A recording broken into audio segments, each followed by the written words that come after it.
Hello, hello, hello, my beautiful, beautiful, beautiful souls. Welcome to today's reading. And if these happen to be the cards that you saw on the beautiful, beautiful thumbnail for this reading topic for today, then you already know that this is your video. That's 100% meant for you to explore when it comes to what you're meant to be doing that you're not doing yet. So, in today's reading, we're going to be exploring this question, and it is a pretty loaded question, by breaking it down into a couple of different smaller questions to kind of explore the entire topic. All right. And the way that we're going to be doing this is firstly, we're going to be exploring what is trying to come through you right now, specifically. Secondly, what's been holding this thing back that's been trying to come through you. And then thirdly, what this part of you needs in order to feel safe enough to emerge. And then obviously we're going to be finishing it up with final messages from source as well as your higher self. Okay, my loves. I am very, very, very excited to be exploring this today because it really feels like all of us, at least in the collective right now, when I looked at the back of the deck energy for the collective, for whoever ends up coming across this reading, regardless of the significator card that you feel drawn to, it ended up being acceptance with my higher self oracle deck.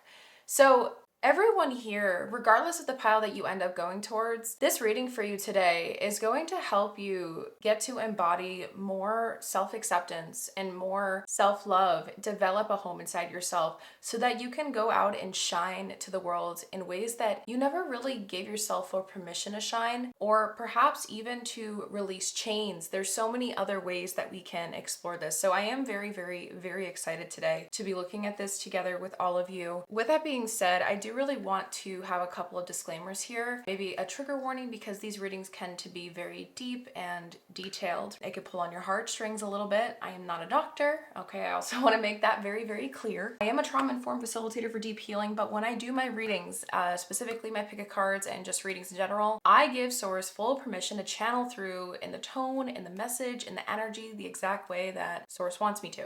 What I mean by this, my readings tend to come out very direct, very blunt, very straightforward. These readings are meant to be listened to at your own pace, at your own capacity. So if you have to break them up to hear them and listen through, that is absolutely fine, my love. Just making sure that you are listening to it in a safe space where, you don't feel like you're going to get interrupted or anything's going to interfere with the process, so that you can fully integrate everything that is coming through and meant to come through for you. Again, also make sure you have something to take notes with. My readings tend to be very lengthy. I think I already said that. And with that, yes, so this is the card representing pile number 1. This one is for pile number 2. And this one is for pile number 3. Now, I know that some of you guys may have already felt drawn to 1 or 2 piles already by looking at the thumbnail before even clicking into this video. But regardless, I am still going to highly, highly, highly encourage you all to please give yourselves a moment to center and ground with a couple of deep breaths in through the nose, holding it at the top for a couple of seconds, and an HA sound of an exhale out the mouth, making sure that exhale is a little bit longer than that inhale for as many cycles of breath that you feel like could benefit you most at this moment, until you feel like you found wherever your center might be today. And so you can connect to the question at hand, which is what you are meant to do that you're not doing yet. Okay. And that should really, really help you connect to your inner knowing, connect to your intuition, connect to your higher self, to source at this moment, so that you can really make sure that you are picking your pile from a place of centeredness and groundedness, rather than from a place of fear-based thinking or anxiety-ridden thought processes, I guess. All right, my love, so do that in your own time, and you could pause this video for as long as you feel the need to, but with that being said, I will meet you in your portion of this video, my loves, okay? Meet you there. All right, my beautiful pile number 1s, welcome to the pile preparation portion for your reading today. So this is not going to be where we explore the reading entirely all together, but instead we get all the cards ready to explore each of the individual sections that this topic is entailing for today's video, okay? So I did just want to give you guys a little bit of a spoiler alert, in case you were curious, but you ended up getting 2 significator cards.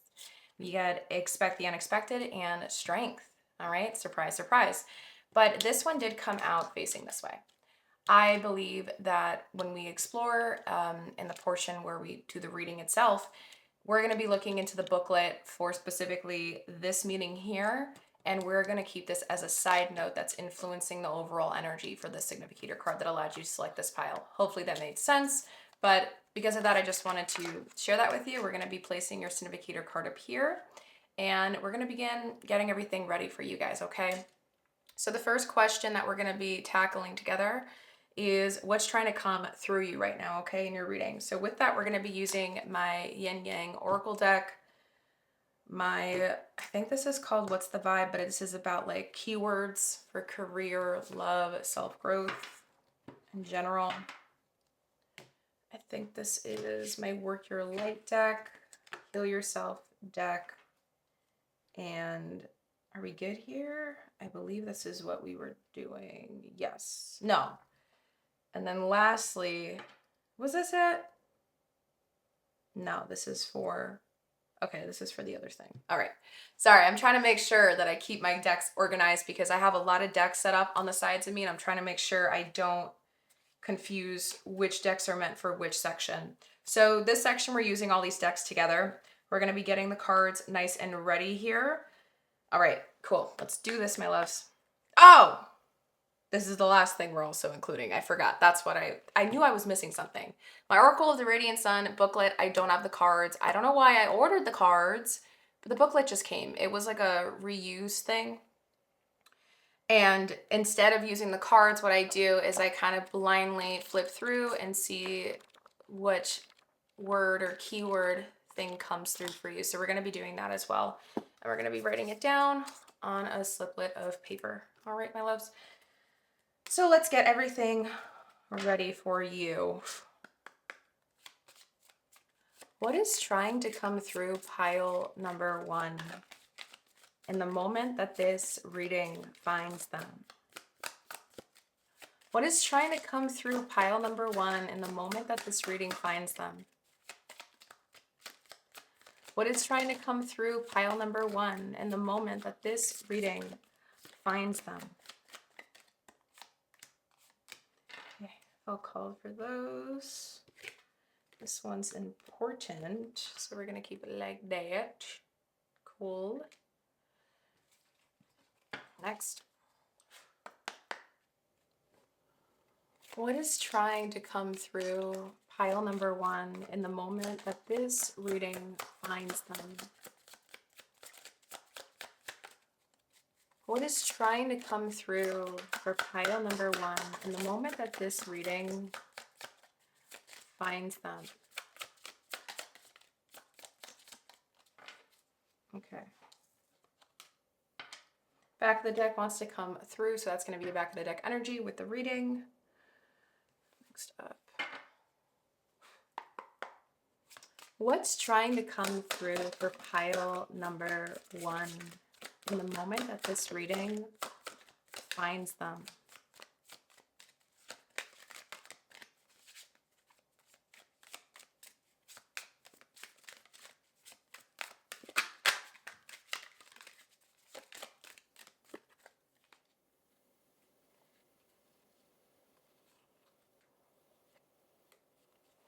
Ooh, I felt this card here. Cool. We got 2 coming out. Placing that to the side. You guys hear that squeak? All right. And then next, what's trying to come through pile number 1 in the moment that this reading finds them? What's trying to come through in pile number 1 in the moment that this reading finds them in reference to what they are meant to do that they're not doing yet? What is trying to come through pile number 1? Ooh, lots of cards. Why is there so many? I feel like these, because they came upright.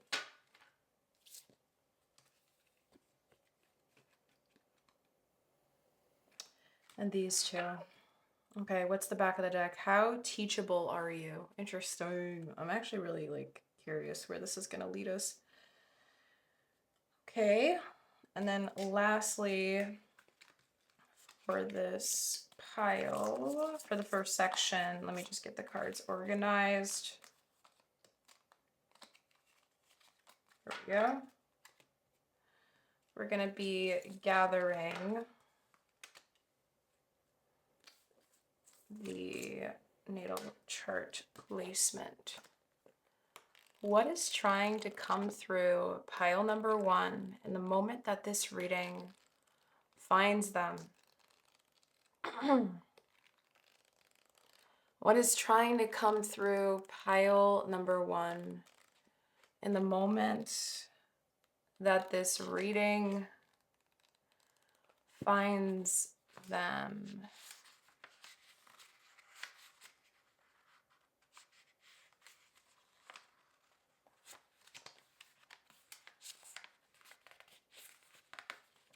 Is this a thick page?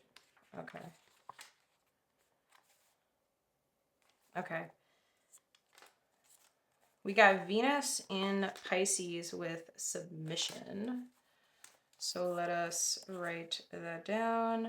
Venus in Pisces, 12 or 12th house. Submission is the key word. It's the suit of love. And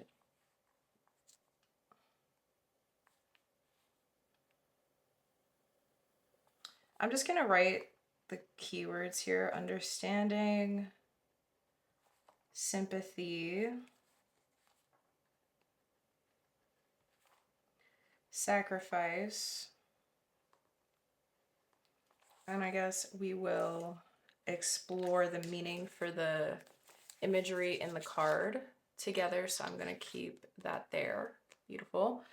So we got the first section for your reading that we're going to explore today, set up pile number 1. Now let's move into the second section we're going to be exploring, which is what's been holding this thing that's been trying to come through back. So what's been holding it back, okay?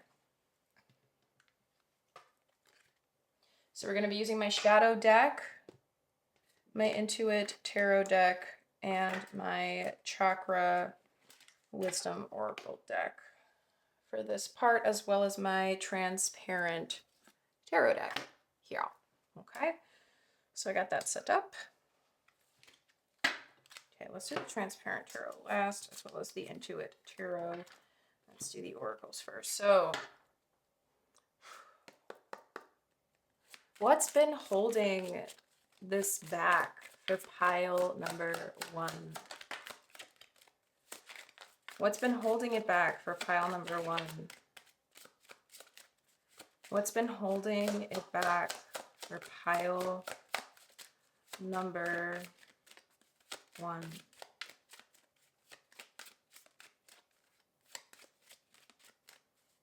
Back of the deck energy wants to be seen. We have sacral chakra with passion, abundance, solar plexus. Interesting. Okay, so let's place that over there. Actually, let's place this up here. Oh,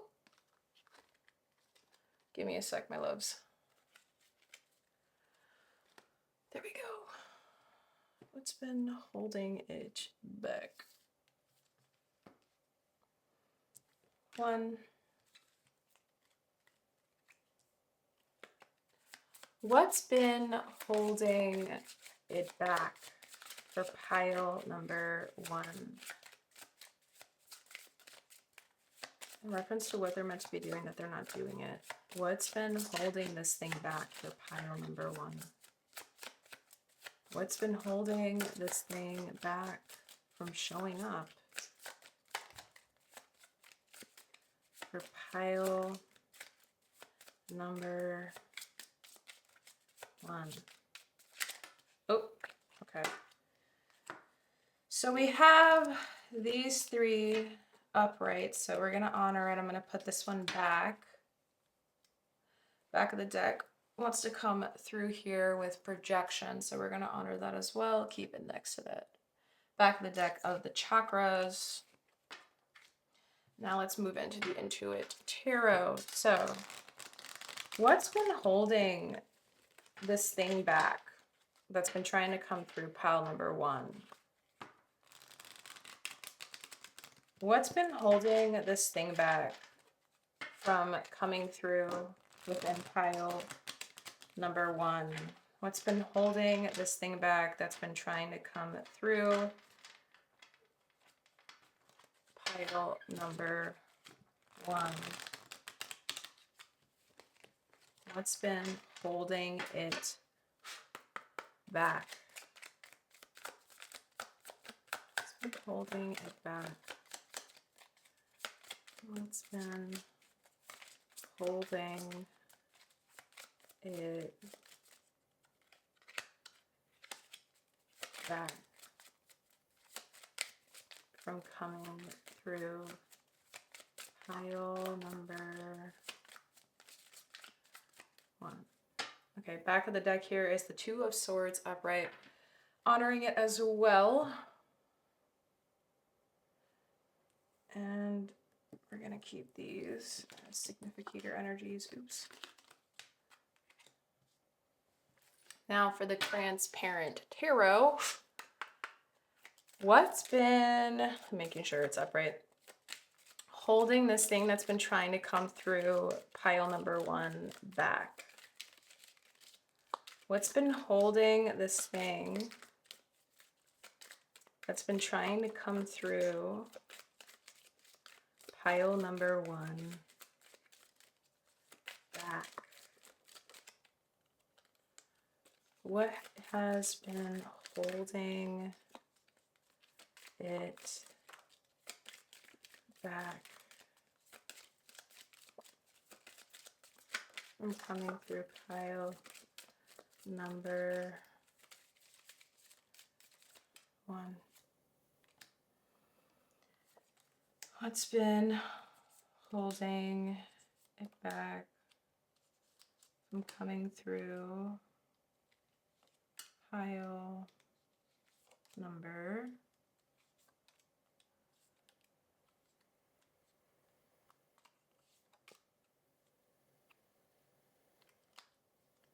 1? Okay. Back of the deck, 1, 2, 3, 4. I felt called to do 4. Oh, I'm hearing 5. I'm gonna honor that. We're gonna place the rest of the cards back here. Oh my gosh, a jambalaya of cards. Okay, so this is gonna be the back of the deck. Okay, let's flip them so we can read them. There we go. So the back of the deck energy, very cool. 4 of Cups, the Hanged Man, the 3 of Pentacles, the Ace of Swords, and the 4 of Wands. Breakthroughs, that's what I am hearing. I'm hearing I had to go through just to break through. I had to go through to break through. And I don't know. You heard me mumble, and okay, let me place that here for now. We have all these cards here. So we got 1, I'm just making sure they're facing upright. 2, 3,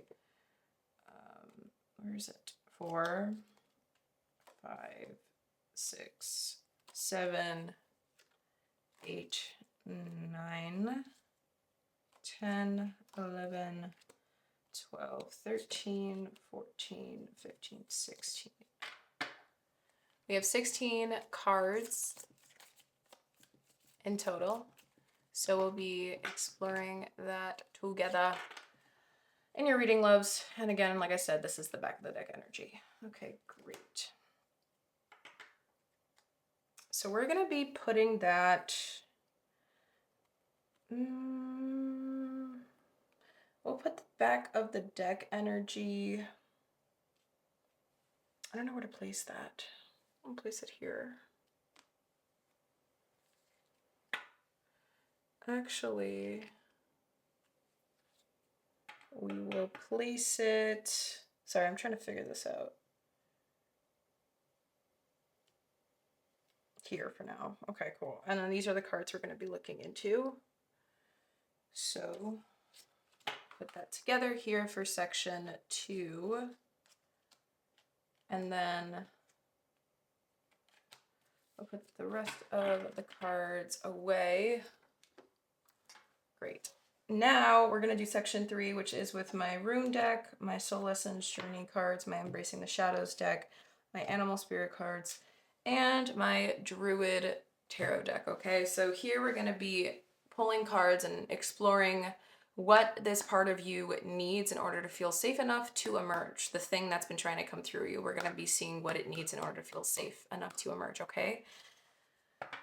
So for the tarot, we'll do that last. My Druid Tarot deck. All right, so what does this part of pile number 1 need in order to feel safe enough to emerge? What does this thing that's been trying to come through pile number 1 need in order to feel safe enough to emerge? What does this thing that's been trying to come through pile number 1 need in order to feel safe enough to emerge?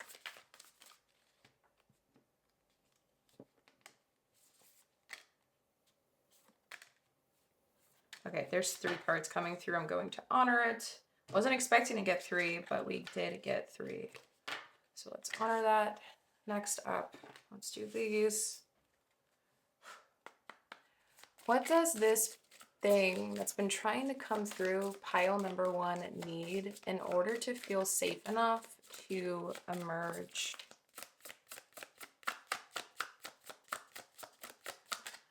What does this thing that's been trying to come through pile number 1 need in order to feel safe enough to emerge? Oh my gosh. So many cards, guys. Oh my goodness. I literally was not expecting this many cards, but it's fine. We're honoring it. We are honoring it. Bum, bum, bum, bum, bum, bum. Do you guys know that ad? I don't know why that just came through. Judgment is the only card that came up right, and it did land on this deck. I feel like this card is going to go hand in hand with whatever card comes out here, so I'm going to keep it to the side. What does this thing that's been oh my god, Kai? That's not even what I was trying to say. Okay, let me restart.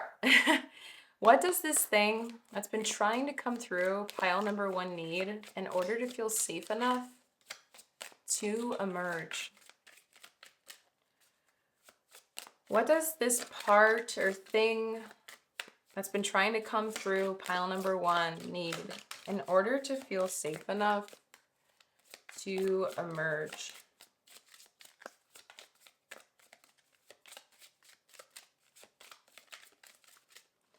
Back of the deck wants to come through your inner critic. Okay, so we're going to be exploring that further together. The prison of regret with judgment. Okay, interesting. We're going to keep those together here. So I might have to keep these separate. What does this thing that's been trying to come through pile number 1 need in order to feel safe enough to emerge? What does this thing that's been trying to come through pile number 1 need in order to feel safe enough to emerge? What does this thing that's been trying to come through pile number 1 need in order to feel safe enough to emerge?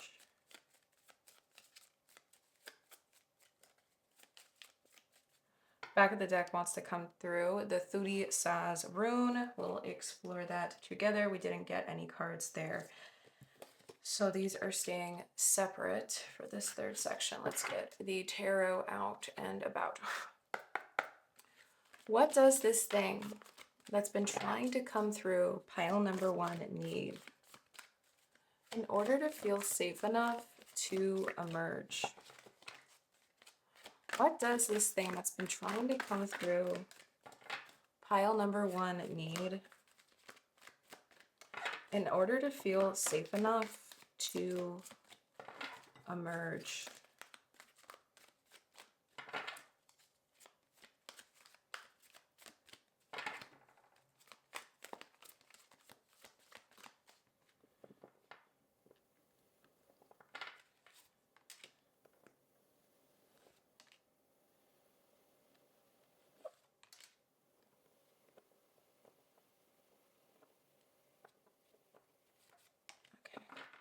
Beautiful. Back of the deck is the Nine of Swords. So again, we will explore this together. For some reason, the inner critic and the Nine of Swords are like the lines look like the swords in the background. So I feel like there's a reason for that. Oh, and I think 9 came out earlier here. Yeah, how teachable are you, number 9 for the first section. So I am quite curious because 9 is about self-autonomy, individuation, but it's also about shedding in order to reach true completeness for self-leadership. Okay, beautiful. So we got 4, nope, lying. We got these 2. These are going to be the significator cards though for the whole energy of everything we're going to be exploring for this section. And I feel like they marry this. So I'm going to honor that. We're going to honor this here.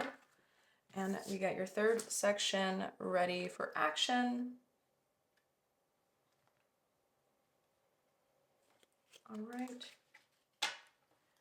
And lastly, now to finish this up, we're going to be getting the cards out and ready for the final thing we're going to be exploring, which is the final messages from Source as well as your higher self. I honestly got a lot of different decks here that I felt called to grab for this topic. So if a card doesn't come out of a certain deck, then that deck was not meant for you, okay? Does that make sense? This is how we're going to be doing it. So we're going to be using my Soul Truth Self-Awareness deck, my Affirmations deck, Spirit Junkie deck. That's what it is. And then what is this deck called? I just recently got it, so I'm still trying to memorize the name of it. It's called the Echoes of the Soul Oracle deck. So there's like a message card that goes along with the image that comes through. And then we're also going to be pulling out some self-discovery prompts to help you kind of work with this energy more, to embody it, practical action and practical tips to help you do this out of the reading, like when the reading's complete. And then we're also going to get a self-compassion practice that's meant for you. Okay, loves? So let's get all these cards out, actually. Yes. And we'll just do it all at once, because this is how we roll here. Ooh. All right. So what is the final message from Source for pile number 1 to walk away from this reading with? What is the final message meant for pile number 1 to walk away from this reading with? Let the card fall out. What is the final message for pile number 1 from Source that they're meant to walk away from this reading with? All right, we got 1 card. Beautiful. And we got to get the message that goes along with it too. I'll get that set up after here. What is a final message for pile number 1 to aid them in this entire reading and process? Final messages for pile number 1. Final messages for pile number 1. Final messages for pile number 1. We got 1.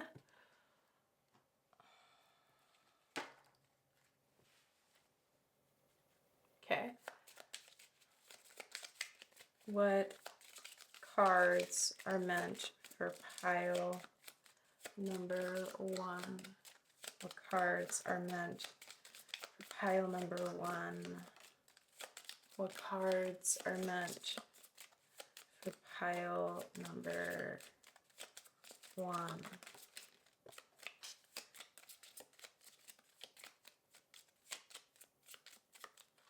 Beautiful. So we got 2 cards coming through here. They're 2 different categories. One is desires and one is emotional intelligence. Self-discovery prompts. And then let's do the self-compassion deck. And then we'll do the soul truth one. Which cards are meant for pile number 1? Oh my gosh. No, because it didn't fall out. Thank you. You guys got lots of practices here, so let's keep those together. And let's move this up, this here. Beautiful. And then Nice Little Truth Self-Awareness deck. Which card is meant for pile number 1 to walk away from this reading with? Which cards are meant for pile number 1 to walk away from this reading with? Honestly, I don't feel like there's anything else, but I will keep the back of the deck up here. Where am I called to use my voice right now? So we're going to honor that because I feel like that wants to be kind of just said straight up. All right. We'll get that set up after. I'm trying to see if there's anything else we are meant to do. Now, I am might, that's not a sentence. Okay. I am also going to be pulling out sliplets of paper for channel messages from source as well as your higher self too, but I'll be doing that live in the reading itself. All right. So that is everything. We have everything set up for you, my loves.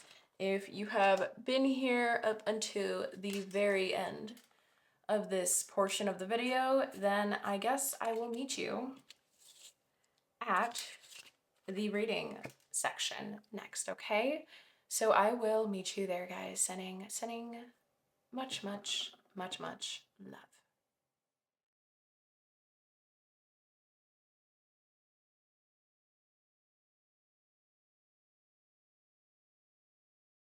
Hello, hello, hello, my beautiful, beautiful pile number 1s.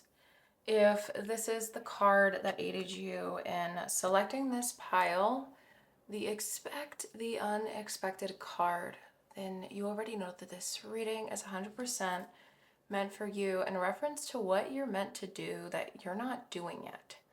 So today, before we start exploring all the little questions inside this big topic of interest for today's reading, I did want to share a little bit of a surprise if you guys just skipped right over to this reading and didn't look at the pile preparation portion for you guys. You didn't just get one significator card, but you ended up getting 2. With this one, I believe coming out in the sense that it wants to be like an influential energy to this main card that helped you select. So this is the Strength card in my Higher Self Oracle deck. To explore this a little bit further and start to just jump right into this, let us get my booklet that goes along with this deck, and we're going to see what message or divinatory meaning that this Expect the Unexpected card has for you, and then just keeping the strength energy in mind alongside it, okay? So let me just get there now and we will explore it together. There we go. So expect the unexpected. You have to take risks. We will understand the miracle of life fully only when we allow the unexpected to happen. This is the Four Agreements writer, author, I believe. He's Brazilian. Paulo Coelho. All right. When a spirit incarnates into earth, they have a dream in their heart they desire to manifest during their journey. This dream may include being of service to others in some way, such as uplifting humanity, healing the sick, illuminating minds, or even balancing the scales of justice. The journey of bringing our service to the world is riddled with setbacks, detours, disappointment, and small wins. However, if you've been striving for a long time to materialize your hopes, dreams, and desires, this card congratulates you for your perseverance and fortitude. Your higher self comes to tell you that your faith, your persistence, and all your hard work has paid off, and a surprise is coming your way. Something you've been hoping for, trying to manifest and bring into being is on its way to you. This may be support from an unexpected source, a new opportunity, divine assistance, a miraculous blessing, or even a gift. If you've been doubting, your higher self assures you that you have not been forgotten. Stay positive and expect something from the universe to help you on your path forward. Okay. So that's a little bit of a nice surprise here. But I am quite curious to see how that card is your significator card, how it plays into the overall theme that we're going to be exploring. So to do that, we're going to be looking at the back of the deck energies first with the first set of decks that I selected to explore the first part of this reading, which is a question we're going to be answering. What's trying to come through you right now specifically, okay? So, because, right, the title that led you to clicking onto this video, what you're meant to do that you're not doing yet, we need to know what it is that's trying to come through to make you do the thing that you're not meant to be doing yet, right? So let us take a look at that now together, my loves, and see if we can plug things in together even further. And let me just see where that pile is. I believe this is that pile. Yes, okay. So I did already get the cards nice and set up. Oops. Okay, these two want to be together. We're going to honor that. So we're going to be looking at my Oracle decks here to figure out this first part. And my Oracle, the Radiant Sun, I already got your placement set up and ready. And I have it folded in and put into the page that it landed on when I blindly flip through and see what natal chart placement, astrological placement is meant to come through here in terms of what's trying to come through you right now. So we're going to be reading the description for the image if we had the physical card. And before we look here, let's look at the back of the deck energies, like I said. Sorry, I just hit the camera tripod thing. So if you saw that move, my bad. All right, so we had two back of the deck energies that did want to come through here. And with my yin yang deck, it says karma, balance, and justice. What's underneath it? Memories, nostalgia, alchemy. Okay, so right off the bat, you have been in a process of definitely like absorbing experiences from the past into your present so that you can go forward into the future and shape it in the way that you want to shape it. Like you're trying to sort of like integrate, maybe you've been in a process of being more focused on, I guess you can say, self-preservation lately because you're just trying to continue like processing what has happened up until this point. Maybe there's been some crazy hecticness going on in a certain area of your life, and because of that, you feel like you've had to kind of take it a little bit more easy to say, per se. Not easy in the sense of like doing less, carrying less, like stopping the things that you're doing already, but I guess maybe committing to like social things.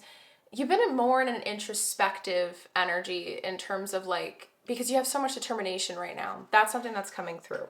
So I just hit the thing again, so I'm sorry if it did that little wobble thing. And then the other back of the deck energy here for my Heal Yourself deck, it says, how teachable are you?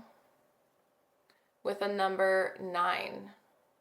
And I remember now when I was setting up, getting the cards ready for your reading yesterday, 9 I think came through a couple of times. So I am curious to see what numbers do kind of take place here in your reading. Okay, so to begin, I'm trying to figure out how I want to do this. We'll look at this with these two, but let's begin here. All right. So first up, oh, I think these are upside, no, these might be upside down. No, it's just this one. First up, we have the number 10 with pay attention to signs. And now I'm like just thinking, expect the unexpected. And then there's some cards that just fell. Let me pick them up really quick. All right. Next up, for my keywords deck, we have Tower, crumbling foundations meant to allow be built. Meant to allow be built. I don't know what that means. Backup with stability, high-rise building, upsetting event, unexpected happenings, tower moment. Oh, allow the building maybe. Next up, we have share your voice, come out of the cave, persecution and expression.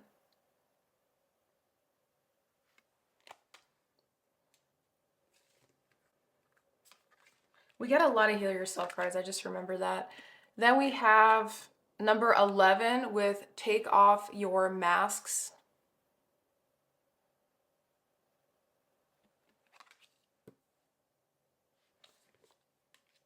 Then we have, I love this saying, trust the niggle.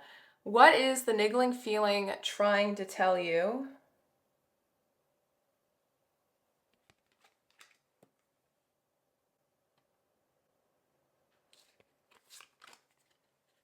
We have home. These are so different energies. The Tower with home. Wow. Okay. Shelter from the storm, safe place, rest, recovery, a place you feel in control, property, domain.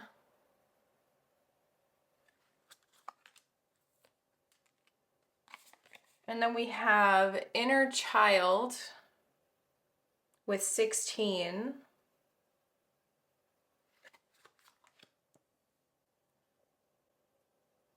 Trying to remember what comes after the Tower. No, the Devil and the Major Arcana. Because I know 17 is the Star. There's the Devil. Temperance is 14. Oh, the Tower. The Tower is 16. Okay, duh. All right. And then lastly for this part, we have sexual arts with the number 33. And for some reason, these colors are all kind of like similar in terms of like standing out to me, or at least the energies of these all stand out to me. And what's funny is I saw the number 3333 earlier today when I was driving to go to the gym. Okay. And I think this is like paired together. We have get grounded, empaths, highly sensitives, connect with nature. And I wanted to pair with decisions.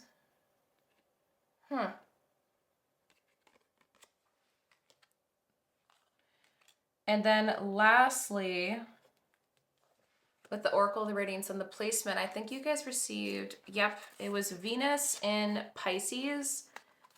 So I'm going to place the paper over here because that's where I'm feeling called to place it. And, oh, let me show you the booklet. So we got Venus in Pisces with the keyword being submission, with the 12th house, the suit of love for Venus. And it says Pisces, understanding, sympathy, and sacrifice. Now for the image, it says in the description, a bird in a beautiful cage is placed in a decoratively draped window. Outside in the sky, appearing as the sun is the glyph of Venus. The door of the cage is open, but the bird remains inside. Okay. There's a little bit of like naivety here. I really need to sit with this energy. So we're seeing what is trying to come through you right now, pile number 1. It seems to me as if what is trying to come through is some sort of awareness, a sense of awareness that you may have been choosing in the past. I don't think you're doing this anymore, but in the past you've chosen not to acknowledge it, this sort of awareness that's trying to come to. But because of a process that you've been moving throughout your life within this theme, how this plugs into your life situation, where this makes the most sense in your life, there was some sort of situation there, or situations from the past, and slowly as more situations unraveled and time went on, there came a point where there were some patterns that were a little bit too easy to spot. It's as if maybe in the past you have been called out by friends, like people may have, like loved ones may have pointed out to you like things that they're trying to warn you about or to stay cautious of, but you'll be like, yeah, but then just continue on your merry way. And now, or at least recently, it feels as if that's shifting, like something finally like clicked for you. And the thing that's trying to come through you right now is the ability to maintain this awareness, this ability to be more discerning with how much of you put into things, whether it be like a person or like your career, a job, a project, someone else's problems. Like, you're trying to be more discerning on how much of your energy and your time and your effort and your essence, your soul, that you put into those things. But at the same time, I feel like you're still learning how to pick up on those cues before it gets to a point where it gets exhausting. Like, you're already sensing physical effects of committing to something without letting the awareness or this intuitive feeling kind of simmer or settle inside you before making a decision. Like, I really hope this is making sense, because this is how I'm seeing it.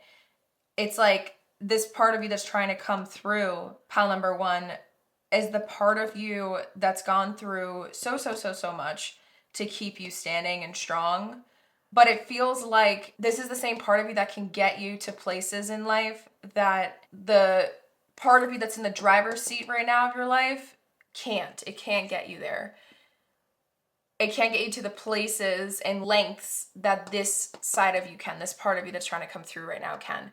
Because this side of you, this part, this piece of you, it wants nothing more but to protect your heart, to protect the very aspects of who you are that I feel like you don't realize, or maybe you know this, it makes you very loved, if that makes sense. Or like, I don't know why I'm not sure if this is the correct word, but I'm going to say it, valued. It makes you valued. I feel like loved resonates more here with, as I say it out loud. But I don't know what loved means for you in that sense. You know what I mean? Because to be loved could come through like just wanting adoration, or it could come through wanting affection, wanting like someone to love you in like your love life department. There's something here where this part of you that's trying to come through wants to protect that more, because you are such a truster, pile number one. You really try to see what happens if you just like trust in things, and you sit and you let it, you just wait and see, you know?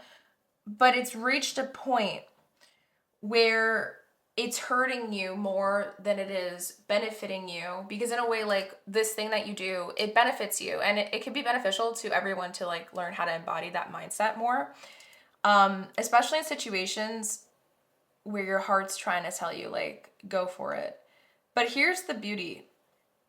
Your heart, pile number one, it likes options, or it likes more than one thing. It wants more than one thing.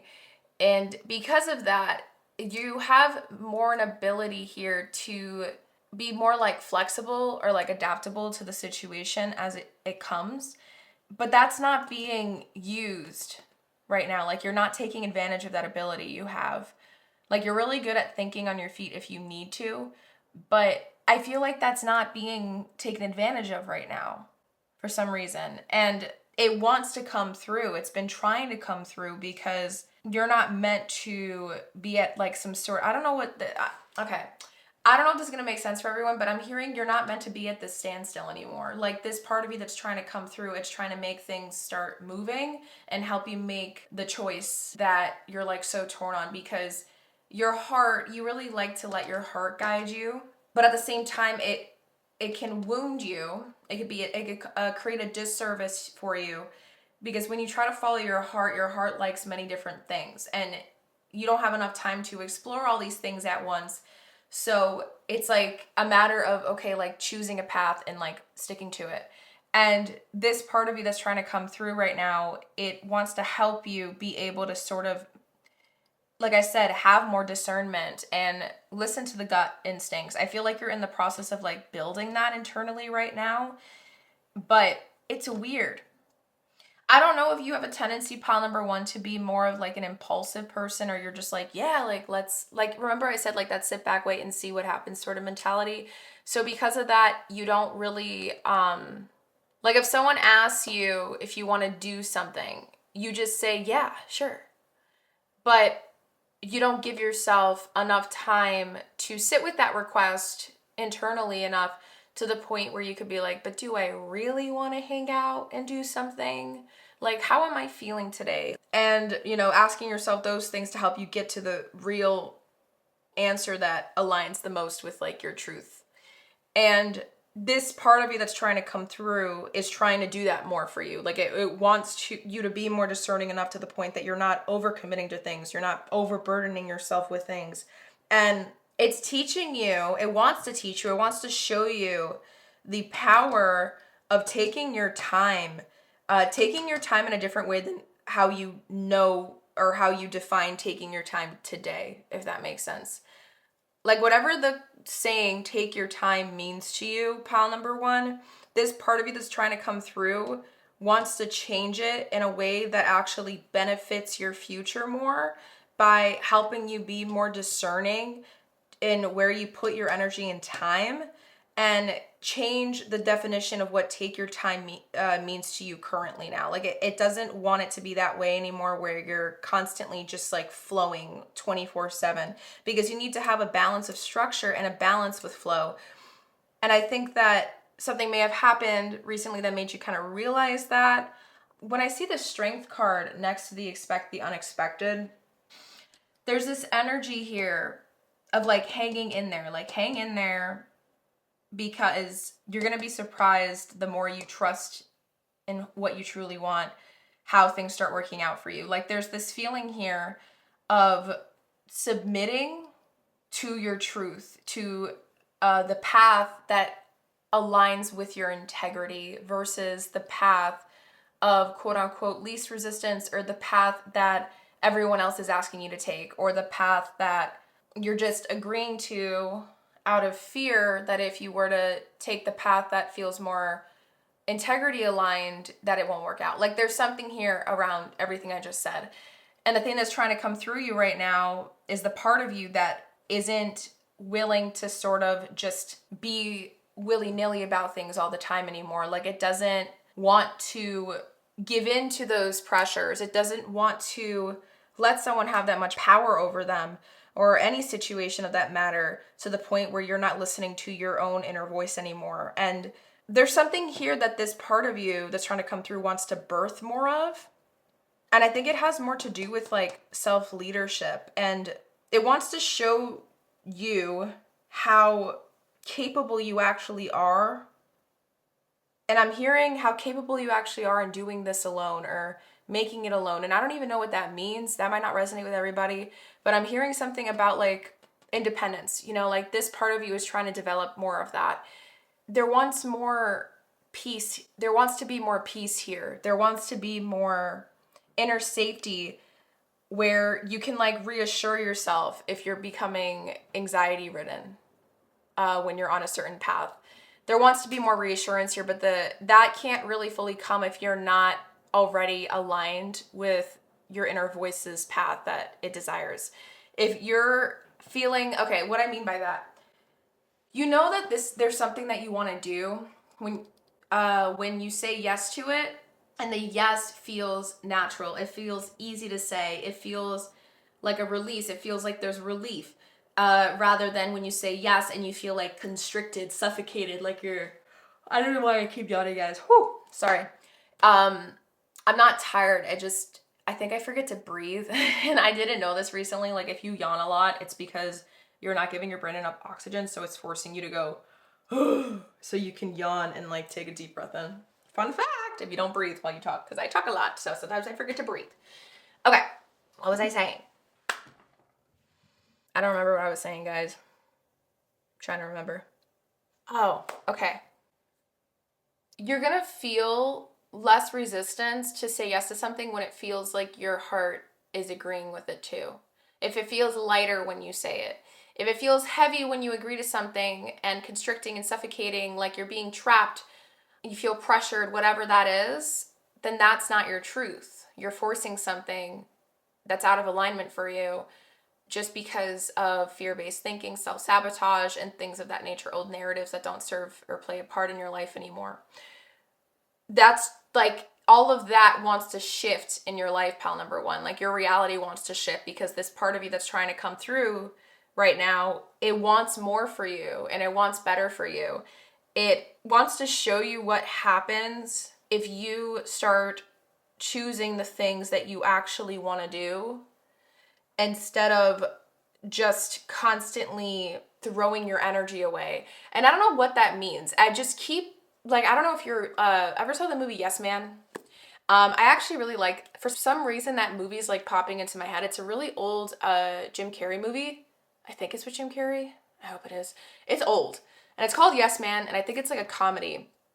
And the storyline, he's like the main character, and he's like kind of more of a grumpy, pessimistic-ish type of person. Like he tends to kind of keep to himself at work, keep to himself in life in general. In his apartment complex, he likes to say no a lot. He just doesn't want to do things. Like I think he's kind of depressed, like he's getting over I think like a failed engagement or relationship of something, and he doesn't hang out with his friends anymore, and everyone's just like, what happened to you? Like why are you always just like hiding at home, like avoiding us on the streets, things like that. So then he goes to a seminar, and then the seminar is like, you just got to start saying yes more, and good things happen to you. So he started just like doing experiments, says yes. I'm trying to like summarize it. Highly recommend the movie, it's really good.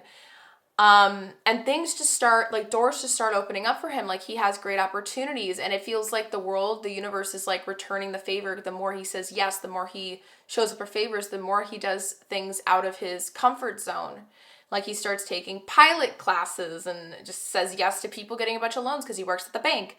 And it's like he's making more friends, he's getting more popular, he's becoming more loved and appreciated.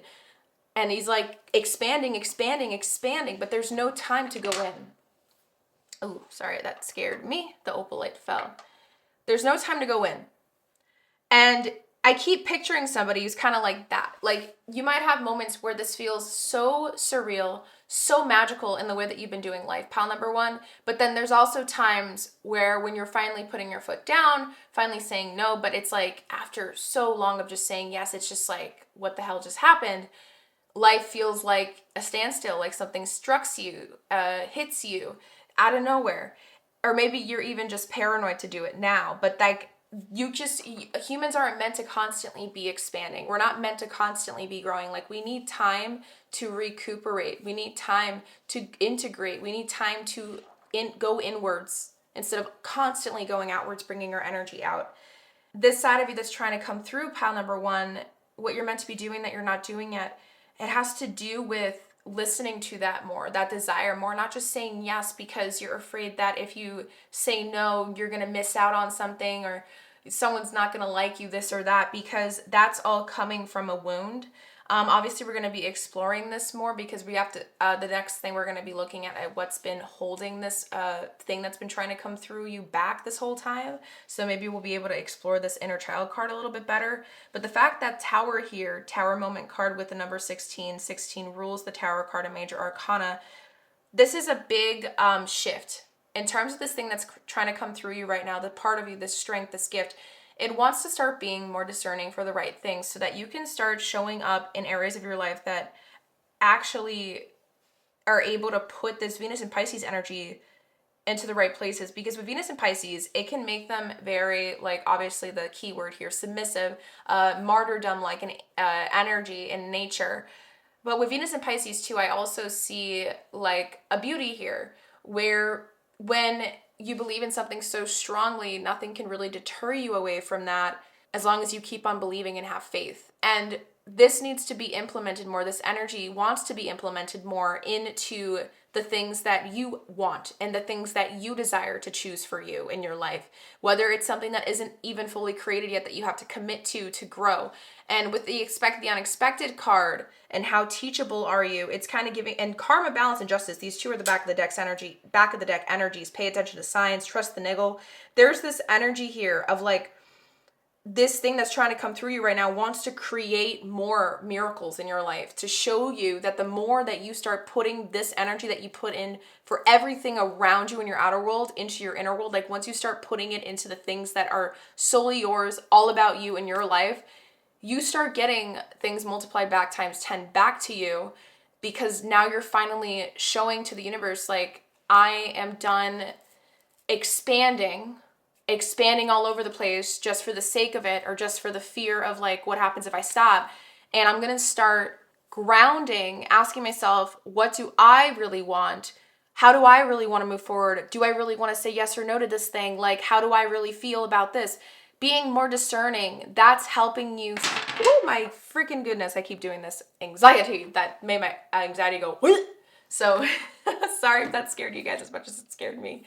Continuing forward though, like that, like the more discerning, the more this part of you comes through, it's going to start showing you the possibilities at hand, because now you're finally putting all this power, this big heart that you have, pile number one, into the things that you want, the pathways you want to take, the choices you want to choose. And this is all shifting, but this is what's trying to come through. The ability to be more discerning so that you can start listening to your truth and stop just saying yes out of a whim, out of fears. I feel like you are feeling like you're being called to like wake up, grow up, step up. There's something here where that is like more of an independent path that wants to be taken by you and this thing that's trying to come through. And it wants to help you get there. But in order to help you, like, because it wants the thing that your inner child has been craving for a while, and it's trying to help you, like, tap into that self-leadership energy. Number 33 is the number of a master manifestor energy, and 3 in general, like, separately, is about action. So there's something here about, like, taking action towards the things that feel more aligned with your truth. But the only way to figure that out is if you come home to yourself in your inner world, you reflect on those deep things. And the more that you do it, as scary as it might feel, because sometimes you try to avoid it, that's helping this thing come through. And that's going to help you get to create this thing and this potential you're going to get to start seeing with Trust the Unexpected. And that's where the scales are going to feel like they're balanced. Your inner world's going to feel more balanced. Like you're going to feel like things are going to start making more sense, but it takes time. And with the how teachable are you, you know this. I feel like you know a lot of the things that I'm saying. I feel like you've been on a journey of trying to start doing this recently, maybe in the last couple of months, but it's taking it a step further now through this, with this thing that's trying to come through, if that makes sense. So let us now take a look and get even deeper into this reading by exploring next what's been holding this thing back from like coming through this whole time. What's been holding it back? So we did get, again, some back of the deck energies here, with my chakra wisdom card being passion, ruled by the sacral chakra for the first back of the deck. Underneath it, we have workaholic with the throat chakra. Interesting. Let me please, I'm trying to figure out where I want to put these cards. I'll do this for now. So what's been holding it back? We're also using my transparent tarot deck, so these are the cards we received.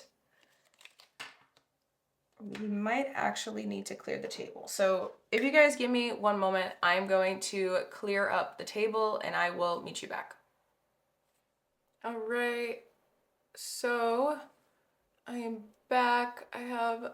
I try to do what I can for you guys to be able to like take notes if need be, but I tried to make a space too. So continuing forward, like I said, for the first back of the deck energy, we received passion with the sacral chakra. We got, I think, 3 other back of the decks if we want to include the transparent tarot back of the deck as well. Next up, we got the 2 of Swords for you, upright, in reference to what's been holding this thing back. 2 of Swords saying frozen with indecision, unclear path, withholding, avoidance, stalemate, obstacles, impasse, ruled by Libra and the Moon. Okay, underneath it, we have the 9 of Swords upright as well. Mental anguish, psychological trauma, lost hope or love, dark thoughts, anxiety, fear, nightmares. Oh my God, you hear me stutter? Insomnia, worry, and no. Interesting. Frozen with indecision, and then it says decision. So that's also really intriguing to me.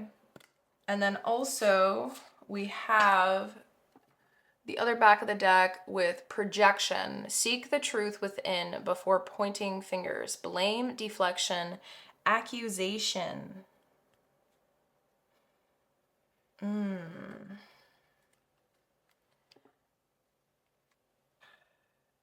Interesting. Okay, so we have 6 other cards. Let's look at the next back of the deck cards with the tarot first. So I think we got, what, 2, 3. We have 5 cards here in total.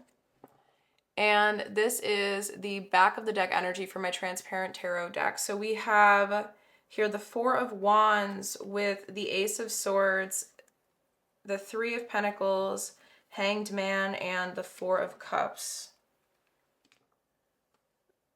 Okay.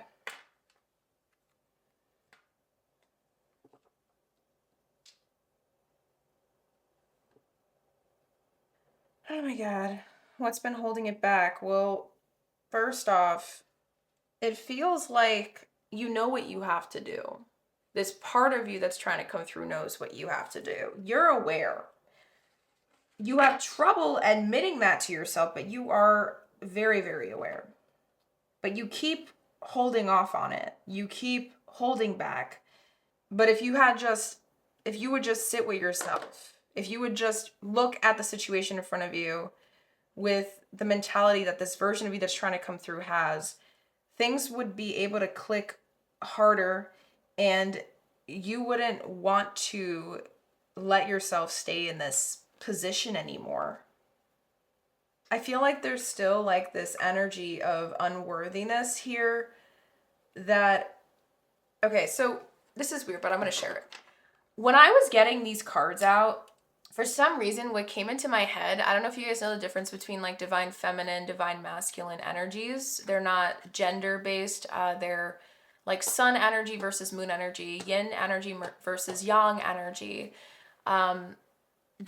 So yang energy is masculine and sun energy, okay? Like it's warm, it's vibrant, it's action taking, it's fiery, like a drive, pew. Fire, warmth, heat, air energy, you know what I mean? Like air sign energy. Whereas feminine energy, moon energy, yin energy is like Pisces oriented, so water sign based, more still, earth sign based, more stable, more slow, grounded. It's winter. You know, I also see fall being an energy of divine feminine energy. So it seems to me like you've been in this focus of like embracing that, like embodying more of that, but it's reached a point where there's a lack of yang energy, there's a lack of sun, and that wants to come back through. I think though the only reason why it hasn't been able to was because like you haven't been letting yourself acknowledge something. And the moment that you give yourself full permission, pile number 1, to fully look at the thing in front of you, it's going to help you so much in like the next step forward in reference to like the next step you're meant to take. I gotta look at the rest of the cards to keep going here, but it's interesting that we did get the Knight of Swords underneath. What's under here too? The Knight of Coins. Like there is anxiety here when it comes to movement. Even if it's going to be like slow moving forward, there's still like, ooh, Page of Wands, reverse, lack of self-confidence. Like there's still this feeling of, I don't know if I'm capable of it.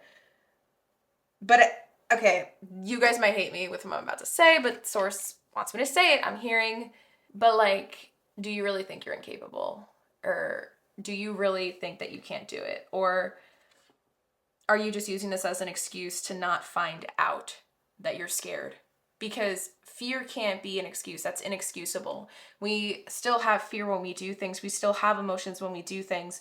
Divine feminine energy in a healed state allows you to surrender to the entire process, no matter how scary it can feel. We understand that feelings are emotion. They're not who we are forever, and they're temporary experiences. They're giving us information to take in.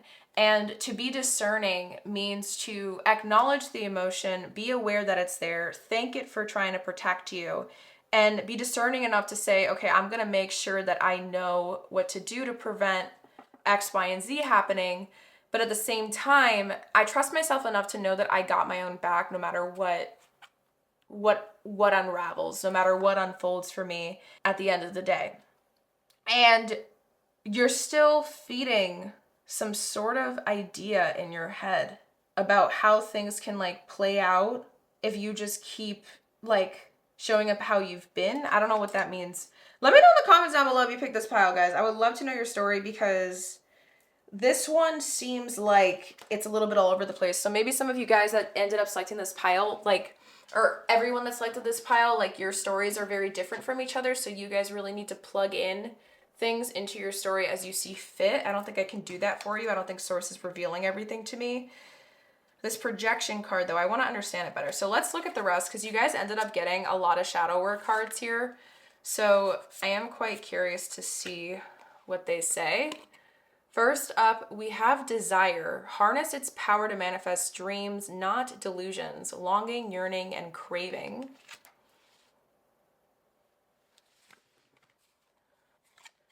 For a significator card energy, we have the 9 of, see the number 9 keeps popping up. We had the 9 of Swords here. And then we had 9, how teachable are you? And then we have the 9 of Wands.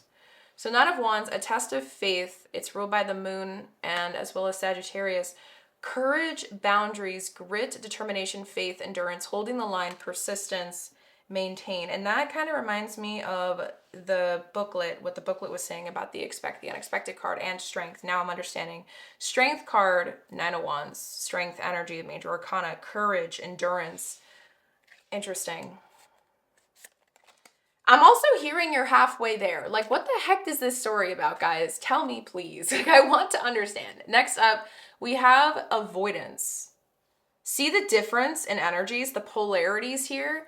And sacral chakra, when there is overactive sacral chakra, usually, okay, so I believe chakras, like in the ancient beliefs, they are all interdependent from within one each other. So they're not separate things. They're all part of I can't talk, sorry guys. They're all part of one big system and they're like gears, you know what I mean?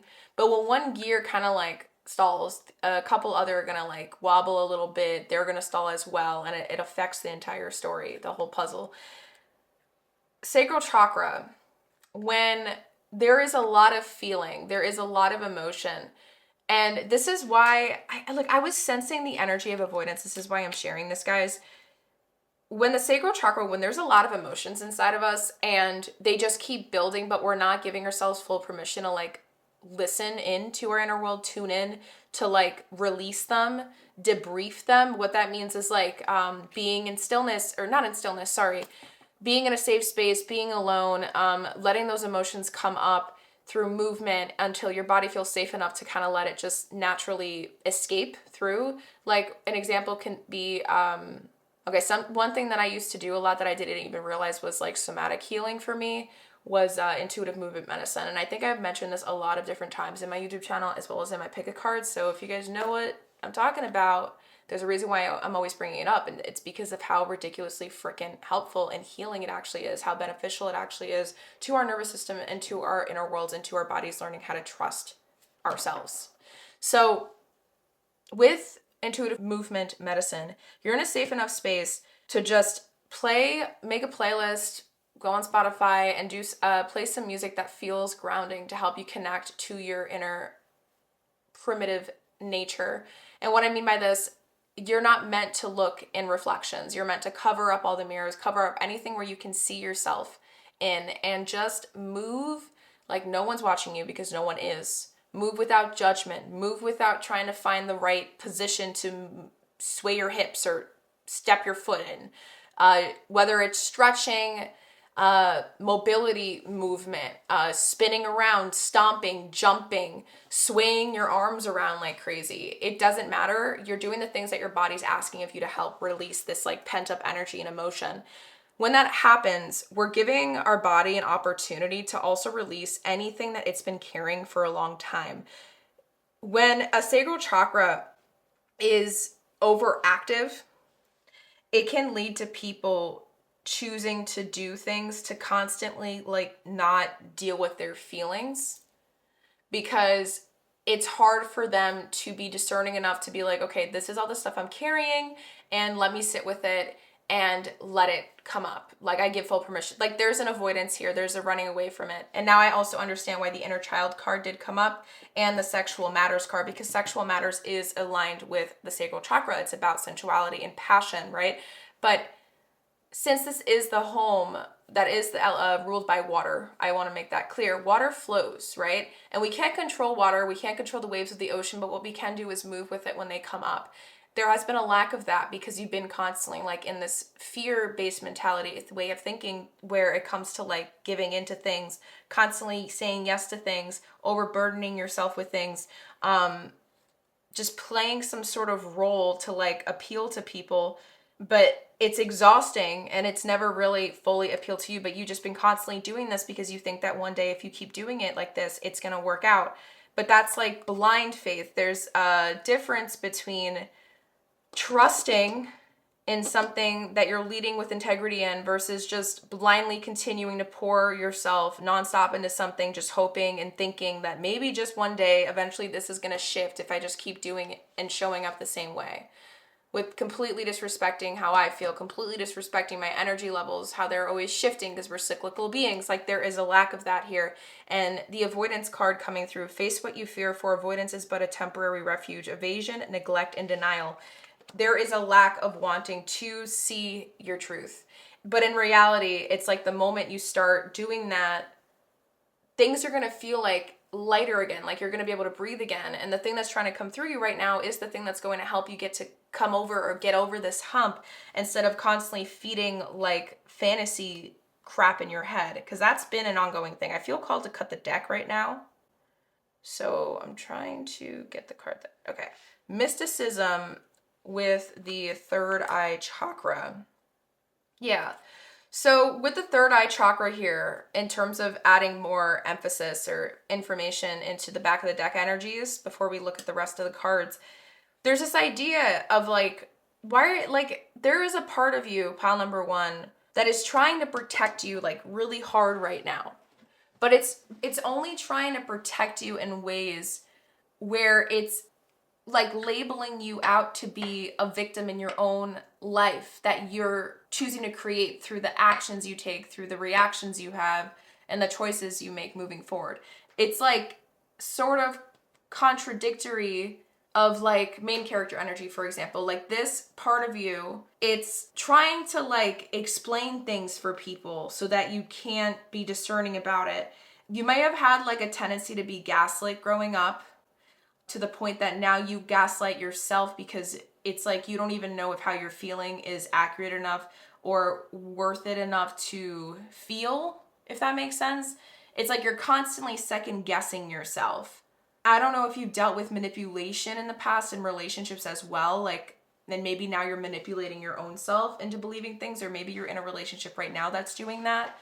But it keeps making you feel like the situation you're in, if you keep doing things the same way, then maybe, just maybe, things are going to work out the next day. But it's like, if you don't try to reflect on the patterns you're seeing in front of you that you've been doing consistently, but nothing's been changing, you got to ask yourself that, what if it's not outside of me, but what if it's inside of me? What if it's not outside of me, but it's inside of me that the answers I'm seeking are in? Or lie. And that's what's trying to come through. Like, it's trying to show you that. But you've been so focused and set on like trying to fix it this other way instead, like it'll eventually go away. It's not, that doesn't work, pile number one. The way that you're seeing this right now, there's a difference between like trying to go through a breakup, right? And you know the breakup's for the best, but you're like grieving it, and now you're trying to just kind of hold space for it, but still have a life too. You know? That's trying to like deal with it, hold space for it, let it process, but not like throw your whole life away for it at the same time, if that makes sense. That's healthy. That's also coping, and that's temporary, those feelings.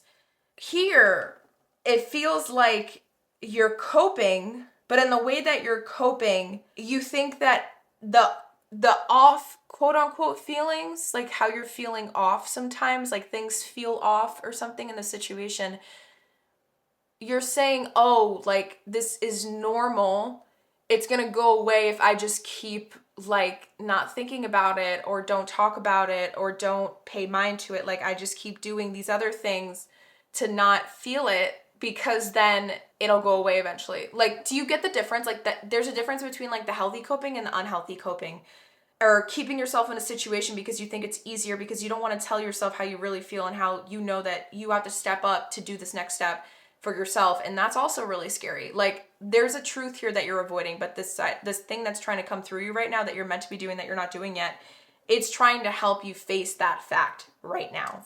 So let's keep going, because I feel like I just went on a rampant right now. Next up, we have Deceit. Honesty is the bridge to authentic connections. Lies, deception, and fraud. Interesting. For the next Intuit tarot card, we have the Five of Wands upright, ruled by Leo, and I believe this is Saturn. Competition, personality clashes, arguing, chaos, misunderstandings, opposition, temper, lost opportunity. And then lastly, we have the sacral chakra with the term abundance. Abundance, too much of something is never good enough. You see, there's alcoholism here. But then this person, there's this idea of like this person is in debt because they have been doing too much. But then this person, I don't know. I need to read what this booklet says here about this card. I'm kind of curious to see the storyline. So let's get here, because I feel like there might be something important here that I'm missing. Okay. Ooh, I just hit the table again. Sorry, guys. So for abundance, gold coins. I only seek to give you what you ask for. The legend. Inside a magical treasure chest, gold coins swap stories. One coin tells how a man foolishly dropped her down a drain, then cried instead of trying to get her out. Later, an enterprising little girl used string and chewing gum to fish her out. The coins remember how this girl saved them along with many others and eventually bought a house. As all coins desire to be well spent, they agree that she was indeed a wise person. Inspiration. Think about your relationship with money. Are you the wise girl or the foolhardy man? Money is naturally attracted toward appreciation and gratitude. Personal inquiry. Be wary of using your financial situation as an excuse to avoid doing something. Are your thoughts and actions around money empowering or disempowering you? Key ideas. Abundance through gratitude. Releasing regret. Being good with money. Keywords. Friendship, wisdom, mind, windfall. And then this is a meditation if you do feel called. So I'm just freezing, staying still in case you guys want a screenshot. So, okay, I only seek to give you what you ask for. See, I only seek to give you what you ask for. I like what it's saying. And the reason why I'm saying that is because how teachable are you? I want to put this here for a second. This is basically saying both people were able to be a student in their life for a moment. This question, how teachable are you, is implying if you were to drop your coin, are you going to be proactive enough to take action? That's what the solar plexus is about, because the emotions, it should drive you enough to want to take action. Sacral chakra, emotions, solar plexus, action, get it? Or are you going to sit there and wait for something else to save you or fix the situation for you? And this is, again, feeding exactly into what I was sensing before, because there's this idea here of like tension, clashing between the situation you're in and perhaps maybe another party, because there was the Five of Wands here. But I also feel like this does have to do with like your inner world, pile number one. And more so, rather than like a person, maybe the person could be like helping you see how you project your stuff onto things. Like you blame things for your external circumstances. Like you blame things outside of yourself for the things you don't have, or the things that you're lacking in, or the things that aren't there yet. When in reality, that's like wounded, toxic feminine energy. And what I'm talking about again is like the sun and the moon, not gender based.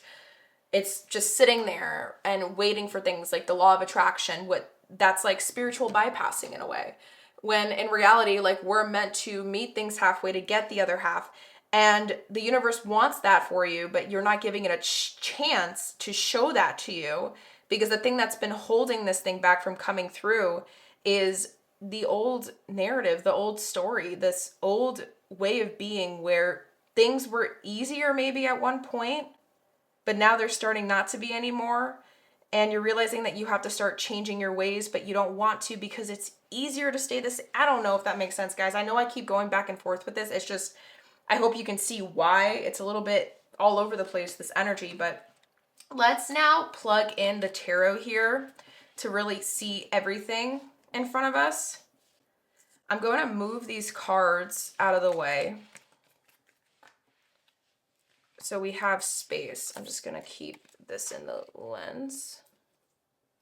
There we go. So we have space here now. So we have 1, 2, 3. This wants to come out. 4, 5, 6, 7. This wants to come out. 8, 9, 10, 11, 12, 13, 14, 15, 16. Okay. So these are going to be the significator card energies. So we have 15, 14, 13, 12 cards left. So for the significator energies, we have here, I'm trying to make you guys be able to see it. I don't think you can though. We have the 10 of Swords with the 9 of Cups and the 8 of Cups with the Queen of Pentacles. Okay, this is interesting. I'm gonna keep moving forward though. So let's just look at all the cards together. First up, the first 2 pairings of cards, we have the 7 of Pentacles with the 6 of Pentacles. We have the Queen of Swords with the, what is this? The 10 of Pentacles. Next up, the Queen of Cups. Oh my God, you guys have so much Queen energy with the Tower card.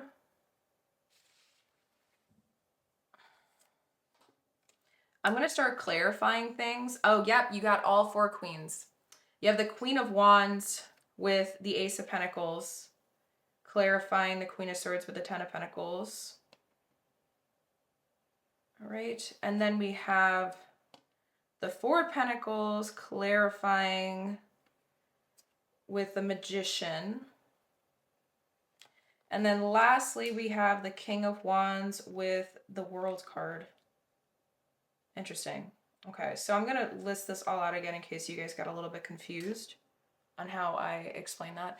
So we have, this is the significator cards. Then we have the 6 of Pentacles paired with the 7 of Pentacles. I'm reading the Rose. The 10 of Pentacles paired with the Queen of Swords. And then the Queen of Cups with the Tower. That's the first row. Then the second row is the Magician paired with the 4 of Pentacles. Then we have the Ace of Wands. No, sorry, the Queen of Wands with the Ace of Pentacles. And then the King of Wands with the World. Okay, so I need to really sit with this energy because there is a lot of stuff here. But mostly, there has been an ending that, or a beginning of like an ending, like a commencement of some kind, to old ways of how you take care of yourself and how you nourish yourself, if that makes sense. Like maybe finances, maybe career, maybe like how you pay for bills, or like what self-care means to you, how you've been quote unquote taking care of yourself, or what self-care means to you, that's changing. But all in all, it's weird.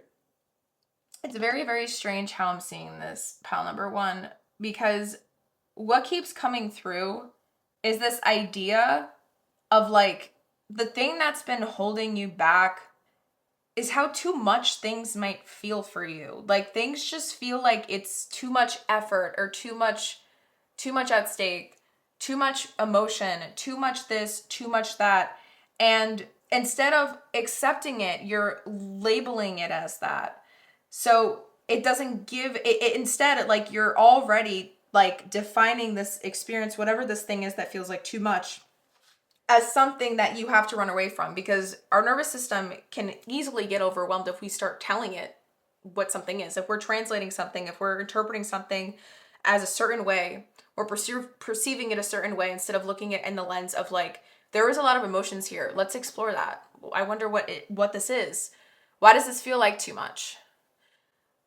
You're avoiding something. Like, maybe something feels like too much because you don't know what to do just yet. And that's okay. But like, admit it to yourself. Say, I don't know what to do right now.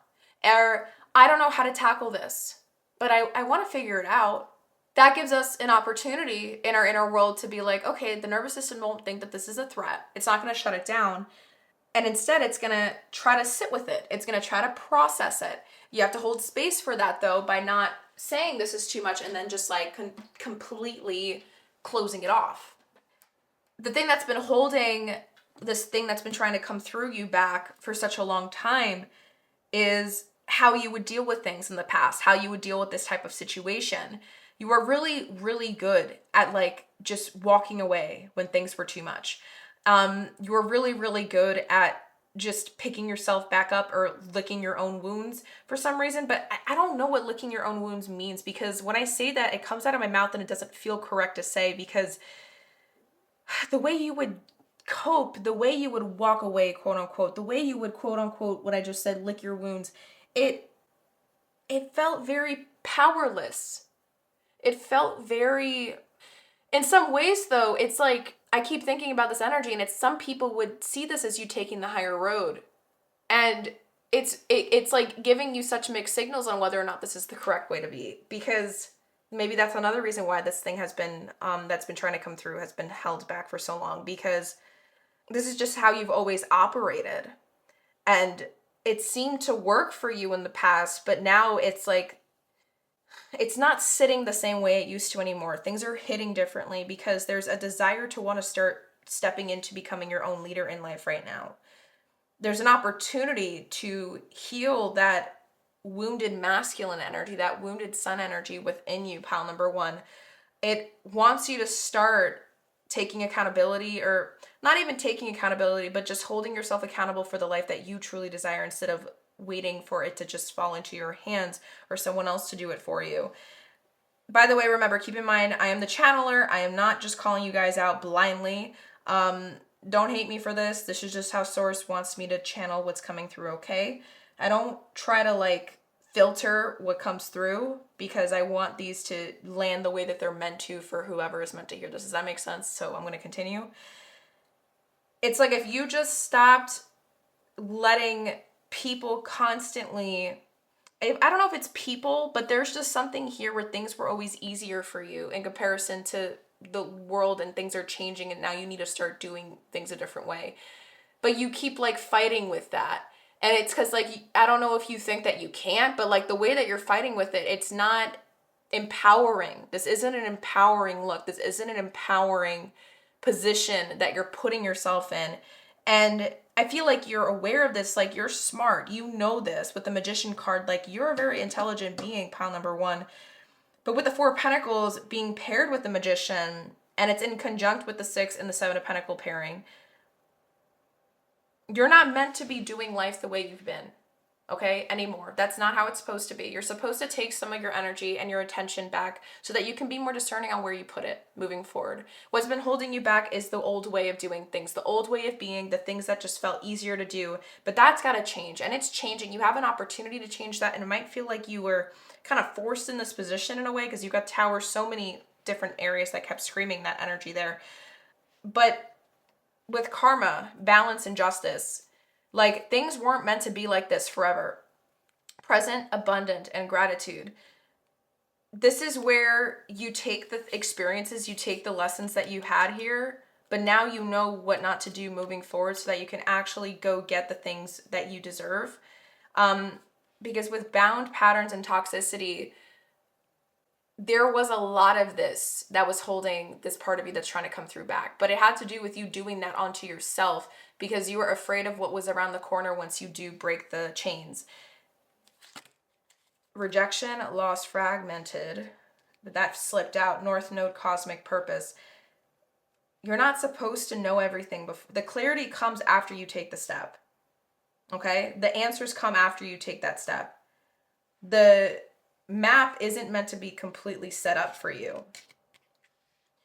And there's this fear that when you do this, there's no going back. And that is true. But this is also where you go towards the sun and you get to switch into that mindset of the girl who's collecting all that change to the point where she's able to buy herself a house one day. You know what I mean? So that's what's been holding this back. All right, so next up, let us now look and see what this part of you needs in order to feel safe enough to emerge. Okay, my loves? So we did get another deck of tarot out, and I think we had a couple of different things come up. So I think these are going to be the significator cards for my Druid Tarot deck. And then this is a pairing. We have back of the deck energies as well. And then this is the next set of cards. We got a lot of spirit animal cards, which I found interesting. So for the back of the deck energies, before we explore all of this together, we ended up not getting a rune card, but we did get back of the deck energy for rune. And it's the Thurisaz rune, and it says reactive force, directed force of destruction and defense, conflict, instinctual will, vital eroticism, regenerative catalyst, a tendency toward change. This is Tower energy, and it's written all over it, so let's keep that in mind. Trying to make sure we have as much space as possible. And then for the next back of the deck energy for my Embracing the Shadows deck, we have your inner critic. Challenge the voice of self-doubt. It is often shaped by past conditioning, not truth.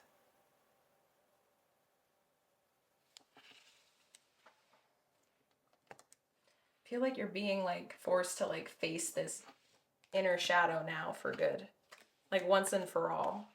And then for the final back of the deck energy, and this is from my Druid Tarot deck, we received, I had again, sorry, the Nine of Swords. And underneath the Nine of Swords, we have the World card and the Six of Pentacles. So the Six of Pentacles was here. The World card was here earlier as well. So that's just something to keep in mind. Queen of Pentacles.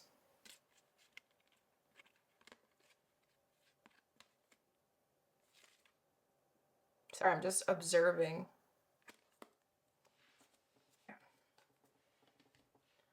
It's like you feel really, really trapped, but you're like just moving through it. Like the bird in the cage. Remember, the cage was open, but it's just choosing to stay in there anyways. So let's look at this set of cards first, because these are two significator cards for the tarot. So I'm going to be just laying them on top of these cards. First up, we have the Ace of Cups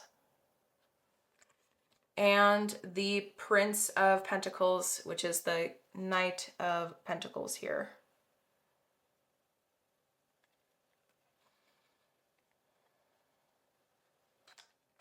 Okay, where do I want to place this? Sorry, I'm trying to decide where I want to place it. Let's do this. Okay. Next up, for these two cards, we have Judgment. I understand that everyone has their own unique path and challenges. So this is my soul lesson journey cards. And it's paired with the Prison of Regret. The past cannot be rewritten, but your future is still yours to create.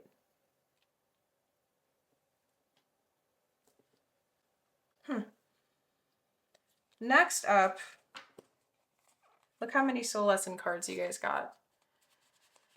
What this part of you needs in order to feel safe enough to emerge. Next up, we have Patience. I accept that everything happens in divine order.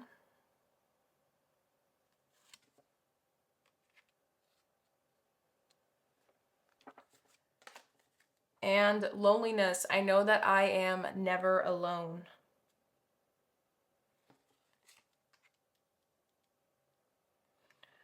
For an animal card, we have the number 15 with cow spirit. The miracles are endless. That's what I am saying. I love this. It's all in your head. A lot of the fears that you're feeling. But I feel like some people may have planted the fears too. Next up, we have the fox spirit. Think on your feet with the number 27, 2 and 7 adding to 9.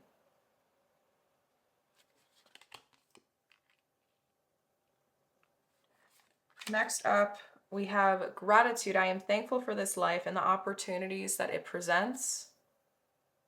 Shifting your perspective, yes. And then failure. I understand that a mistake is only an opportunity to learn. Exactly. Get out of the victim mindset. And then lastly, for an animal spirit, we have hawk spirit with let spirit be your guide with number 3 and 2 adding to 5.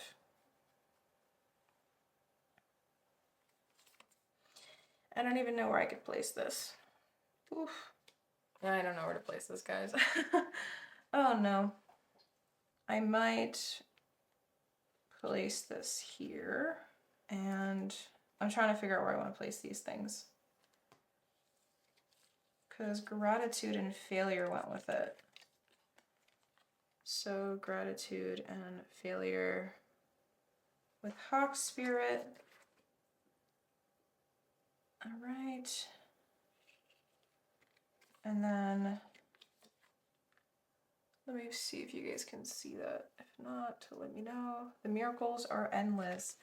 I feel like they're meant to be placed together, though. Okay, screw it. I'm doing it. I didn't want to cover it, but I had to for this. And then fox spirit goes with it too. All right. I like this better because now we can lay the tarot cards out. All right, so we have 4 cards. First up, we have the Ace of Pentacles coming through again. We had the Ace of Pentacles earlier.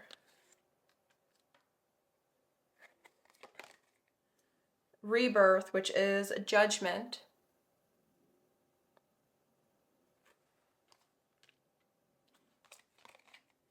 The 5 of Cups.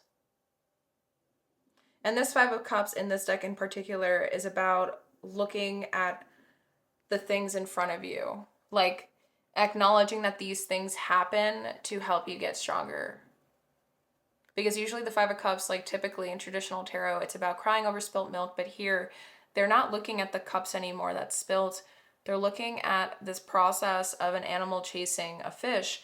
And it's giving me this idea of like cyclical nature. Like this is the cycle of life.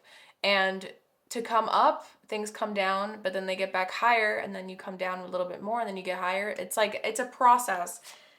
Nothing is meant to be smooth sailing 24/7. And then lastly, we have the 10 of Wands.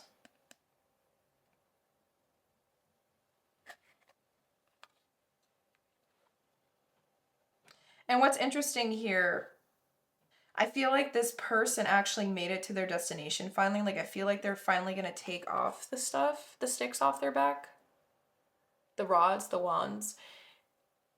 Because it's like you see the path behind them. And now they're here. There's no other pathway in front of them. And they're just looking down. It looks like they're ready to take it off their back. Like there has been a journey of completion here. Okay.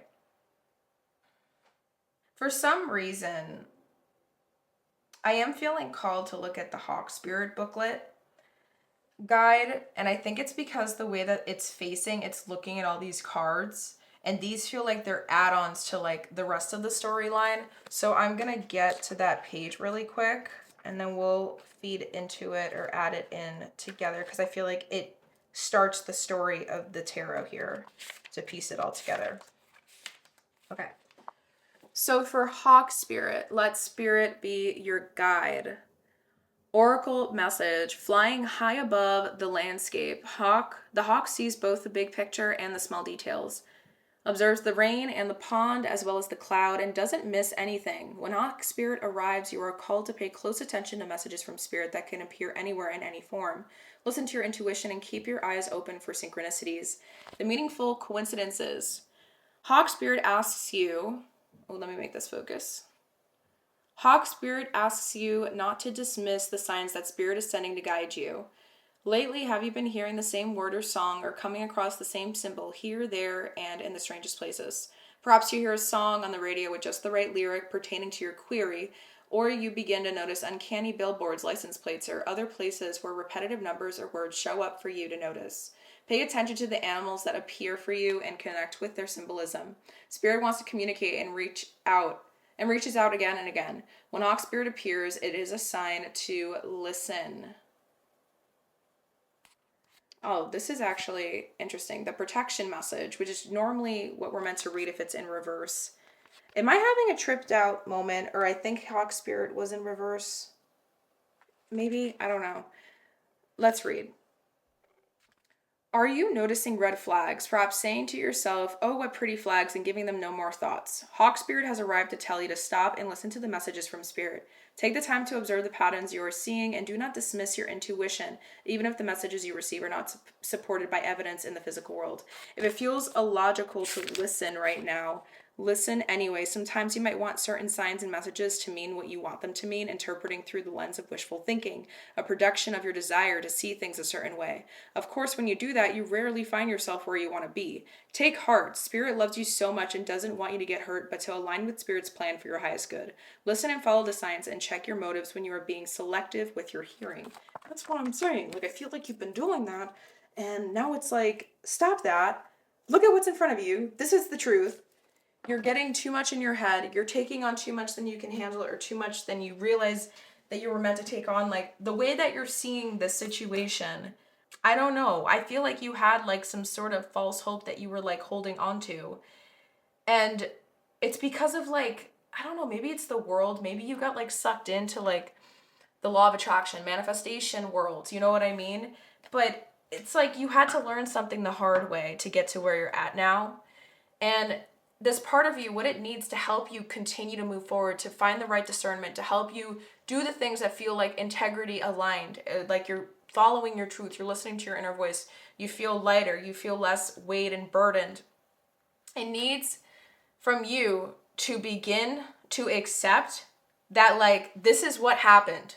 Like it wants you to like lay it all out in front of you and understand that the things that happened, they happened through cause and effect. They happened through cycles of actions and decisions and choices that led you to that place. And you can't keep throwing the reasoning why outside of you, like keep saying it was because of that thing that had nothing to do with me. It was because of this thing that had nothing to do with me, when in reality, everything is a result of chains and events and things that lead us there. And there are things that we can't control, yes, for certain. But pile number one, like this was an effort that had to do with you too. Like you brought yourself there just as much as anyone else. And now that you feel like you're kind of a deer in headlights in this moment, like not knowing what to do, you feel torn, you feel stuck, this is where you have an opportunity to strengthen the very muscles, let's call this the life muscles, that you never were able to have an opportunity to strengthen before. And this part of you that's trying to come through wants those muscles strengthened. It wants that to be worked on each and every day.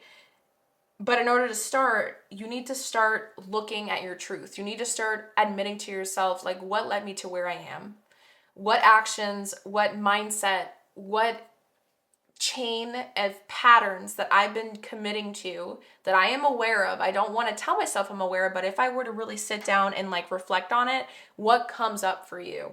Because there's something big here that you keep feeding energy to, that's making you continue to do things the way you've been doing it, but that needs to stop in order for you to be able to successfully move forward, and for this new part of you to come through and start making things happen for you, start feeling like you're on the right track again.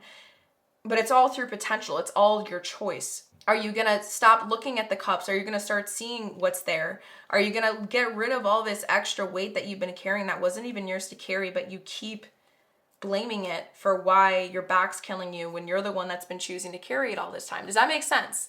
It's like not just a one, it's both. It takes two to tango is what I'm trying to say. So there was something that you committed to. There was something where you had to show up for yourself, or in the situation that the other person or the other thing that has to do with it that created impact didn't have a say in. You know what I mean? Like, you also did your part is what I'm trying to say. That needs to be acknowledged. The second you start acknowledging that, I feel like there's going to be a part of you that's going to come through and be like, okay, so now how can I fix it? How can I take action?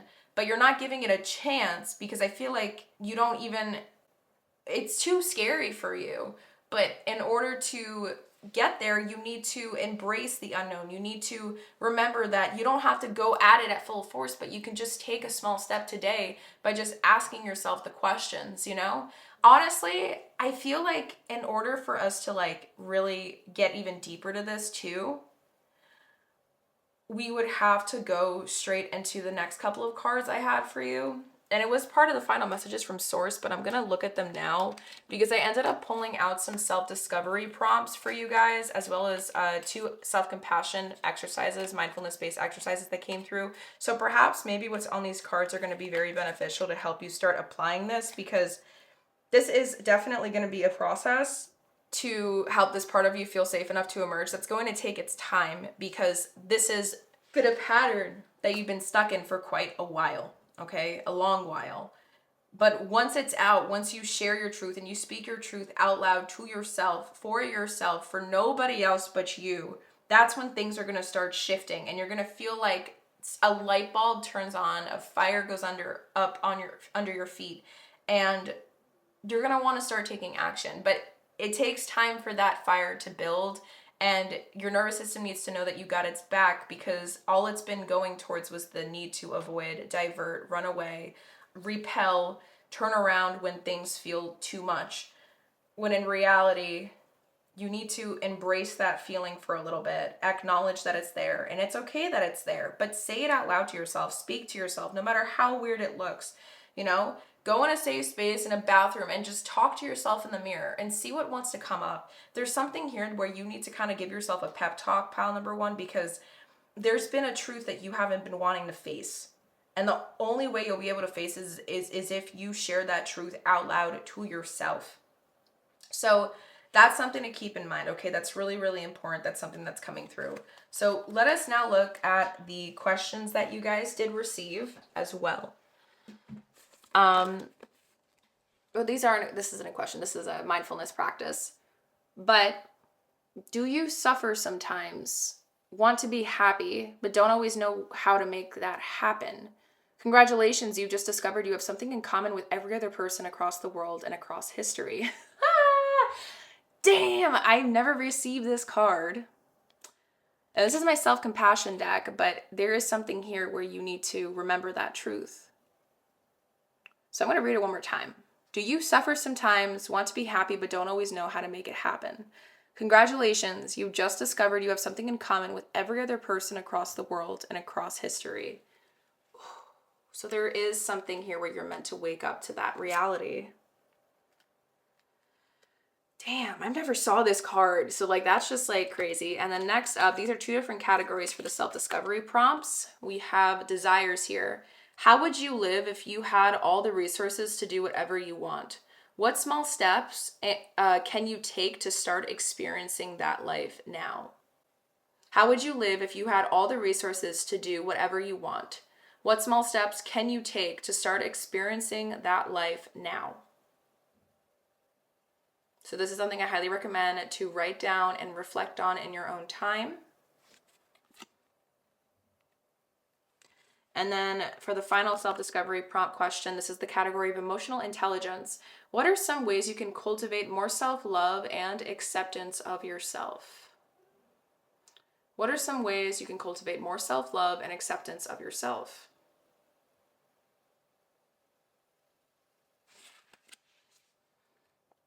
And then for a final self-compassion card, You guys received Born This Way, or question mark, Born This Way?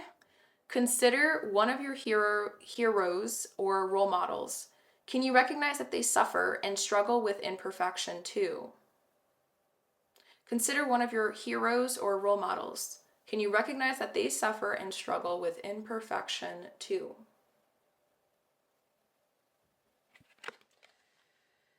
By the way, my loves, if this is something that resonates with you, I am just going to share because I do feel called to, because I do feel like there might be some people that end up clicking onto this video that could become a potential client. We can do something together one-on-one one day, but I am a trauma-informed facilitator for deep healing.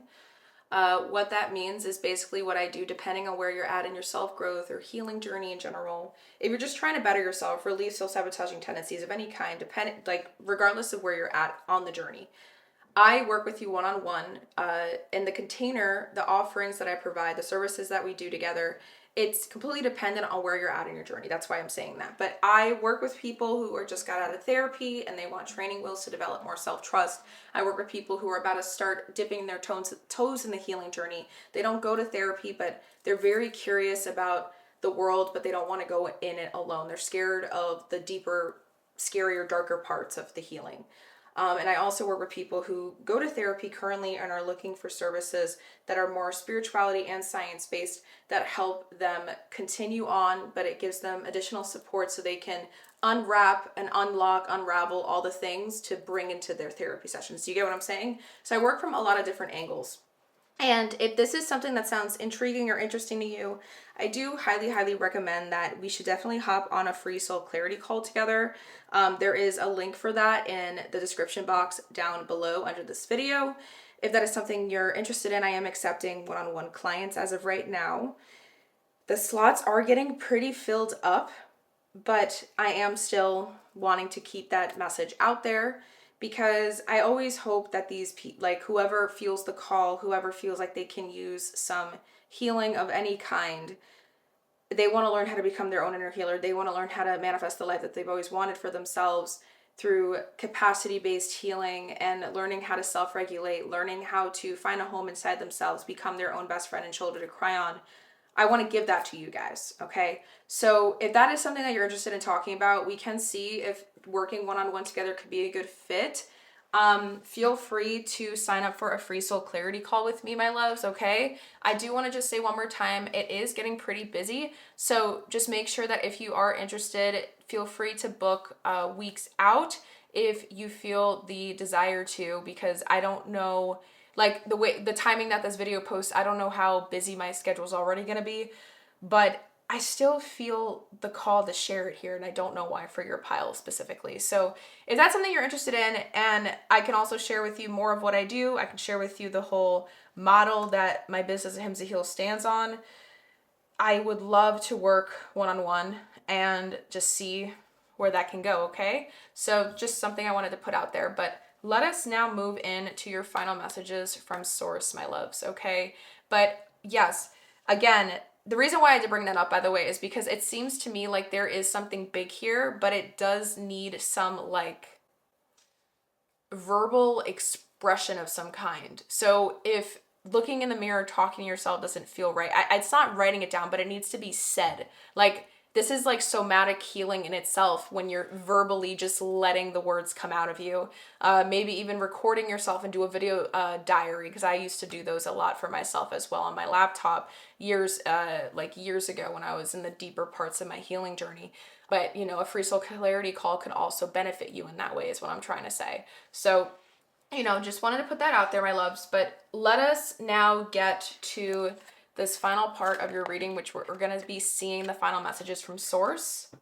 And I did want to share with you, we didn't receive a soul call, a soul truth self-awareness card. It didn't fly out, but the back of the deck wanted to come through and I wanted to share it. So where am I called to use my voice right now? So that's something to also sit with as well. Let me just see if there's any other cards. Nope. Okay, so we did also receive an affirmation card before we go into this final message for you, and then get some sliplets of paper for channel messages from your higher self. And it is, When I see good in others, I acknowledge it out loud. When I see good in others, I acknowledge it out loud. Perhaps there's been a lack of acknowledging good in others, because then that means that you have to start looking at yourself to find answers to something. It's just something to keep in mind, but that's something that did come through. Now, for this message, before we get to the sliplets of paper, the card that you ended up receiving is the number 14 with the Gateway of Knowledge. And the message that goes along with this card. Let's see. So the Gateway of Knowledge, key themes: enlightenment, curiosity, new horizons, intellectual growth, expanding perspectives, and infinite potential. Message: the Gateway of Knowledge stands before you, beckoning you to step into a realm of infinite possibilities. Every question you ask, every curiosity you explore unlocks new doors to wisdom and growth. The pursuit of knowledge is not just about answers. It's about the transformative journey of discovery itself. Trust your curiosity to guide you to uncharted realms where deeper understanding and fresh perspectives await. Guidance. This card invites you to embrace your natural curiosity and explore areas of your life that spark your interest. Whether it's through books, conversations, experiences, or introspection, the journey toward greater understanding can open unexpected doors. The Gateway of Knowledge reminds you that learning is a lifelong adventure, and even the smallest steps toward enlightenment can shift your perspective and empower you. Approach this journey with wonder, patience, and an open heart, knowing that every insight you gain contributes to your personal evolution. Affirmation: I am a seeker of wisdom, open to the boundless possibilities of knowledge. My curiosity leads me to growth and transformation. Here is some actionable insights and reflections. I'm going to just keep it on the screen, keep my hand as still as possible. Please pause this video, take notes, write it down, read it at your own timing, loves. I feel like these are going to be some beautiful actionable steps and reflective ways to connect to everything that came through within this reading today, and to also help this part of you further feel safe enough to emerge. Okay. So there we have it for the Gateway of Knowledge, my loves. So let us now get some final sliplets of paper to wrap up this reading for you. So final messages for, my hand. Pile number 1. Final messages for pile number 1. Okay, so we have what? 1, 2, 3, 4, 5, 6, 7. Seven papers. Yep. Let us see what they say. All right, let's make this focus. Don't ask, what am I here to do? Ask, what truth am I here to live out loud?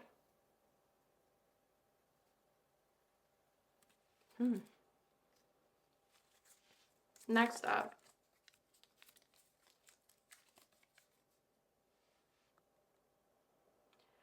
When you notice your old self showing up, say gently, you've protected me. I've got it from here. Sorry about my nasty handwriting. When you notice your old self showing up, say gently, you protected me. I've got it from here.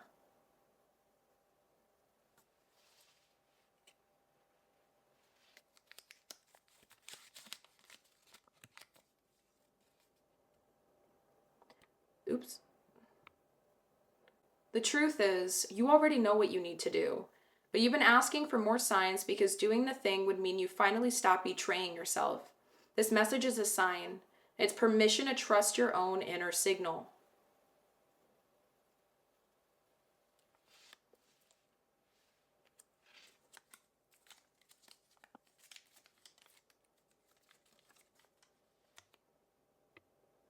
This is 6th house shadow energy. You're addicted to fixing because being still makes you feel useless. So sixth house shadow energy is reference to sixth house in astrology. So highly recommend you look into that energy if you're not familiar with it, but it's about like health, being of service to others. It's kind of the energy of Virgo and like working, routine, daily life, health, things like that. You're addicted to fixing because being still makes you feel useless. But then you can't do self-reflection if you hate being still. Okay. The energy feels split. Oops. There's a conflict between what you want and what you believe you're allowed to have. That's what I'm saying. That's why this reading has taken me forever to like read through and move through, because it feels so polarizing in the energies. Desire but avoidance, you know what I mean? And those are two very different things, and our ego will avoid the things that we don't want to experience, and it goes towards the things that we want.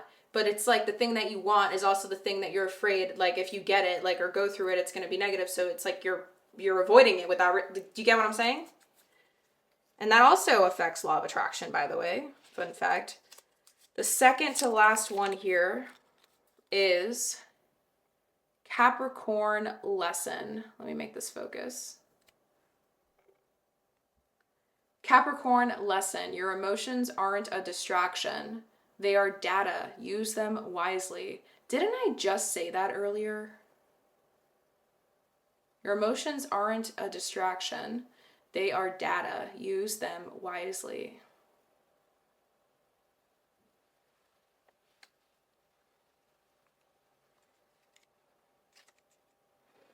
And then lastly, to finish it up here, my loves, we have,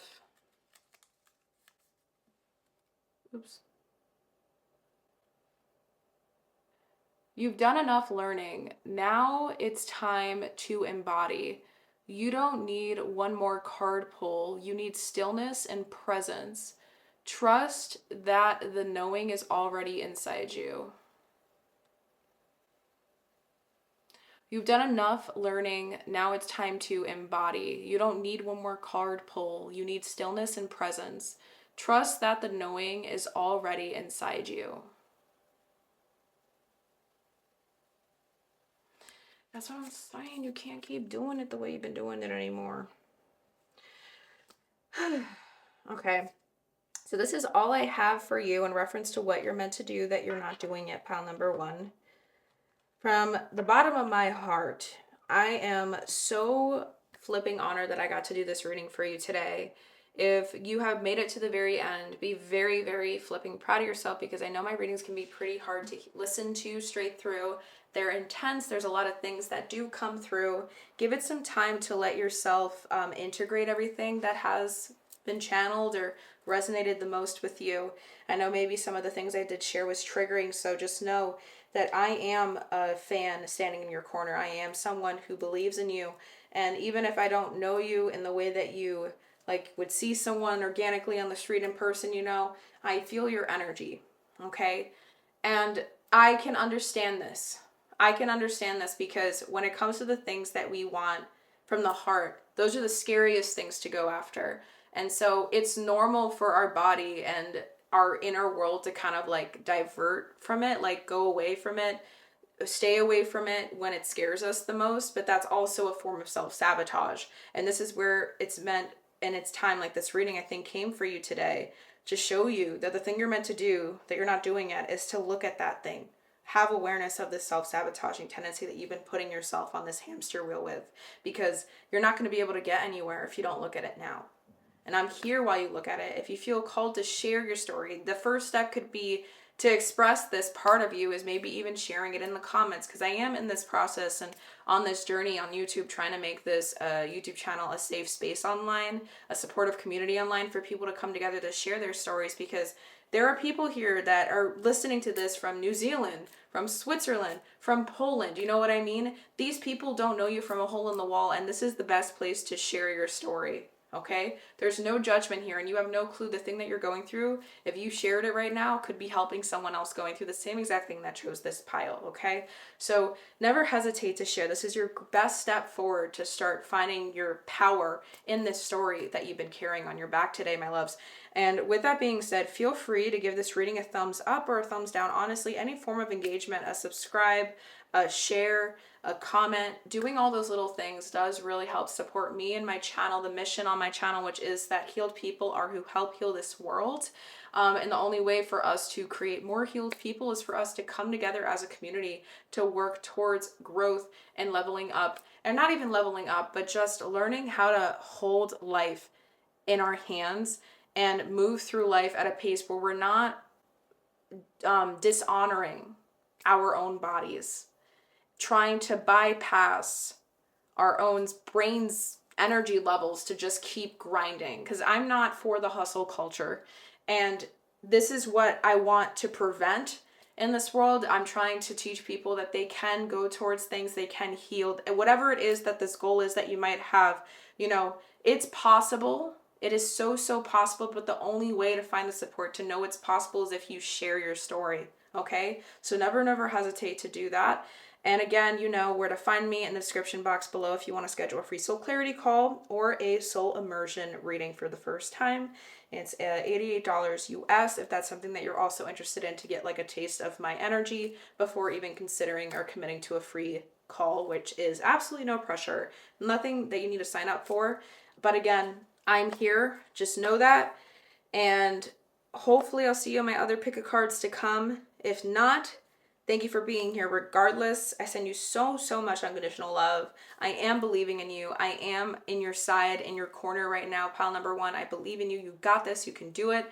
Just keep believing in yourself, and rewind this part of the reading as many times as you need to start listening to the channel messages that came through, because I really feel like there is a lot of good information here to help you sit with this process and reflect on it and embody more of it, okay? The number 9 has importance for you for a reason, so I highly recommend that you take some time to look into that number as well, okay? But with that being said, hopefully I see you in my next readings to come. Have a beautiful day, and bye. Hello, my beautiful pile number 2s. And this is going to be the preparation portion for your pile today. So we're going to be getting all the cards nice and shuffled, and this is going to be an unedited, raw, fully organic process while I get the cards nice and ready to explore for the pile 2 reading portion of your video, or in general today. Okay, so this is your significator card. You are in the right place. For the first thing, we're going to be gathering cards for the first section for this topic in terms of what you're meant to do that you're not doing yet, that we're going to be exploring. We're going to be looking at what's trying to come through you right now. So for that, we're going to be using some oracle decks that I have here on the side. My self-growth career keyword deck, my yin yang deck, my heal yourself, and I think this is called Work Your Light oracle deck as well, okay? So we're going to start shuffling, getting the first set of cards out and ready. Oh, so let us do this now to begin. Oh, I forgot to mention, we're also using my Oracle of the Radiant Sun booklet. We're going to be, I close my eyes when I shuffle, so I'm going to be doing the same. I'm going to be flipping to a natal chart placement, astrological placement that aligns most with what's trying to come through you right now. We're going to be writing it down on this piece of paper. That as well, I forgot to mention. All right, so let us get started, pile number 2, okay? So, connecting to source in this moment. What is trying to come through pile number 2 in the moment that this video and reading finds them? In reference to what they're meant to do that they're not doing yet. What is trying to come through pile number 2 in the moment that this video / reading finds them? What's trying to come through pile number 2 in the moment that this reading finds them?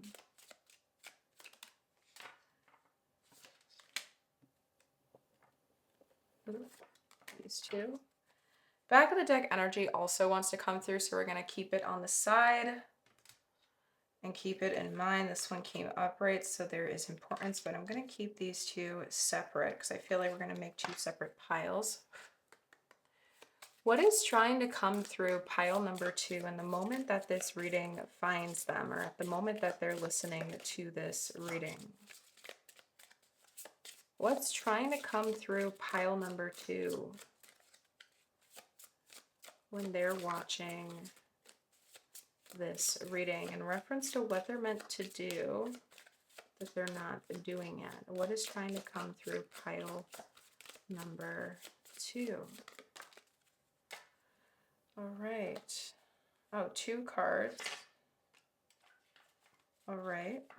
Back of the deck here again, family and tribe with the number 20 for the Yin Yang Oracle. What is trying to come through pile number 2 in the moment that they're listening, or they listen to this reading in reference to what they're meant to do that they are not doing yet? What's trying to come through pile number 2 in the moment that they listen to this reading and this reading finds them? What is trying to come through pile number 2? Allow the card to fall out if it's meant to be.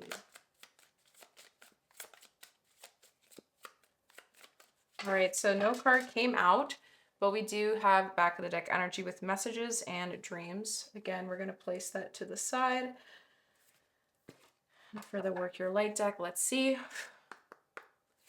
What is trying to come through pile number 2 in the moment that this reading finds them and when they listen to it, as this is a timeless reading in reference to what they're meant to do that they're not doing yet? What is trying to come through pile number 2 in the moment that this reading finds them?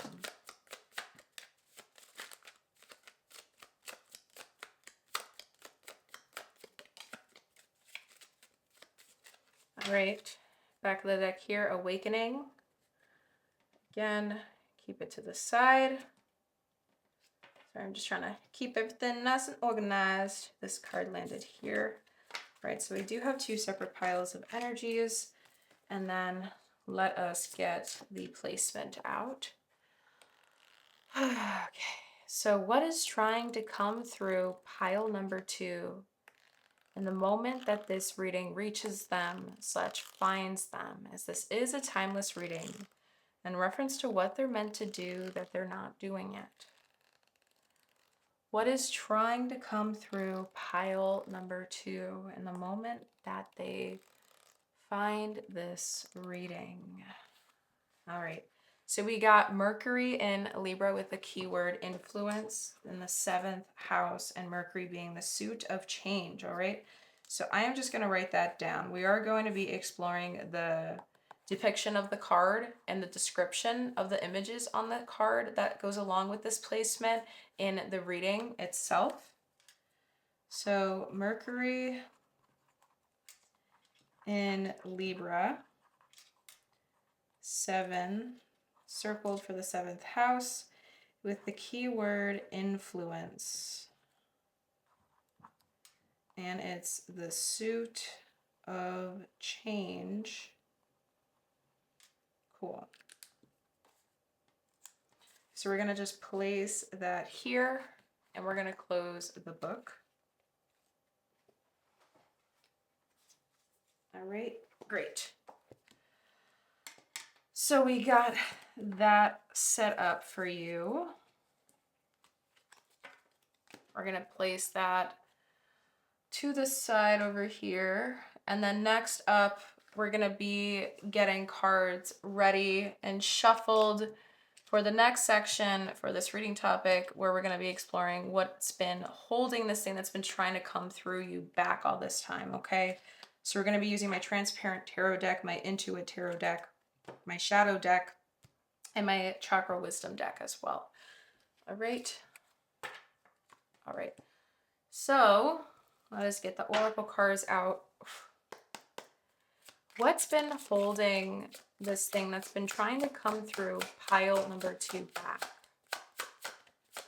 What's been holding it back inside of pile number 2? What's been holding it back from coming through pile number 2? Okay, so we got 3 cards. These 2 landed together. This one's separate. Again, interesting. No back of the deck energy wants to come through here. Let's see. What's been holding this thing that's been trying to come through pile number 2 back? What's been holding it back from coming through? All right. Back of the deck wants to be seen here. We have trauma. So we're going to put that to the side again and we'll explore it. We got 3 shadow cards. These 2 are upright, so they want to be seen here, right? Yes. Interesting.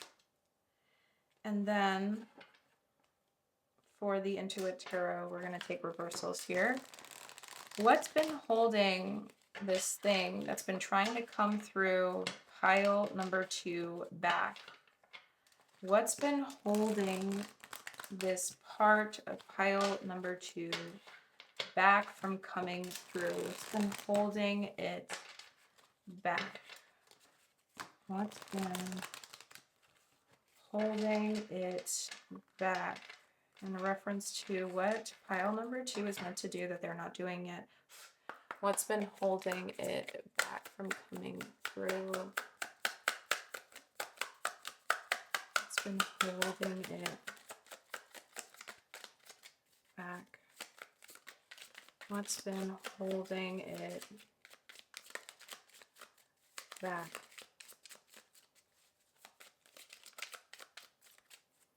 All right, so back of the deck here is the Queen of Wands upright. Again, placing it on the side. This card lands here, this card landed here. You see how things are just landing organically. Beautiful. Maybe there is 2 things that's trying to come through. We'll see. I'm curious. I'm very curious. Pile number 1 didn't have this energy like this. So let's see what comes through. Now for the transparent tarot. What's been holding this thing that's been trying to come through pile number 2 back? What's been holding it back in reference to what pile number 2 is meant to do that they are not doing yet? What's been holding it back from coming through?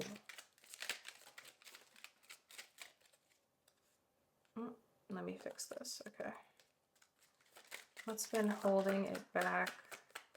What's been holding this part of pile number 2 back from coming through in reference to what pile number 2 is meant to do that they are not doing it? What's been holding it back?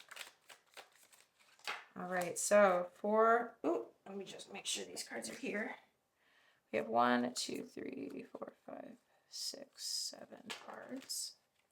For the back of the deck energy, maybe we'll take additional clarifying cards as we explore. So we got 7 cards that wanted to come through for back of the deck energy. So let me just, okay, we're good here.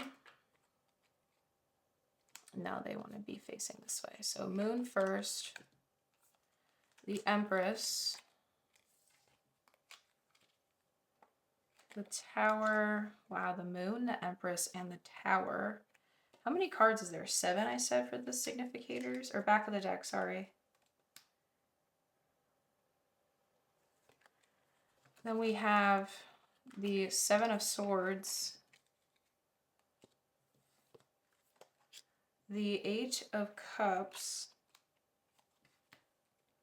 the Wheel of Fortune, and the Queen of Swords.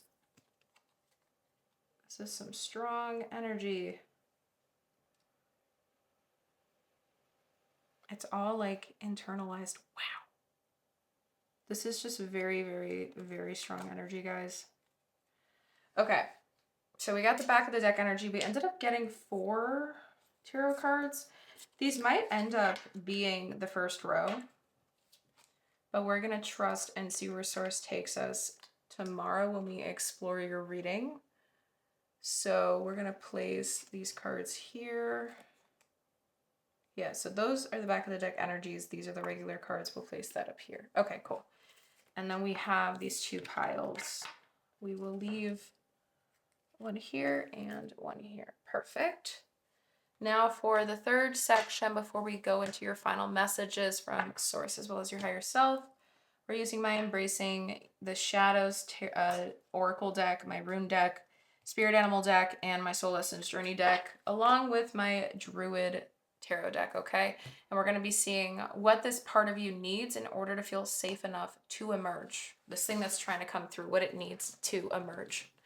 All right? So let us get the cards out. What does this part of pile number 2 need in order to feel safe enough to emerge? What does this thing that's been trying to come through pile number 2 need in order to feel safe enough to emerge?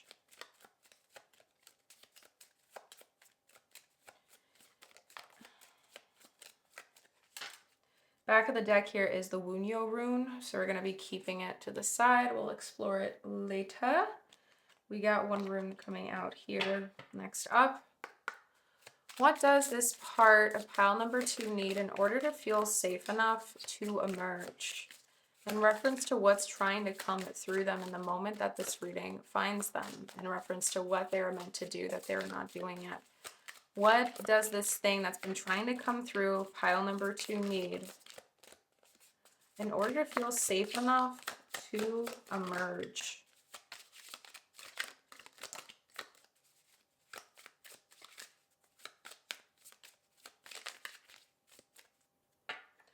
Beautiful. No back of the deck energy here. Let's do Animal Spirit deck. What does this thing that's been trying to come through pile number 2 need in order to feel safe enough to emerge? What does it need from pile number 2 in order to feel safe enough to emerge? One more shuffle. What does it need? Pile number 2 in order to feel safe enough to emerge. Beautiful. We have back of the deck with Dragonfly Spirit number 22. Beautiful.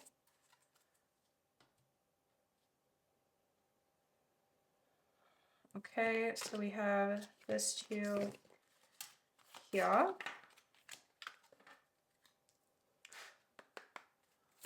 What does this thing that's been trying to come through pile number 2 need in order to feel safe enough to emerge?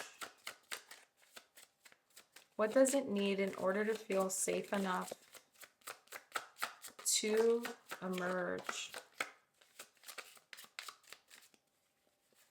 What does it need in order to feel safe enough to emerge within pile number 2? Okay, back of the deck here is relationships. Again, we will look at these things in a moment tomorrow. And then lastly, for the Druid Tarot deck, let's see what comes through. What does this part of pile number 2 need in order to feel safe enough to emerge? What does this thing that's been trying to come through pile number 2 need in order to feel safe enough to emerge? Let the card fall out. What does this part of pile number 2 need in order to feel safe enough to emerge?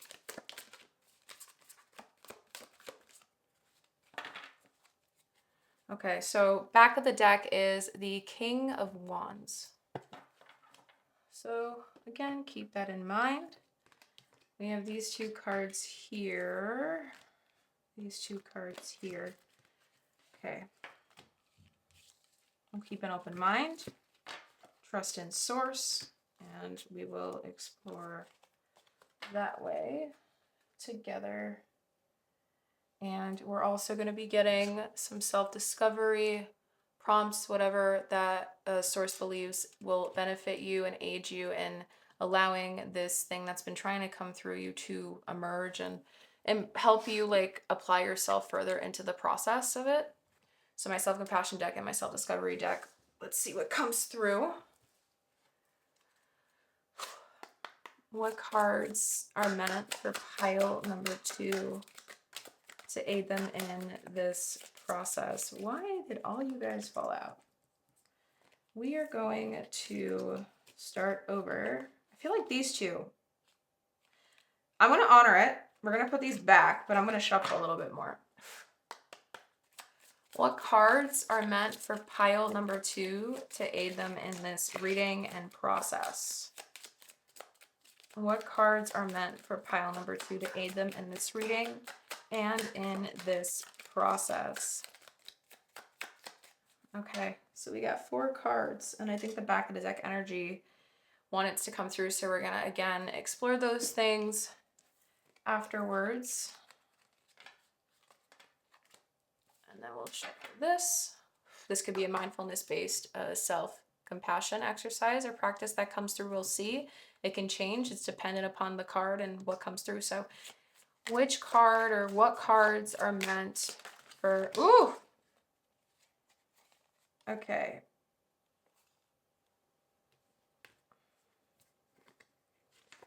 Guys, I need you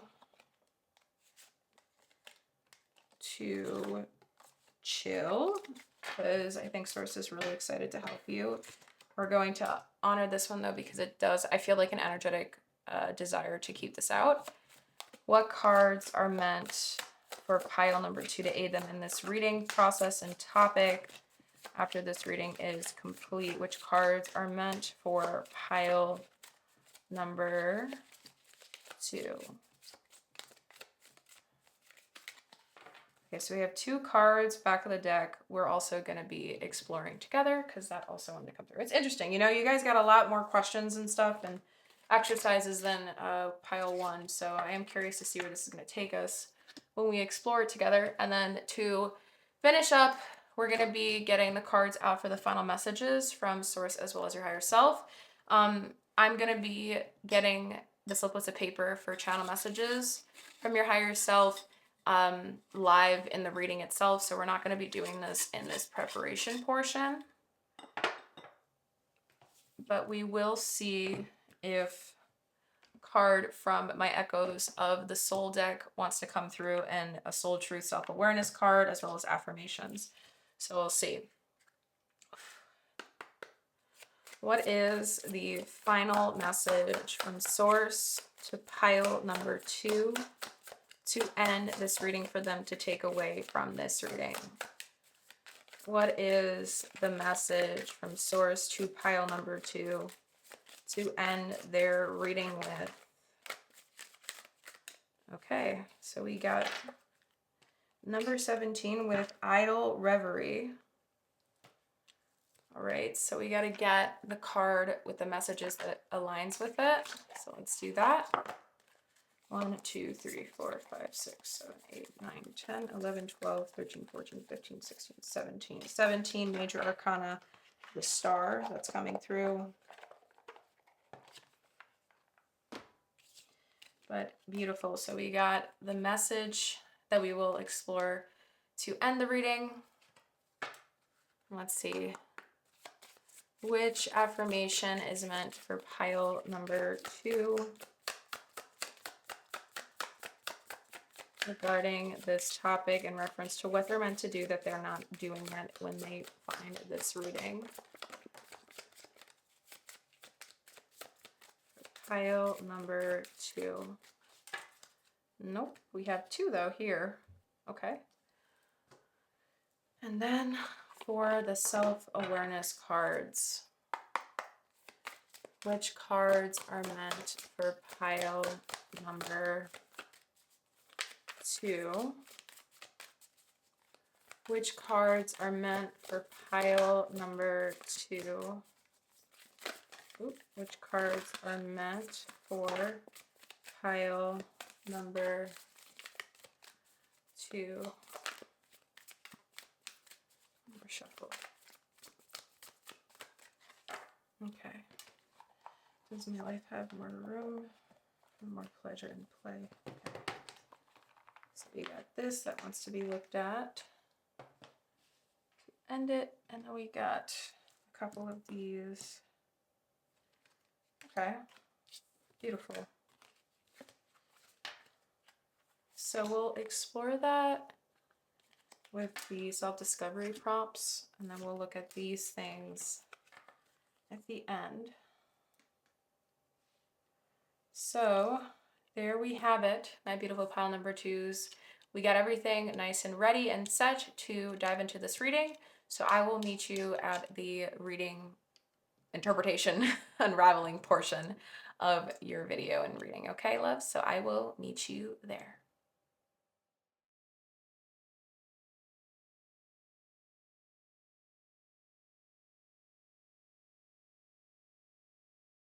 Hello, hello, hello, my beautiful pile number 2s. If this is the card that aided you in selecting this pile, this gratitude, higher self card, then you already know that this reading is 100% meant for you in reference to what you are meant to do that you're not doing yet. So, to dive into this reading, we are going to be looking at a couple of different sections with questions and cards that are already pre-shuffled beforehand.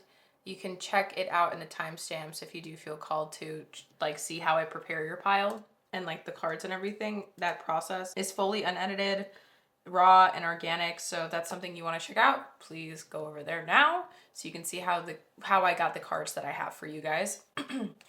But if not, let us start exploring this together. But I am pretty interested and intrigued on the fact that you guys got a gratitude card for the significator card with this topic, which is what you're meant to do that you're not doing yet. Because there's like this energy of celebration here, kind of like 3 of Cups energy. Like there's a little bit of playfulness too. Page of Cups energy also is coming through. So I am quite curious to see what this book is going to tell us. And then we're obviously going to just start right away by plugging all the cards in here. All right, loves, we got lots of cards. So let us get into the booklet and go to gratitude to see what it has to tell you.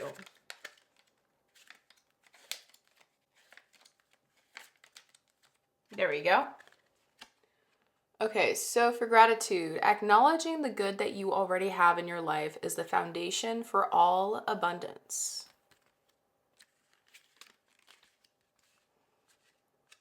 Ooh. This card comes to help you recognize the blessings all around you. As humans, we have a tendency to focus on what's lacking as opposed to what's already present. However, if you tune into your higher self, it will show you that the universe... Oh, where am I? Is abundant, that the universe is abundant and always provides.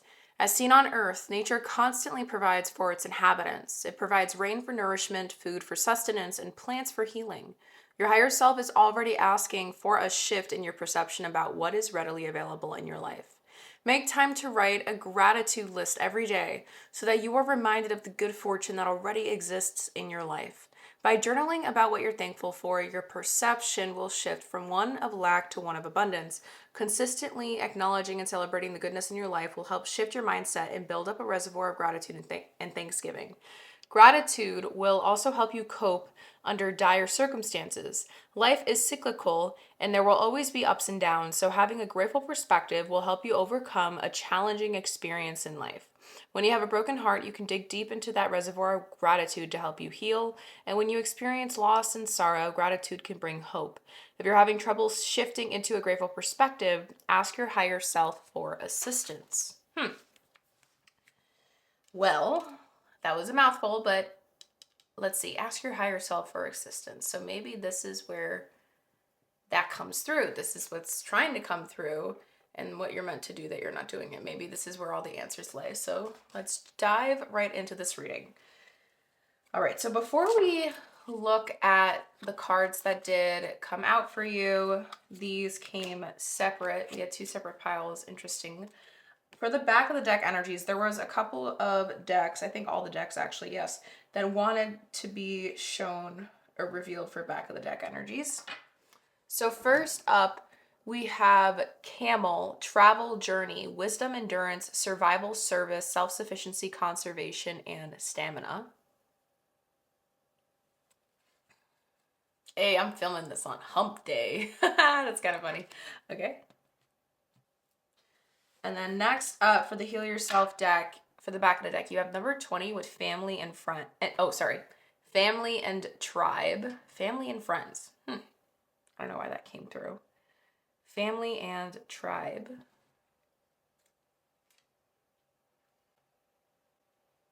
The tiger is standing out to me a lot here.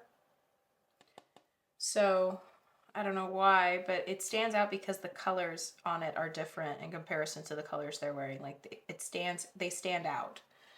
They're different from the rest. And then for the Yin Yang deck, we have Messages and Dreams.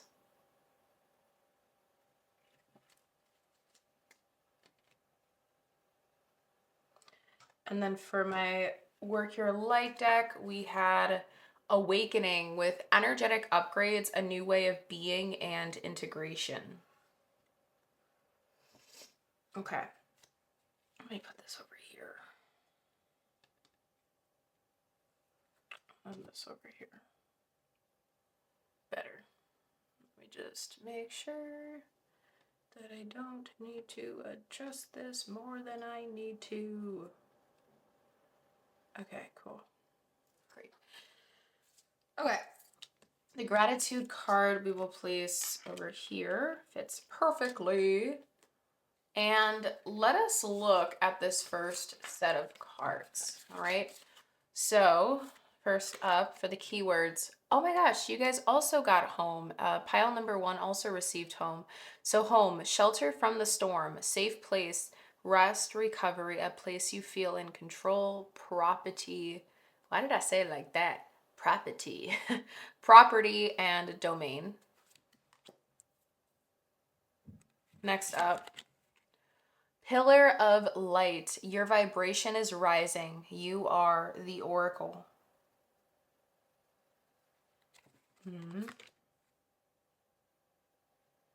So this is where we're seeing what's trying to come through you right now, pile number 2. And then for the other keyword, we have cake, festive, caution, slippery situation, birthday party, but curvy, something delicious happening, reward, having your cake and eating it too. I'm hearing it's a piece of cake. Piece of cake, like you know that saying, piece of cake. What a piece of cake. And then for, oh, you guys also received sexual arts, but I don't know why it was in reverse with the number 33. Pile number 1 also received this. So some of you guys may have felt called or drawn to pile number 1 and pile 2. If that is the case, I don't know. I'll tell you guys if I feel the call to tell you to move to pile 1 anytime soon, but I just felt called to share that. And then for the second set of cards here, we have Say What You Mean with number 18 and Bicycle with Progress, Renewal, Promising Times Ahead, Transportation, Movement, and Exercise. A lot of movement, okay? We see the seagulls here. Messages incoming, journey, travel, wisdom, endurance, exercise, movement, transportation, progress.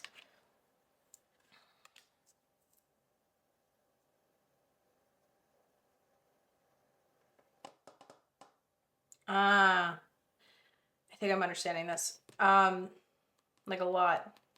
Okay, so let's look at the card, the natal chart placement for my Oracle the Radiant Sun booklet we flipped to, and we're going to read the image. So we had Mercury and Libra that you guys received here with the 7th house because it's associated with Libra, and then Mercury is the suit of change, and then the keyword is influence.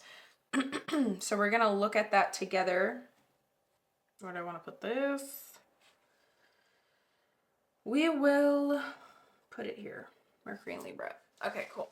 So for Mercury and in Libra, we're going to read the depiction or the description of the image here for the card. So it says, the coiled serpent's tongue is the astrological sigil for the planet Mercury. It represents smooth talk, guile, persuasion, and temptation. In the first relationship, Adam and Eve walk in the garden, unaware of danger, beneath the roses and thorns. Okay.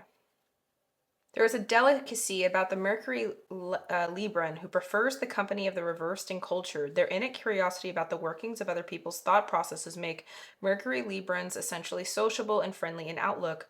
Those with this planet combination need plenty of healthy discussion and amicable argument to exercise their natural capacity for seeing both sides of any question. When this card is drawn, it suggests that the inquirer should take a second opinion from a respected colleague about the present question. Negatively, there is a danger that in constantly being fair to all, the Mercury Libran may find it impossible to come down firmly on one side of a question. Okay, so the coiled serpent's tongue is the astrological sigil for the planet Mercury. It represents smooth talk, guile, and persuasion and temptation. In the first relationship, Adam and Eve walk in the garden, unaware of danger, beneath the roses and the thorns. Okay. Being careful. Having your cake. Piece of cake. Okay. I'm understanding this, guys. Okay, so. Sorry if my camera has been nonstop focusing, guys. I appreciate your patience with me on that. I'm still trying to figure out how to get it working well. So, if you guys know how to give me a solution, I have a Nikon Z30. And currently, I have it set on to autofocus full-time.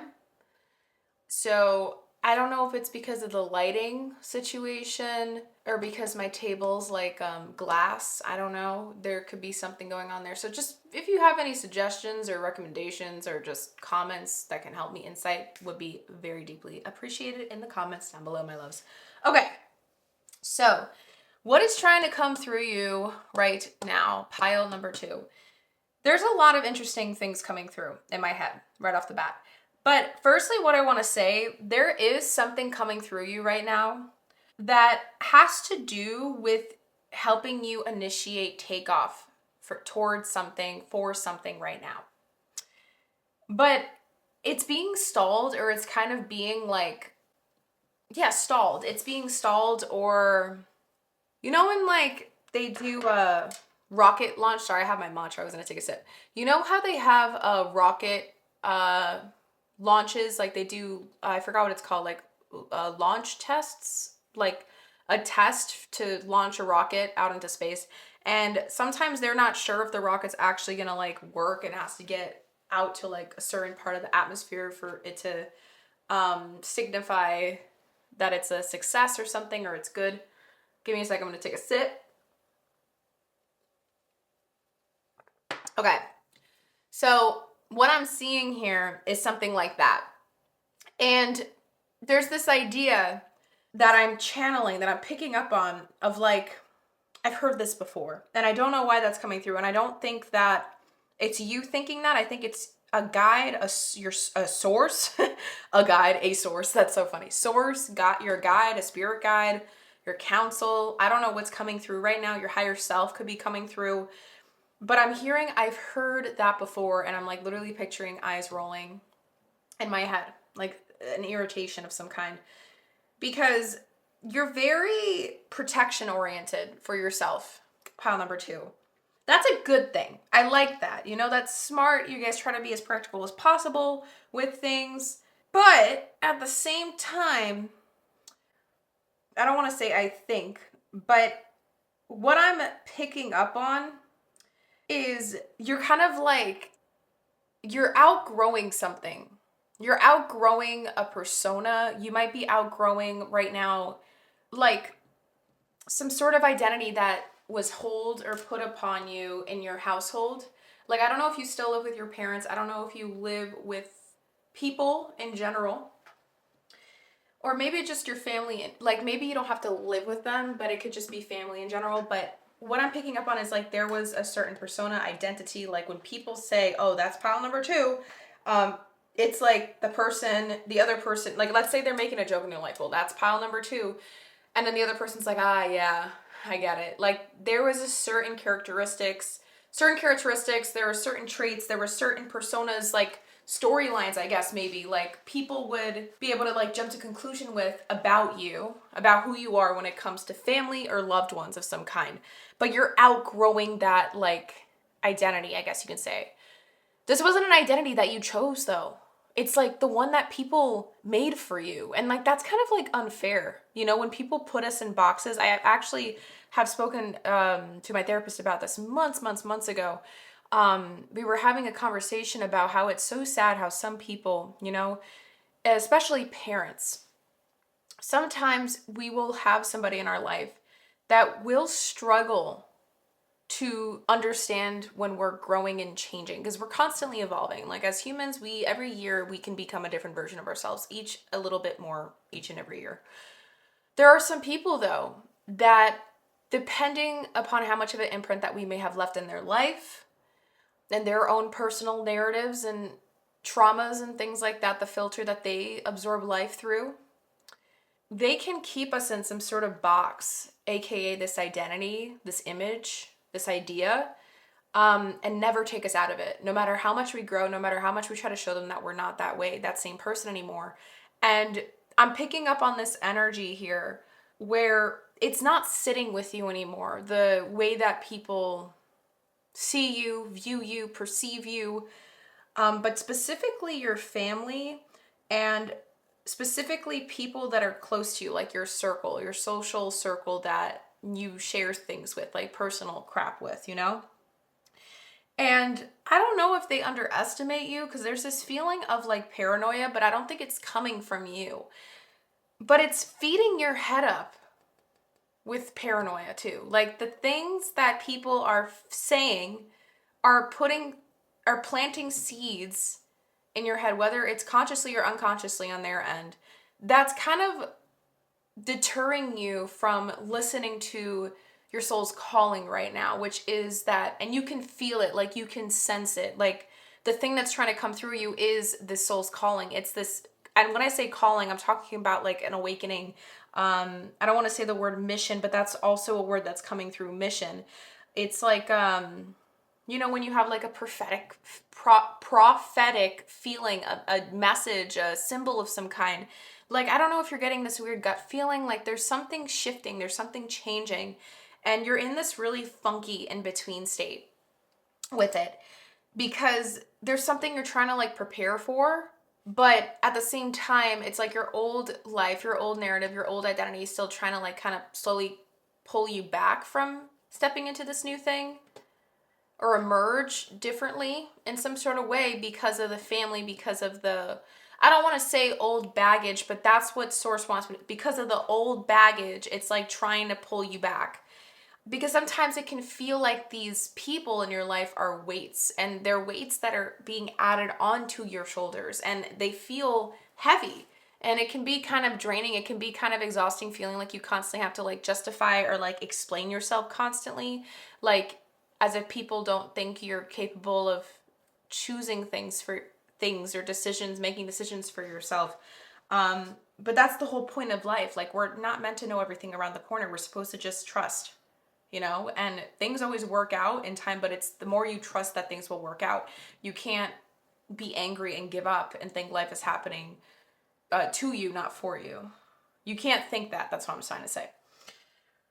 But these people, they think that way. And so it's kind of as if, as you're trying to like grow and like go do the things that you want, there's this feeling of constantly still being like pulled back. And the number 18, I just realized, is the major arcana number for the moon. And the moon is actually a back of the deck energy for the next section we're going to be exploring, which is why this, what's been holding this thing that's been trying to come through you back.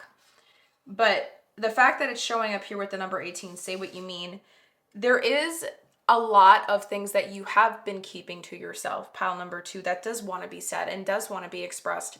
And what's trying to come through you right now is the part of you that is able to become the leader right now. Okay.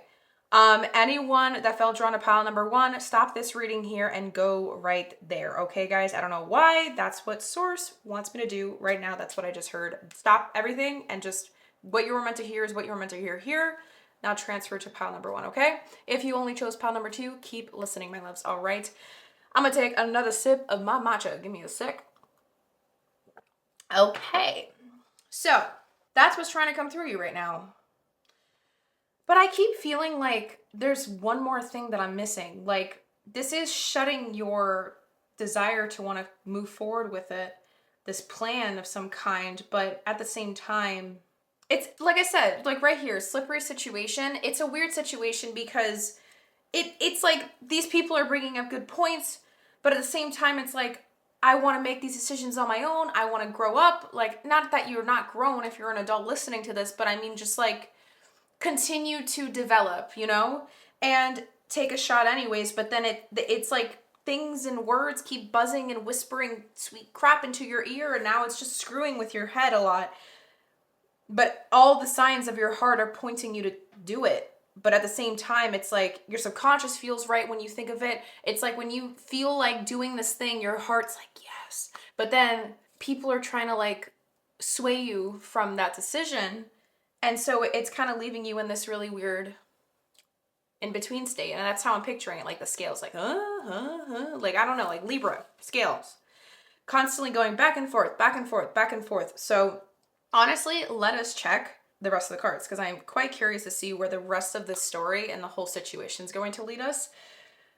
So to do this, interesting, again, look at this. We got another 2 separate sets of cards for this next part where we're going to be looking at what's been holding this part of you back this whole time that's trying to come through and it's been wanting to come through.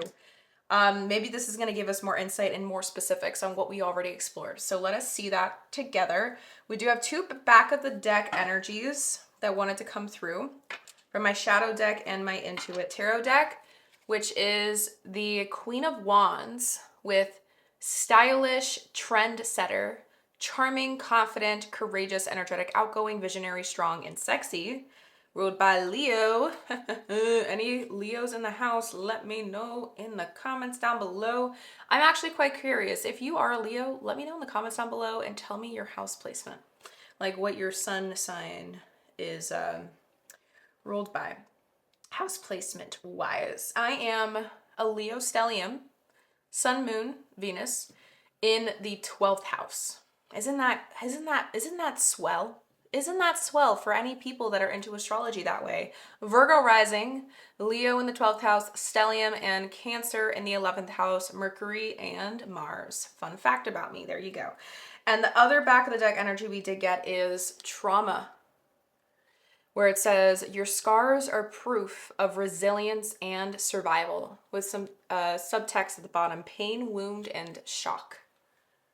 So there is a lot of like intensity energy here, a lot. Well, you're trying to grow and protect your fire, but it's like things keep screwing with that. And the number 33, it's a master manifestor number. I highly recommend that you look into it. I have a book on numerology and I was actually reading up specifically exactly on the number 33. I didn't even know that it was a like I forgot what they're called when they're like a big, like a numerology, when they're pairings together, there's like a big number like 11 there. It's a master, maybe a master number. But I heard that this is the master manifestor number. 3 separate are about like action, creativity, expression, synthesis, fulfillment. But 3 and 3 together, you are able to do that. Empress energy, right? That's what's trying to birth through. But what's been holding it back, perhaps there's trauma here of doing that very thing, that very said thing, because people keep worrying about things when it's your experiences and your lessons to undergo, your choices to make, and it's not fair to you. Hurts my heart. And I know this feeling very well, and I can relate to you very well if this does have to do with family. So let me know in the comments, loves. For the first set of cards that wanted to come out together, for the chakra wisdom card, we have the sacral chakra with self-worth. Personally, I find this card to be one of the most powerful cards that I own in my chakra wisdom deck. Look at this. The image in this card is just so accurate of a depiction.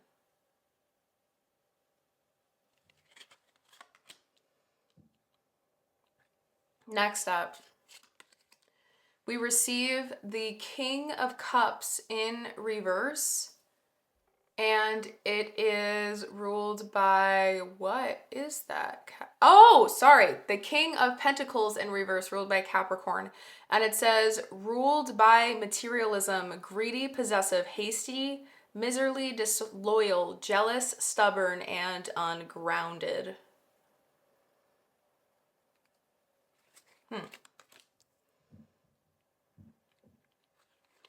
Next up, we have two shadow cards here with resistance, go with the flow and be open to life's changes, opposition, refusal, and denial.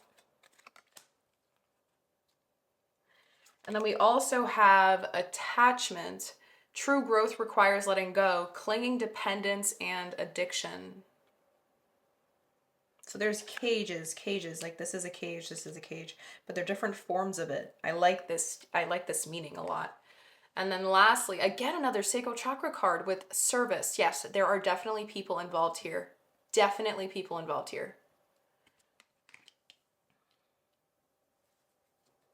All right, so for the next set, honestly, let's look here first, and then we'll slowly add more into it as we continue to kind of unravel it together. All right, so first off, what I am definitely picking up on in terms of what's been holding this part of you back, pile number 2, guilt. There is a lot of guilt here. Now I understand why the sexual arts is in reverse. This is sacral chakra energy in reverse, but Empress energy is also sacral chakra energy. So I understand this. There's a lot of guilt here because I don't know if these people supported you a lot in certain areas. And now it's like they want you to take care of them. There's a lot of different potential situations this can be, okay? So I'm going to list them out, what I'm picking up on. This can be like a situation where you're like a caregiver and you feel torn because you don't really want to put yourself in that position because you want to keep like continuing forward with your own personal life development, but you feel like you're obligated to because you're dealing with a lot of guilt, and you also don't want to like let people think or leave them thinking that you don't care about them enough to like show up in that way. That's one thing that's coming through. Another way that I'm seeing this is guilt as in like there's such a big goal. There's something that you feel like you're destined for. And I don't use that word lightly. I don't even use that word often unless it feels like Source wants me to, okay? Source wants me to in this case. It feels like you guys may have had a moment, a vision, an awakening, an epiphany moment where you feel like there's something that your heart's trying to guide you towards. And you really want to go there, like badly.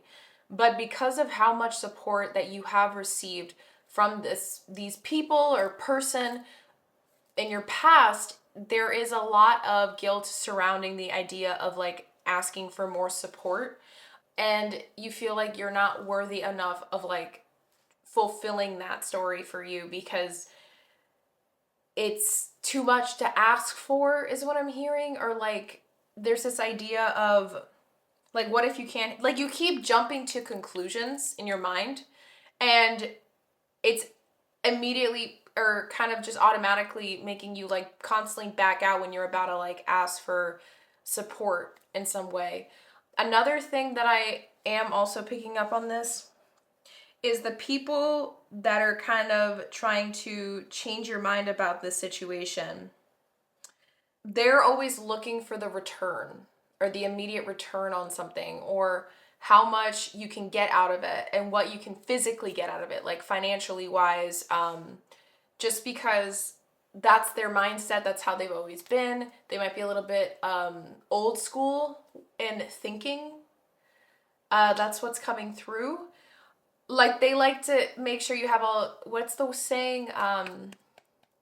Your eggs in the nest, have all your eggs in the nest, have all your nest, something. I hope you guys know what I'm referring to with that saying. Have all your something in the eggs in the nest. I don't remember what the saying is, but I feel like that's how they are. And because of that, it's kind of completely just stomping all over this parade you're trying to create. Because it's like, it's a dream. In order to do the dream, you got to plant the seed. In order to plant the seed, you got to cultivate it. You got to tend to it. You got to love it. You got to give it care. You got to give it attention. You got to give it time. You got to give it space. You got to give it effort. You got to give it consistency. There's a lot here, right? If you really want this thing, and I feel like you do, pile number 2, this part of you that's trying to come through knows you want it, and it's trying to help you say yes to it. You will be able to do this. And the reason why I say this to you very confidently is because you literally have sacral chakra energy all over this. And so you, I don't know if you guys are familiar with human design. So if some of you guys, I feel like a lot of you guys who chose this pile might be like a generator or a manifesting generator. I am a generator. I'm what's known as an opportunist / hermit. So I need my alone time. I need my solitude. I need my inner space, and then time to also go out. But I like to take my time with things, and emotions are the biggest thing that drive me forward. I'm a Mars in Cancer, so obviously. But also, by the way, that was a joke. I believe we're a little bit of all signs, and astrology helps us be able to like tap into those energies more. But let's continue. There is a big energy here where you're kind of like me in that sense. Your emotions are the thing that like help you drive forward. And when you really feel like deeply aligned with something at the heart level, like you will put your all into it no matter what. Like you will not want to give up on that thing. But obviously, these people can't see that. They don't see how you feel on the inside. Only you can, pile number 2. And there is a big disconnect here because they're only seeing what they want to see. That's what I'm trying to tell you. They are only seeing what they want to see. It's like that analogy that I gave you, how people will just see us in one box but never let us get out of the box. And it's really sad to think that, right? But it's true.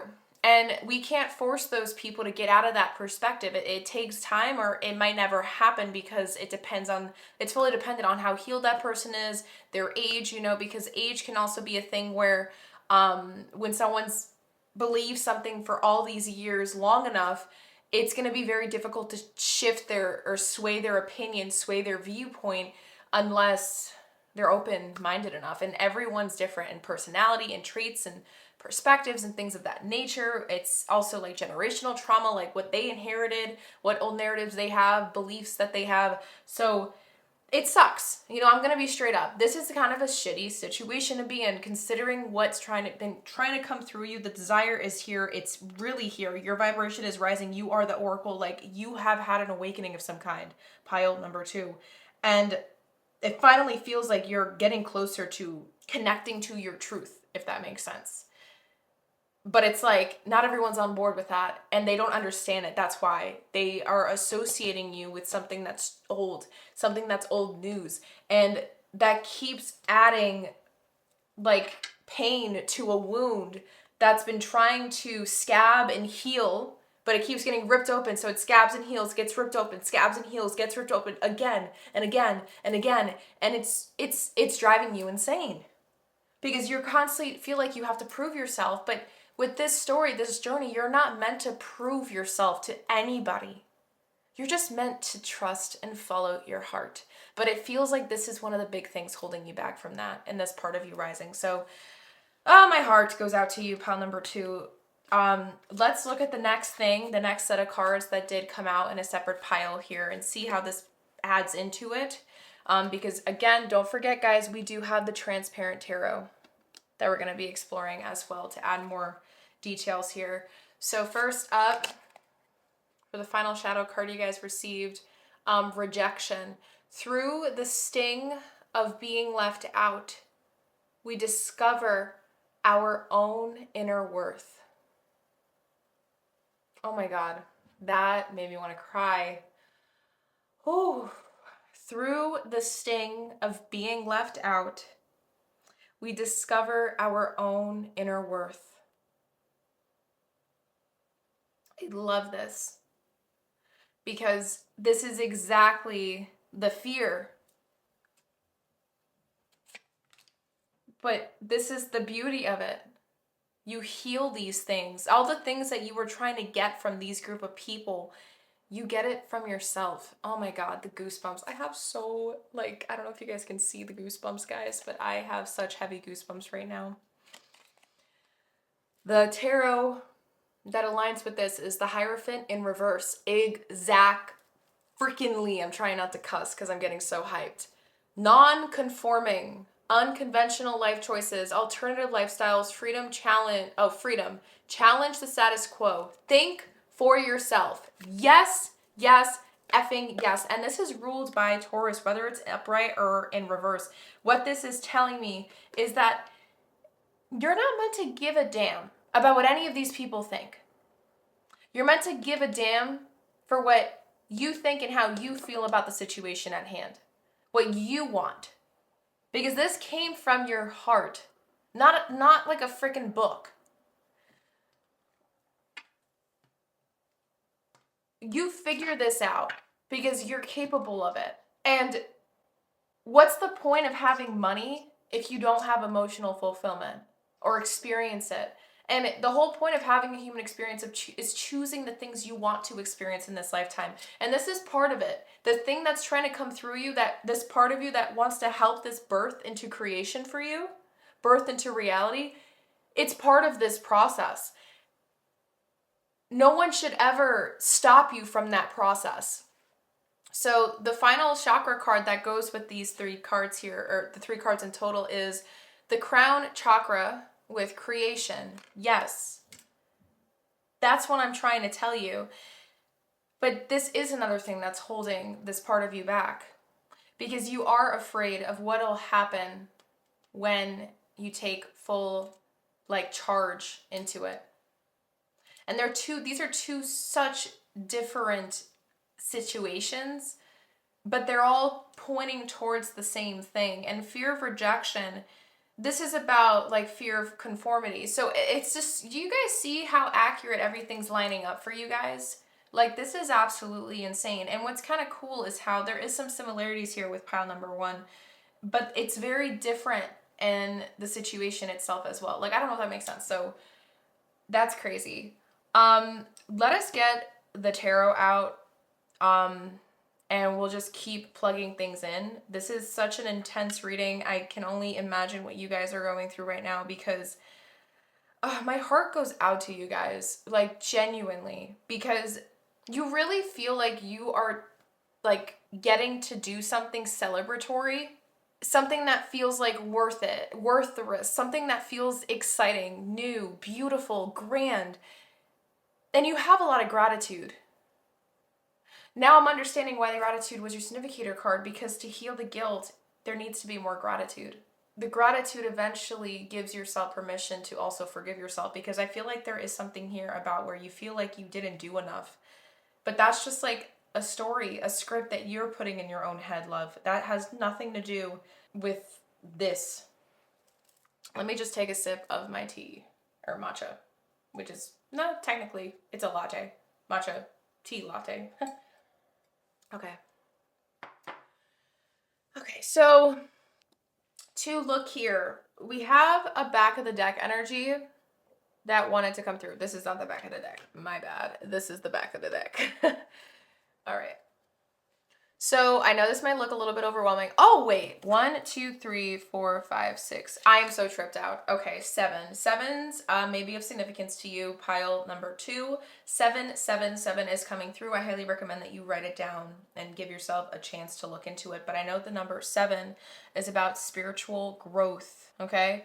So number 7 is also about magic, spirituality in general, and researching. It's about the process. It's about the marathon, not the sprint. It's about trusting in the things that you aren't reaping results, but it's about the commitment. It's about continuing to show up regardless. And before you know it, you're there. I felt called to choose, like, take out 7 transparent cards in the back of the deck to formulate the back of the deck design for you guys. And this ended up becoming the Moon with Empress. So look, we have the Moon here again. Remember I was talking about the Moon earlier? We have Tower. Empress too, I just realized, 33. We were talking about Empress energy. We have the 7 of Swords with the 8 of Cups, the Wheel of Fortune, and the Queen of Swords. It's like you really feel drawn, like you feel so awakened right now, pile number 2. Like you feel like you have such a deep desire to do this, but you're sabotaging yourself because of these fears, because of the idea of what you're gonna lose when you do it. You're not looking at what you're gonna gain. And that's the thing that you've been lacking in your life. The thing that whatever this is that has come to you in your head, it helps you gain something that you haven't been able to get access to. And that's what I think Source wants you to pay attention to. Not what you're losing, but what you're actually gaining. Like what this opens doors for, like the opportunities it gives you, the potential. Because if you were to actually continue to put effort into this, the way a bull just darts at red, you're gonna be amazed on what comes through. But the only way that you can do it or make it happen is if you take action. And here's the thing. Personally, I do believe that a lot of this is going to be able to heal itself in time. I don't feel like this is something that they're going to like hate you for, but it is going to take time for them to like release it if you were to go forward with it. But let's keep going because I think I might be getting ahead of myself. So this is going to be the first row of the Transparent Tarot, and then we're going to shuffle the deck and get the clarifiers to land on top, okay? So first up, oh, this is upside down. We have the Magician. Next up, we have the King of Swords, Death, and we have, what is this? I can't see. Oh, the Four of Wands.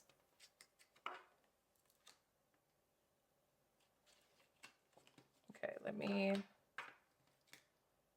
we're gonna put this here and then we'll keep the back of the deck down here. Okay. Let me see which way I'm going. This way. All right. Give me a card to clarify the Magician here. Thank you. Clarifying the Magician, we have the Two of Swords. That indecision state. Clarify the King of Swords for me, Source, please, for what's been holding this part of pile number 2 back. Clarify the King of Swords for me, please. Clarify the King of Swords for me, please.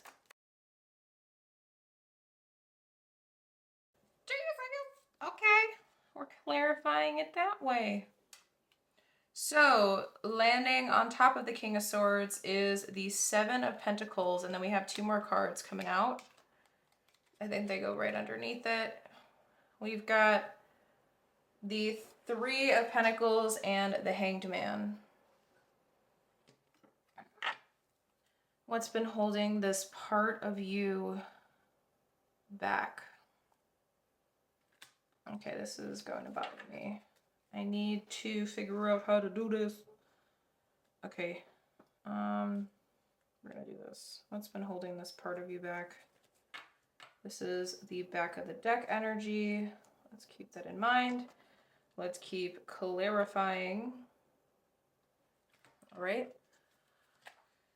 Clarify the Death card for me, please. What's been holding this part of pile number 2 back? Please give me a card to clarify the Death card. Clarify the Death card, okay. We have the Five of Wands. And lastly, let's clarify the Four of Wands for me, Source, with Justice. And, oh, we got one more card. Okay, so we got Justice. And let me get the last card that fell. Where the heck did that card go? I heard it slide somewhere. Oh, no, where'd it go? Is it like completely gone? Oh my god. Where's the card? Oh my god, I found it. I got so lucky it almost got slid under this table next to me forever. Or drawer. Chariot. 7. We have a lot of 7s. And the scales are ruled by Libra, which are 7th house. So 7, I told you, have significance here. Okay. So, what's been holding this part of you back, looking at the tarot now to add more here? Well, obviously with the Magician and the Two of Swords, you know that you have what you need to start this. You're just afraid to do it. Because you don't know what the repercussions will be. You don't know what, like, it's like cause and effect. Like, you don't know what effects this is going to take. The reaction of it. But at the same time, it's like, you are aware. Okay, this is where it gets interesting.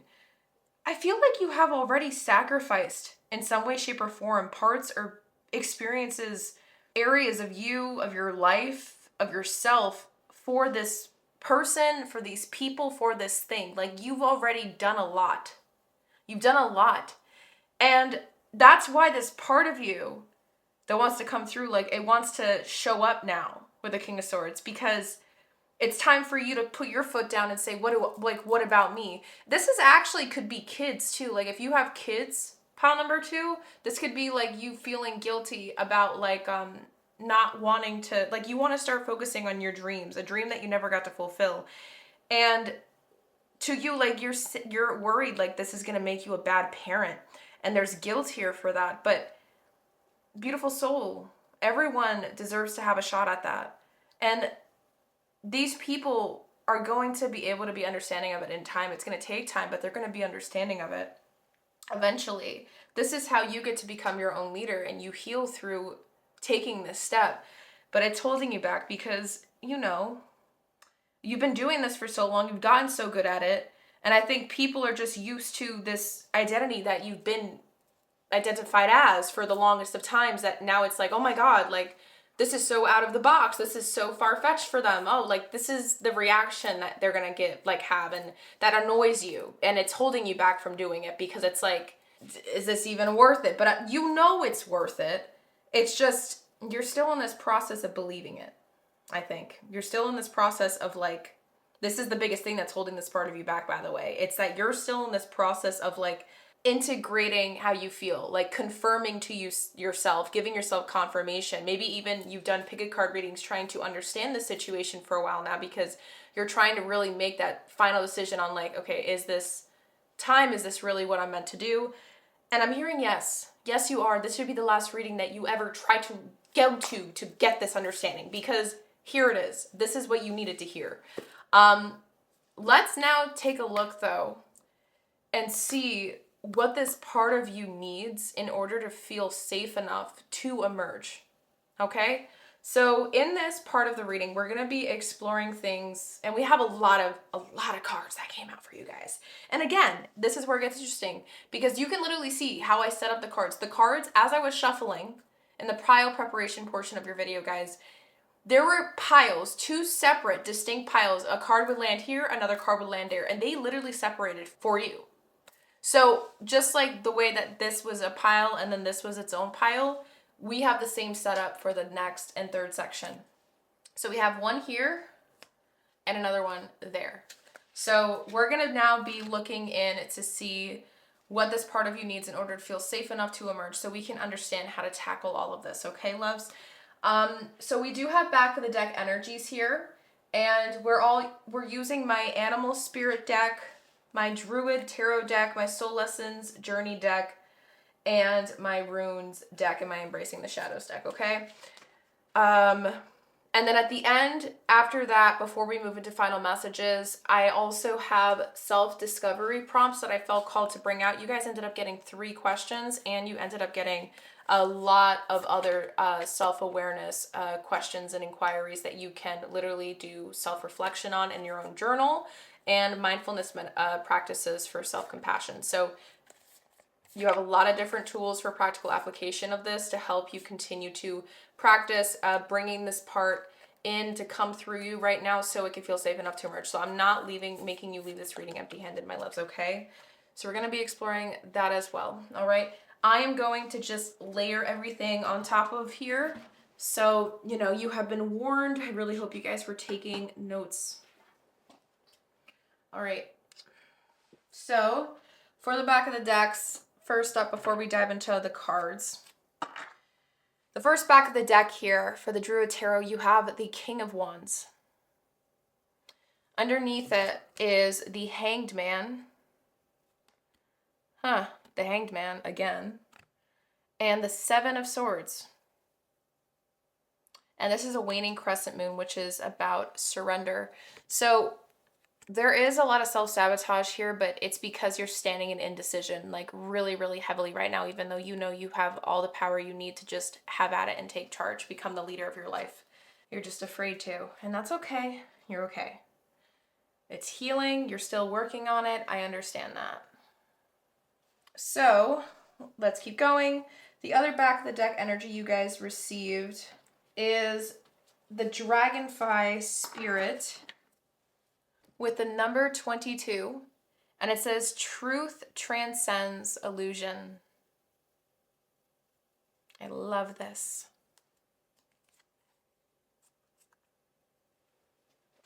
And for the second to last back of the deck, for the Soul Essence card, relationships. I am attracted to those people who serve my higher good.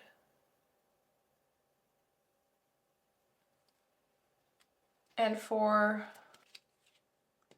the final back of the deck energy here, we have the Wunyo rune with joy, comfort, pleasure, fellowship, harmony, prosperity, ecstasy, glory, spiritual reward, but also the possibility of going quote unquote over the top. The Wunyo rune.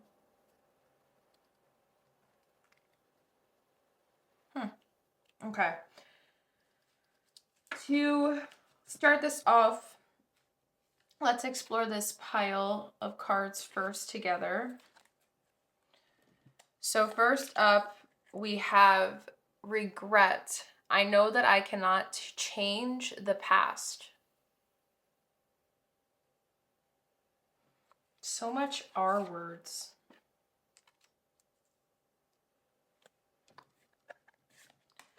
For a tarot card, we have the Ace of Wands.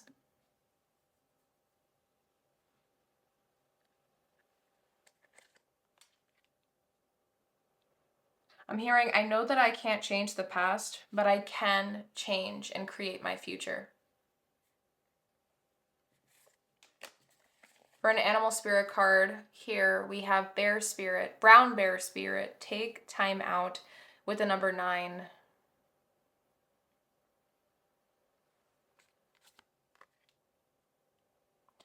And then for another Soul Essence card, Success. I know that there is no greater goal than to love.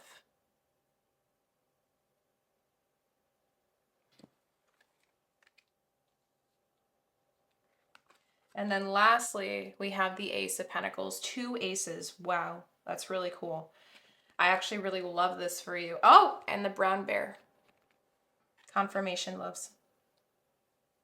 So 222 may also be a significance, and I'm not saying it here for this reason, but I'm saying it because you've been getting sets of 2 cards, groupings, for this each section. So we're going to do the next section straight underneath just so this doesn't confuse you. Okay, loves? First up, we have, oh my God, the number 44 with Panther Spirit. Reclaim your power. This card looks so powerful. Like, look at her. She's gorgeous.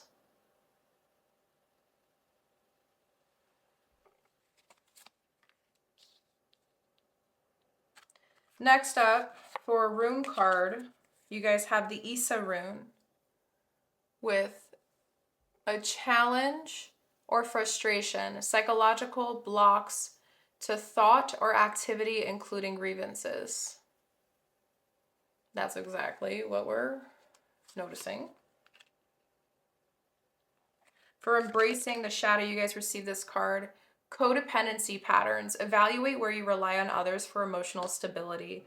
Reclaim your own power. That's literally what it says here. Reclaim your power, reclaim your own power. That's what I'm saying, guys. This is an important message, important life-changing message for you. Very, very life-changing. And then for the final two cards you guys have here, the Seven of Pentacles coming up for the third time. Or the second time. But sevens were coming up like crazy. But I said Seven of Pentacles, so still. And then lastly, the Ten of Pentacles. That's what I'm trying to say. With dedication, great dedication comes great rewards. And you've come a very, very long way. A very long way. And you're not meant... Here's the beauty of this. I don't know if you notice, guys. I'm going to keep this card out because I think it's important. Look here. So you know how there's winter and ice all around this, but the throne that they're meant to sit on, that they're looking back at, is the thing that's heated and it's melted. It's melted the snow. There's warmth here. There's life. Look at the Seven of Pentacles. There's winter. There's death in the back. Look how far they've come. There's trees. There's a life. There's green again. There's warmth where they are. Right behind them could be where they came from. And it's like you stepping in your self-worth, continuing this journey, regardless of what anyone thinks, that's the medicine here. This is what you're meant to do. And this is what helps this part of you feel safe enough to emerge, to know that you're committing to it. You're ready again. This could even be like you feeling like there was something of this that you've done before in the past and it didn't work out. So now it's like you're terrified because you don't want to, quote unquote, I'm hearing screw up again. But look, you never, ever, ever screwed up, pile number two. If this is something of the past that you're comparing yourself to, let me just take a sip of this. That's so unfair, because the version of you from the past that went through that experience is not the same version of you that's going through this whole thing now. And that experience was necessary and essential to happen to get you to this point where you feel like now you're actually going through a real, actual moment of self-actualization. That's healing, you know? And you're growing from this. Like, there's so much beauty here. But the biggest thing, right? We're talking about what this part of you needs in order to feel safe enough to emerge. So there's two things coming through. The first thing, when we look at the top, what this part of you needs in order to feel safe enough to emerge, is the spark, is the light. There needs to be a moment of reflection, a moment of recuperation to go within and really reflect hard on this whole process. Because there is something that you are meant to create and you feel attached to for a reason. But in order for this to come through the way it's meant to and happen the way it's meant to, you have to let go of the guilt. You have to let go of that weight and that burden you've been carrying that you know doesn't serve you, and it doesn't serve this new chapter that you're starting to write up for yourself. It doesn't exist here. It doesn't belong here. It's done its purpose, and it served its purpose to help you get to this point where this new idea came through. And I don't think you realize how much that mattered. I don't think you realize that this was essential to happen to help you get to this new epiphany or breakthrough moment. And once you're able to do that, you're going to literally feel an internal, quote unquote, I'm ready. Like, you're going to feel it. You're going to be like, I can do this. I'm ready. Let's go. And I have so much goosebumps because there's so much like raw anger here. There's so much anger, so much rage that I'm picking up from you guys. And it's anger that's passionate. It's anger that's like wants to get put into something in a healthy, flipping way. Like, all this fire that I'm picking up it wants to get put into this thing, but it won't get put in if you don't give yourself time to ground and thank the lessons, thank the experiences that brought you to where you are. with this, because that's what's planting the seed, I need to see what this bear spirit medicine is, this brown bear, because the fact that we have another brown bear, like it's coming through, it's a story here for self-individualization with this number 9, which is about autonomy. I really want to see, there might be a message that pieces everything in this whole strip together for you. So I'm very, very curious, and this is just such an empowering, like, oh my God, I am so blessed that YouTube has been able to bring me to you for this reading. I feel like whoever is listening up until this point, like this is something that is so beyond important for you right now. So I just want to let you know that I see you, I hear you, you're not alone. I love you. And honestly, I forgive you for being so hard on yourself this whole time. I want to hear you say those things to yourself though. So let's take a look. Oh, I flipped right to it. Brown Bear Spirit, Oracle message. There was a time to act and a time to focus your attention on patient strategizing.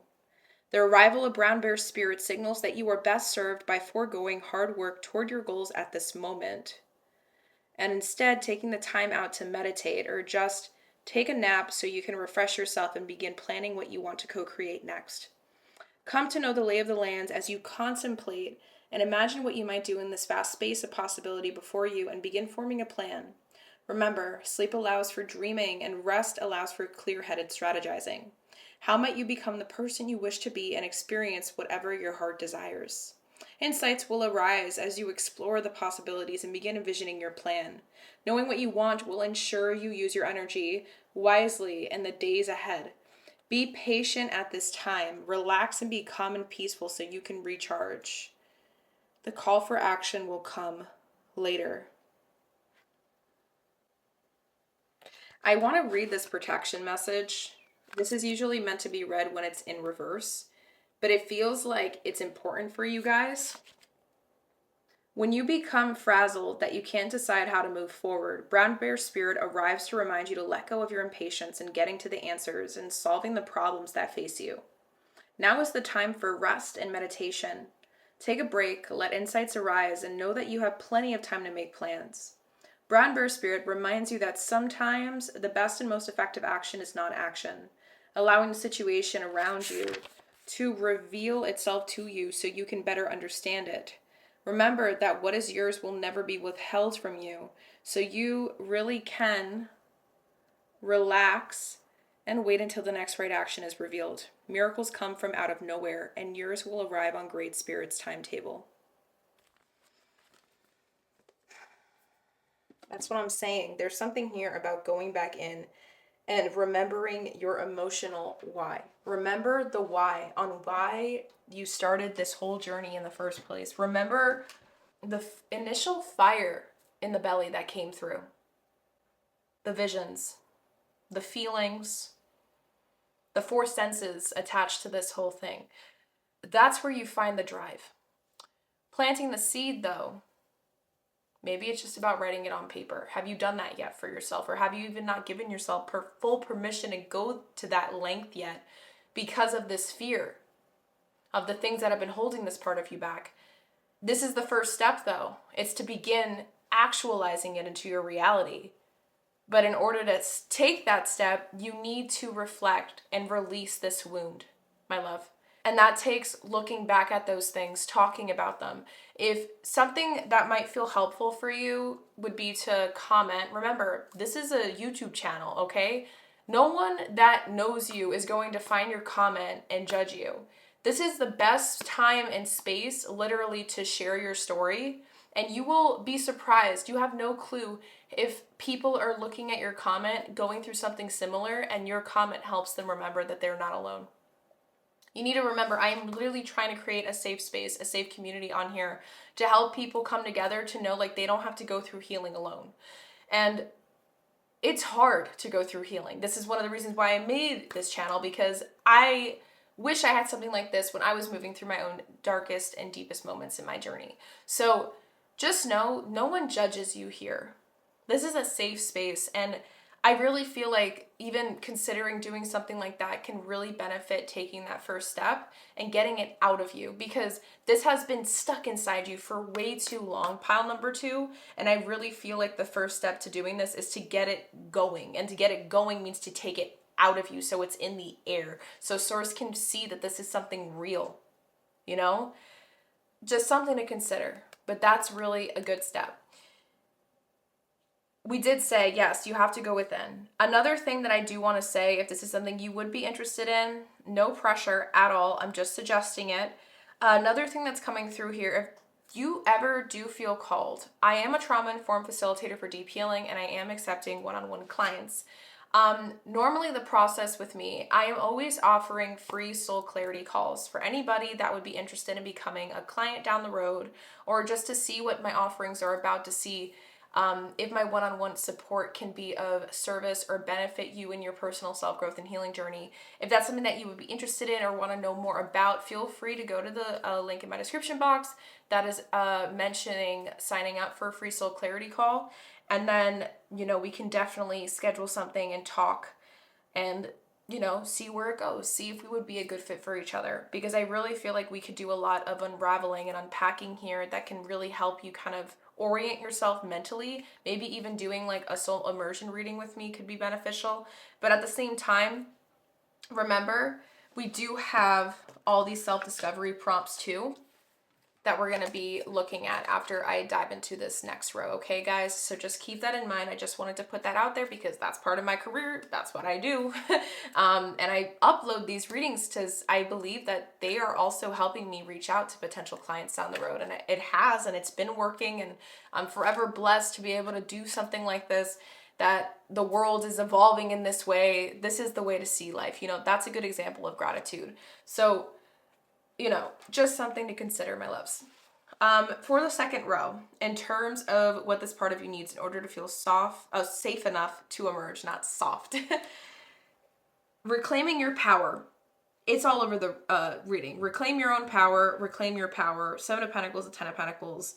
You know that you got the stuff. And it's just about remembering that. This is literally just saying you need to remember that the power that you own, the power that is yours to harness, it didn't come from these people, it came from yourself. These people didn't give you anything. They were mirrors. They were simply mirrors showing you what already existed inside of you. And they just had to be there to reflect that back in you so you can remember it. And that took some time. I know that it definitely did. But don't give them all the credit for something that came birthed through you to begin with. Okay? I feel like you're giving way too much credit to this. And again, that's like holding an old story, an old narrative that isn't yours to carry, and it never was. I don't know if there was like a self-comparison trap that you would fall into. There's something here about comparison. Like you may have compared your story to the upbringing of like your parents or like those who raised you. But there's something here where you keep thinking that like you're not enough to do it. Like you're not strong enough. Like you're comparing to something. That needs to be let go of, like 100,000%. Because you've done something similar like this before, but even though it didn't work out completely, or not work out, but you had realizations and things shifted, things changed out of the blue, you never got to really show to yourself what you're fully capable of. And this is where you get to do that. Like you're shaping your destiny. You're shaping it right flipping now. And this is where the awakening is coming in. That's exactly why this person is not in the snow anymore. They're in the warmth. Just like you're meant to step into that chair. And that's what this part of you needs in order to feel safe enough to emerge. It needs to know that you're ready to begin the releasing these things that are keeping you latched into the past, to start to move forward and reclaim your power to begin this thing for good. This is a new beginning with these 2 aces. Truth transcends illusion. This is about remembering your truth and remembering that the stories and the crap that people are putting in your head aren't the truth. The truth is whatever you make it out to be through your perspective. As long as you continue to stay proactive on the things that come before you, unraveled before you, that's how you're going to have a step in the game. As long as you keep reminding yourself that life is not happening to you, it's happening for you. You're going to be able to get through this, but you need to keep shifting that perspective. You need to have gratitude through for that process and experience, that life is happening for you, not to you. You should be grateful for that, because look at the life you've been born into. Look at the experiences you've had to go through to get to this point. All this has shaped you to get to this point where you are realizing and awakening up to your true potential. And it's just that it had to take some time, just like a panther. Panthers, they sneak attack, you know? We don't see them often. Normally, when we see like safari things or jungle crap, we're always seeing the lions, the tigers, we're seeing the bears, we're seeing all those other animals, the jaguar, the cheetah. Well, we never really see much of the panther, and there's a reason for that. It's because they hide in the shadows. They're very powerful in that light, though, because they aren't ready to pounce until they've done all the strategical steps and the process intuitively, internally to get to that point when they pounce. You're moving in the shadows just like that, and you're doing it the smart way by taking this process step by step. You know, if you're still listening up until this point, you're doing it the smart way by still listening to it and not just stopping this reading impulsively and saying, you know what, screw this, I'm gonna go follow it now. No, you're taking your time and you're doing things the right way. Just, there's no such thing as a right or wrong way, but what I mean is you're doing this in a way that is, I guess, aligned with your nervous system's pace. Because sometimes when things are hard aligned, we can get so overly excited to the point that we will override our nervous system's pace. And so we can actually get to burnout quicker or create anxiety quicker within ourselves. There's a lot of different things that trying to override your nervous system's pace can do to you. And I can talk about that on and on because I know what burnout experience feels like. It's not fun. And fun fact, did you know that if you put yourself through burnout or experience burnout, it can take up to 6 months? 6 months, half of a year for your brain to heal from that and start believing that you can take care of it, that you're gonna stop yourself from overworking again.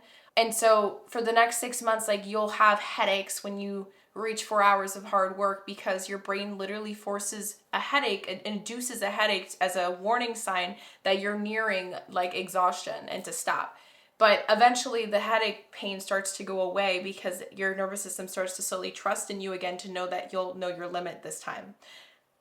Fun fact, I'm going through that right now. So, you know, I know burnout. I know what overworking can be like. I know what thinking that you're not good enough can feel like. And if you perform this task, this whole dream, whatever this is, this goal, this vision, out of the energy of I'm not good enough, pile number 2, it's not going to work out. Okay, I'm telling you right now from experience, I know what that feels like. It isn't work. It's exhausting.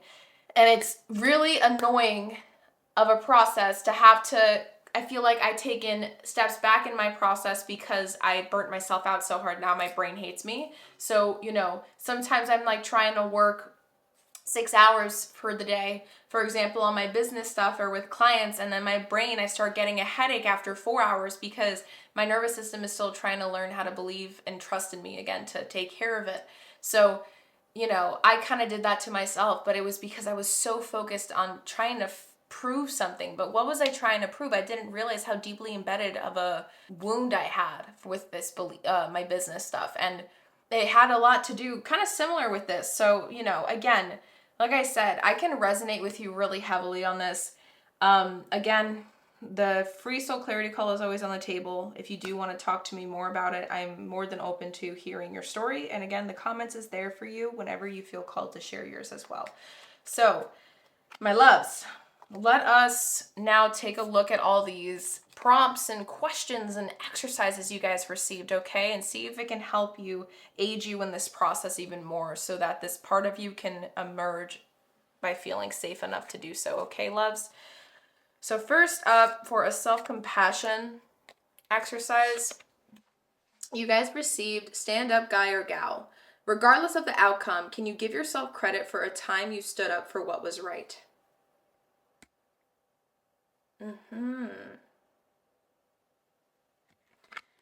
I'm not even gonna say anything. I want that to sit on its own. For a self-discovery prompt, this is the emotional intelligence group or category. How much do you trust yourself?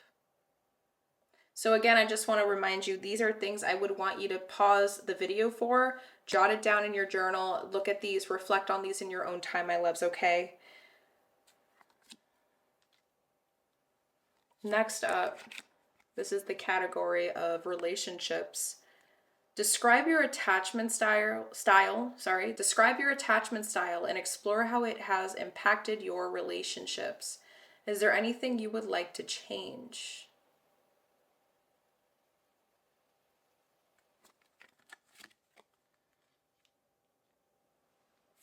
Next up, for roots category, what is your philosophy about life? Well, this is a good one to sit on too.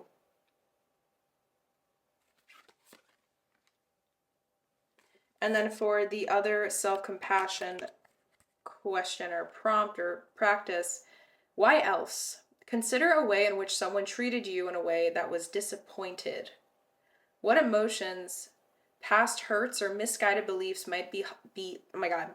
What emotions, past hurts, or misguided beliefs might be behind that behavior?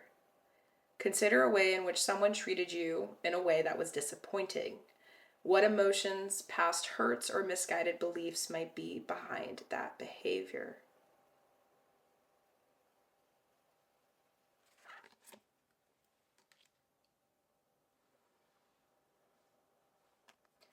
For a self-awareness card, Soul Truth, what excuses am I making right now? No more waiting. There will never be a good enough time. The time is now. Today's soul action. If it's important enough to you, you will find a way. Today, make a decision and do it even if you don't feel ready. Listen to your heart. You will be led. Yes. Initiation, initiation, initiation. Hype, hype, hype. Yee, yee, yee. Honestly, I'm like so excited and pumped up for you. What excuses am I making right now? Yes. For the final self-discovery prompt, roots category, what do you love and like about being you?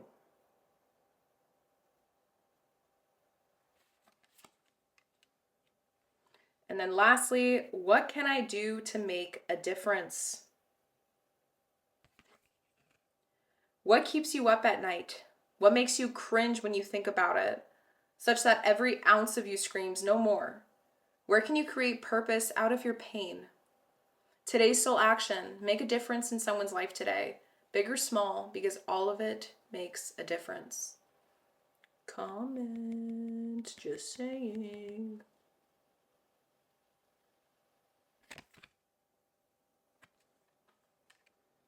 And I did forget to show you guys the back of the deck question that, oh, we had actually 3. Oh my God, I'm so sorry.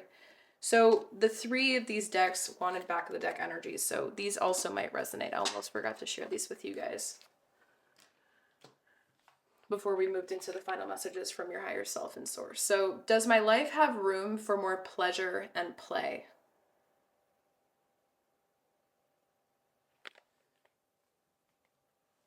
Ooh.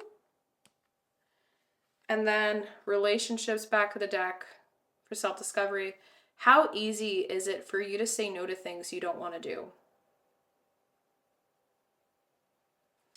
And the storyteller. What old story do you tell about yourself that's stuck on repeat? Could you take a moment and write down the more compassionate version? I love this. I love this. Oh my God, this made me emotional. I just pictured you guys doing it. Oh my God, I feel like this could be so flipping healing. All right, my loves. So to wrap this up, we're going to be looking at your final message from your higher self, as well as 2 affirmation cards that came out for you. And then we're going to be pulling out sliplets of paper for final messages from source, your channel messages from source. Okay, loves? So we'll get the papers out to finish everything up. Let us take a look at these affirmations. Oh, I think these are, no. I bring peace with me wherever I go. I bring peace with me wherever I go. And guidance is available to me now.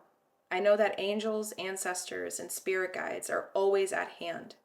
I do not walk alone. I love this. You're not alone. And beautiful. Now, for your final message from your higher self. Look how trippy this looks. Okay. We have the number 17. 17 is Major Arcana Star with Idle Reverie. And there is a message that goes along with it right here. So we're going to be reading that together. All right. So this is the image. Key themes: contemplation, daydreaming, mental rest, creativity through stillness, reconnecting with inner desires.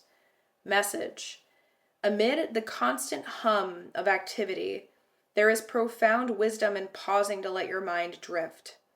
In the stillness of idle moments, answers and inspirations of 10 emerge from the depths of your subconscious. This is not wasted time. It is a vital part of your growth and creativity. Allow yourself to daydream, to linger in the spaces where nothing is required of you, and discover what your wandering thoughts reveal about your inner world. Guidance. This card is a gentle reminder to step back from the relentless pursuit of productivity and embrace the art of doing nothing. Idle reverie encourages you to see value in rest, daydreaming, and quiet contemplation. When you allow your mind the freedom to wander, you tap into a deeper well of creativity and self-awareness. Trust that these moments of mental rest are as essential to your journey as the moments of action. Let your thoughts flow without judgment and pay attention to the patterns and ideas that naturally arise. They may hold the answers or inspiration you've been seeking. Affirmation: I honor the power of stillness and daydreaming. In moments of mental rest, I find clarity, inspiration, and connection to my inner self. And for actionable insight, this week, set aside intentional time for daydreaming or mental rest. Choose a quiet moment, whether it's sipping tea, lying in bed, or simply sitting by a window, and let your thoughts wander without agenda. Afterward, jot down any themes, ideas, or emotions that surfaced. Notice how this practice influences your clarity, creativity, or sense of peace. And then reflection. Idle reverie reminds you that rest and reflection are not indulgences, but necessities for a balanced, fulfilled life. By stepping out of the cycle of constant busyness, you create space for your mind and soul to reveal what truly matters. Trust that the answers and inspiration you seek are often found in the quietest, most unguarded moments. What does your idle reverie reveal to you? How can you make space for these moments in your everyday life? This is a nice challenge. You're rebuilding your hope. You're rebuilding your light at the end of the tunnel of, there always was one, but this had to be released and it took time. Or it's going to take time, but your light is coming back. It's going to come back. It is coming back. There's something here that you started that you're going to continue and finish where you left off. Pick up where you left off, but in the best way possible. But it's going to feel like a reset, like you're hitting the reset button at the same exact time. So I'm very excited for you guys. Let's now see your final channel messages from Source to end up your reading, my loves. So final messages for pile number 2.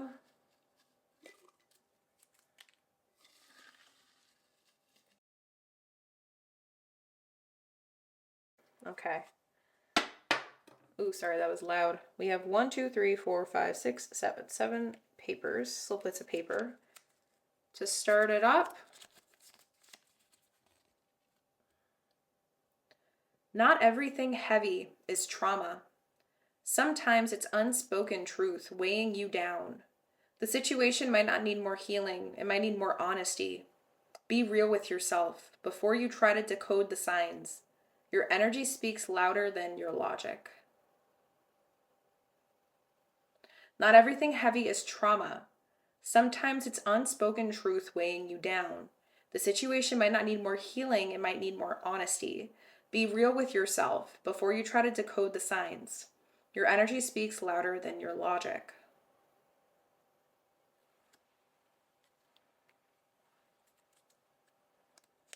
Next up.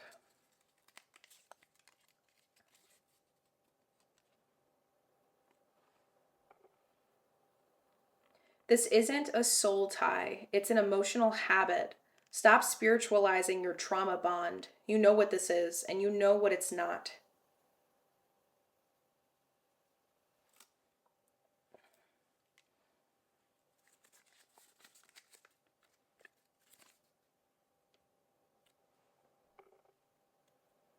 You asked to evolve, but you keep waiting to be invited into it.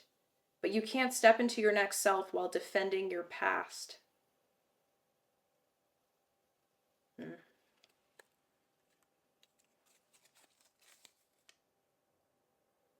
When you notice your old self showing up, say gently, "You protected me.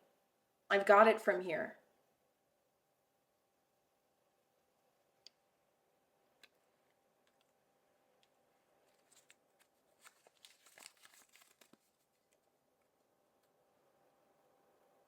You keep thinking the universe is blocking you, but really you're just avoiding the part of you that doesn't feel worthy of what you're asking for.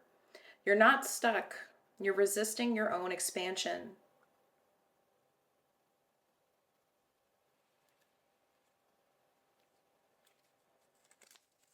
Second to last one.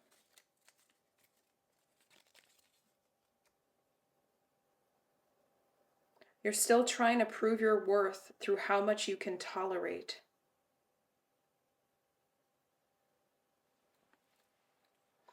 And lastly, my loves, for the final channeled message to end your reading.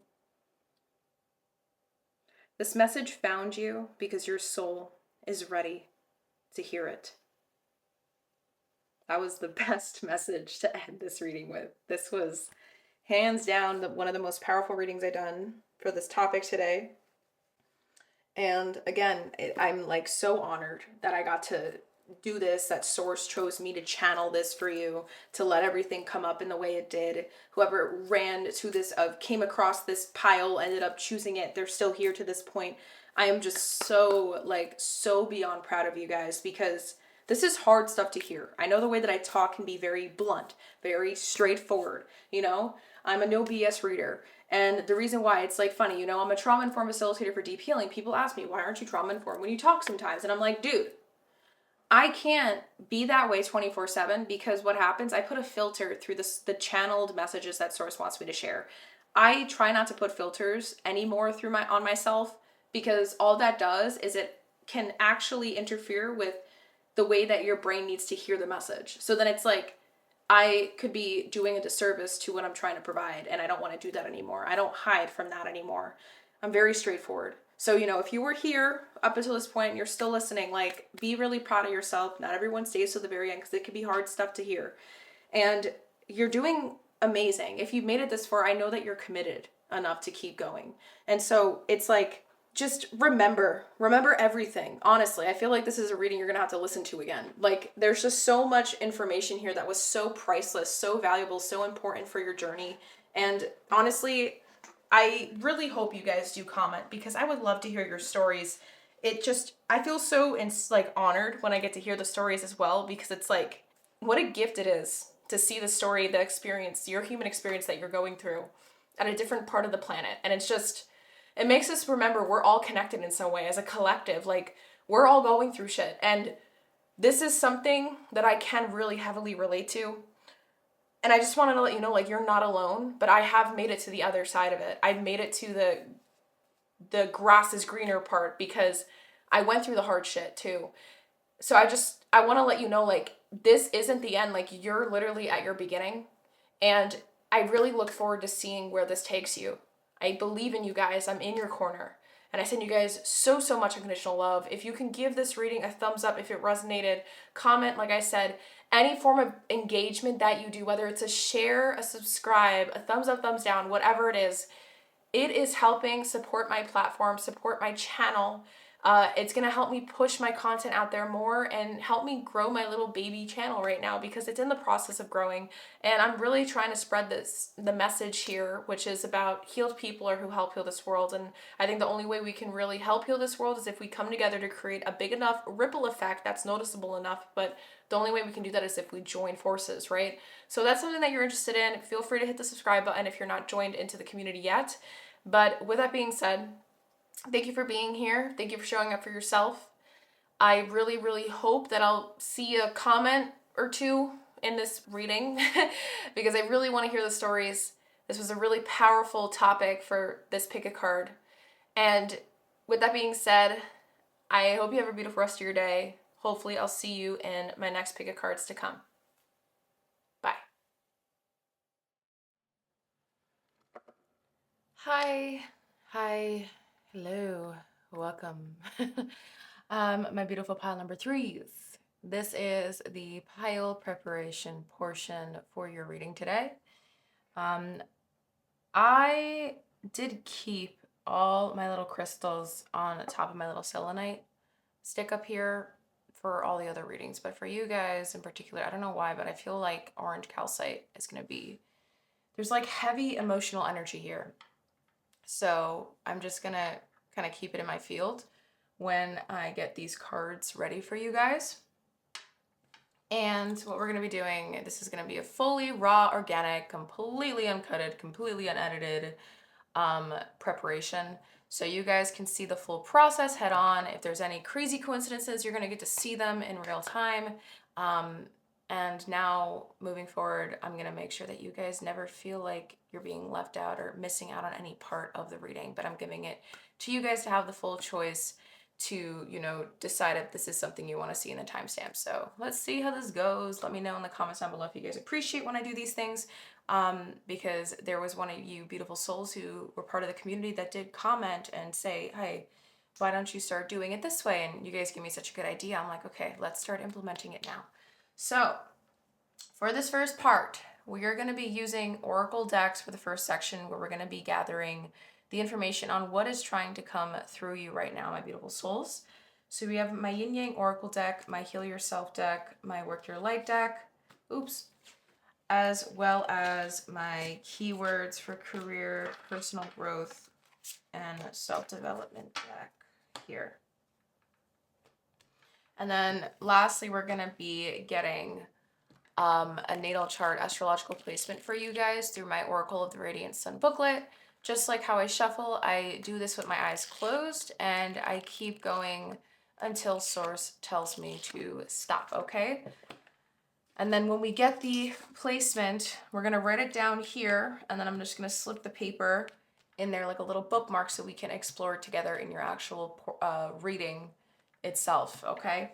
So let us get into this by gathering the cards now. And we might not get all the decks, you know, like we might not get a card from each deck, but sometimes we'll get the back of the deck from that deck.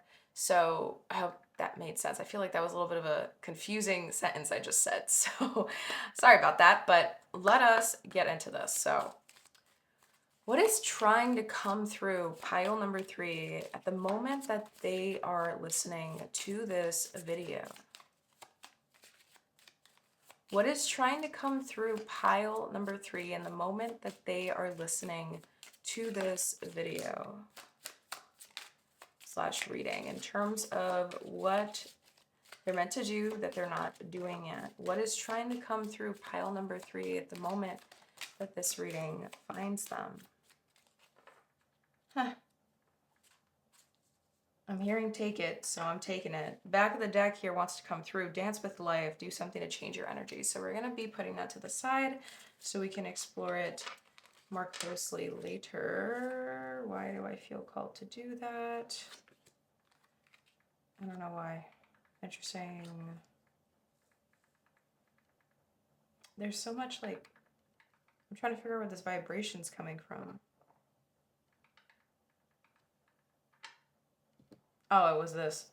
Okay, let's place her here. All right, next up.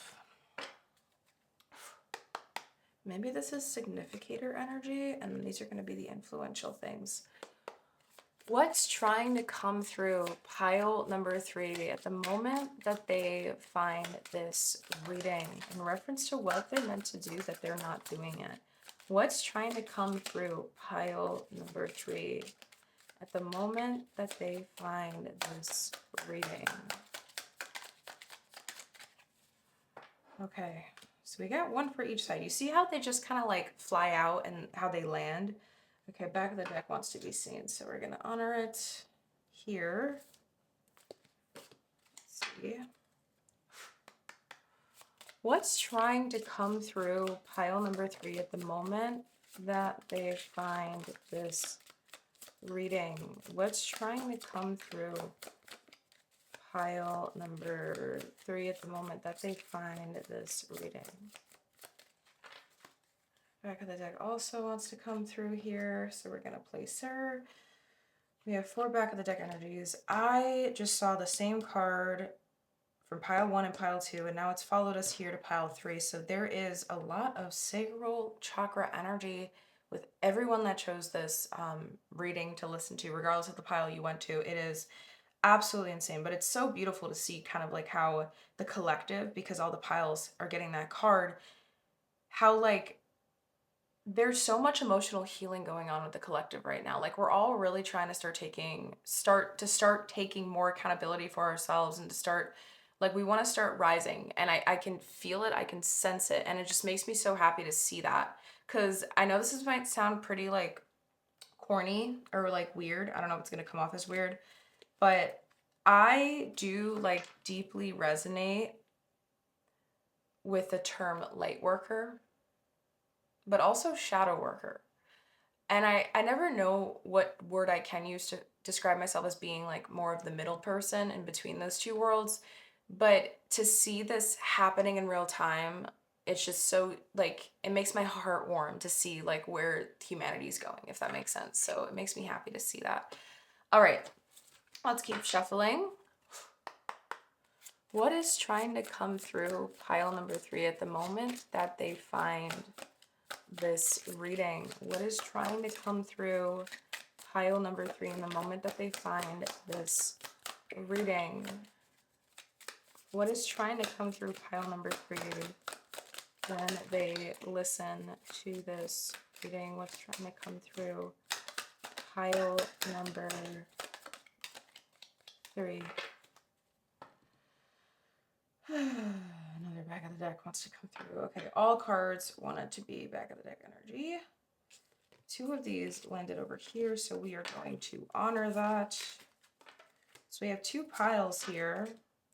This feels like significator card energy because no other card landed at that area. The setup here is so different in comparison to 1 and 2, piles 1 and 2. So let's get the final placement here before we move into the second question to get the cards set up for. So what's trying to come through pile number 3 at the moment that they are listening to this reading? What is trying to come through pile number 3 at the moment that this reading finds them in reference to what they're meant to do that they are not doing yet? Okay.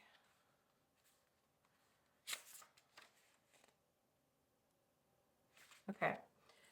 So we have Mars and Pisces. 12th house here with the keyword escape. Mars in Pisces. Keyword is escape. 12th house, the suit of action. And then the keywords for Pisces, we have understanding, sympathy, and sacrifice. My handwriting is duty today. Oh my gosh. We're going to explore this obviously a lot more deeply and look at the imagery that is associated with this placement, like the card itself, and then read the description for the image in the reading. So I'm just going to close the booklet. We have everything set up. Beautiful. We have 2 piles. I'm so curious on where this is gonna go. Like, each pile, the way that everything has laid out, like Source has made it so uniquely tailored to each of the individual piles, and it's so beautiful to see. This is a dead battery. I gotta put that over there. All right, so we got this. Separate and separate. Okay, great. Next up, what we're gonna be getting out, this yawn, is the second section we're gonna be looking at. So we're gonna be using my Intuit Tarot deck, my Chakra Wisdom deck, my Shadow Healing and Work deck, as well as my Transparent Tarot deck, okay? And with this section, we're going to be exploring what's been holding this thing that's been trying to come through within you back. Like, what's been holding it back from coming through all this time? So we'll do the tarot afterwards. We're taking reversals for the Intuit Tarot because obviously, like, there's an upright and a reversed version for each. And yeah, let's see where this goes. What's been holding this thing that's been trying to come through pile number 3 back? What's been holding this thing that's been trying to come through pile number 3 back all this time? What's been holding this thing that's been trying to come through pile number 3 back? What's been holding it back? What's been holding it back? Back of the deck wants to come through solar plexus with the keyword facade. Okay, these 2 jumped right up here, so this is going to be an important reading. I can already, like, sense it. Again, I feel called to separate these. I don't know why the heck this keeps happening. What's been holding this thing that's been trying to come through pile number 3 back? What's been holding it back? What's been holding this part back? One more shuffle. What's been holding this part back? Okay, back of the deck here, regret. We'll explore that after. I guess maybe we might even end up getting all the cards that want to be back of the deck energy. So now with the Intuit Tarot. What's been holding this thing that's been trying to come through from inside of pile number 3 back? What's been holding it back?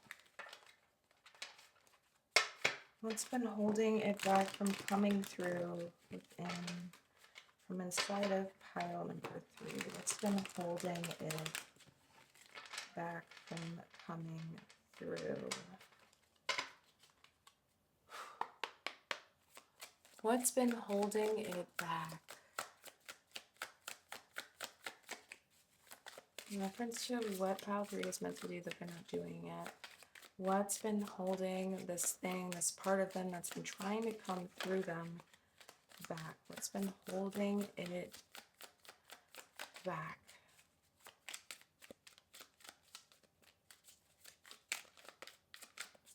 What's been holding it back? Oops.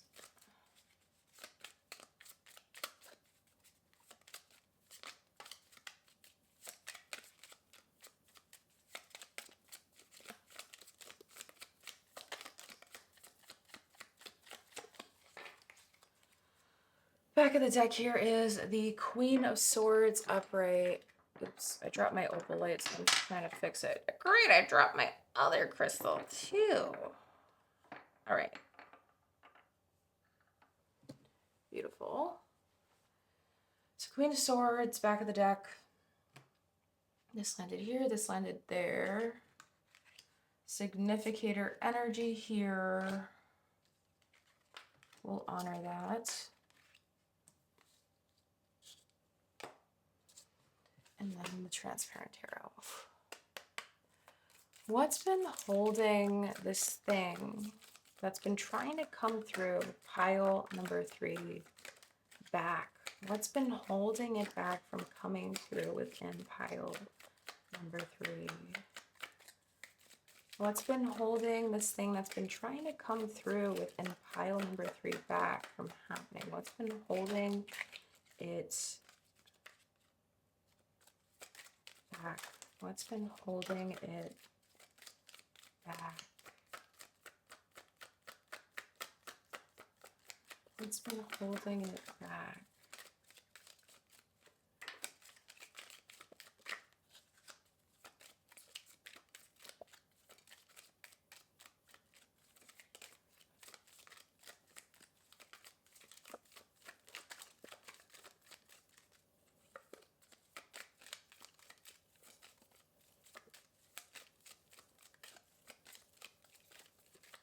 Okay, back of the deck energy.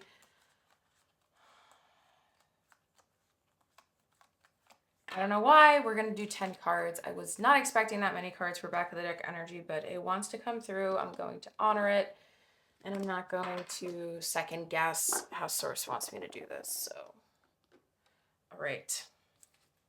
I think I dropped a card or two. Let me just make sure I didn't. All right, cool. Just stretching. Okay. So we have a card that landed here, a card that landed here. Sorry, I'm just thinking. Actually, I think these two are significators.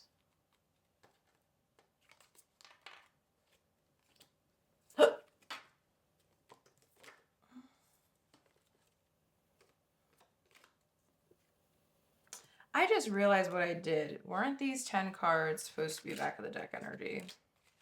1, 2, 3, 4, 5, 6, 7, 8, 9. This was 10. Okay. So these are the regular cards. We have 1, 2, 3, 4, 5, 6. And then we have 10 back of the deck cards. So we just got to flip them over so they're readable. There we go. We have the Star, the Queen of Swords, the Hierophant, Temperance, 2 of Swords, 10 of Wands, 9 of Pentacles, the Sun, Justice, is this, and the Queen of Cups.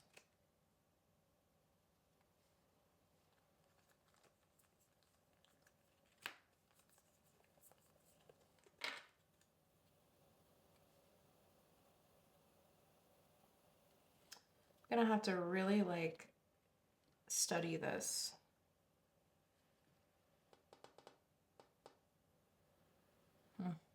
Very curious to see how this unravels.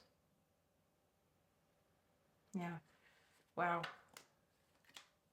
Okay, so these are the back of the deck energies. Where do I want to put these? We'll put these over here. And then, so we don't mix things up, this is the significator cards. This is first pile, second pile, and the reading itself. So let me just make sure these aren't backwards either. 10 of Cups, Ace of Pentacles, 7's backwards, Fool's backwards. Okay. Where can I put this? We'll put it here.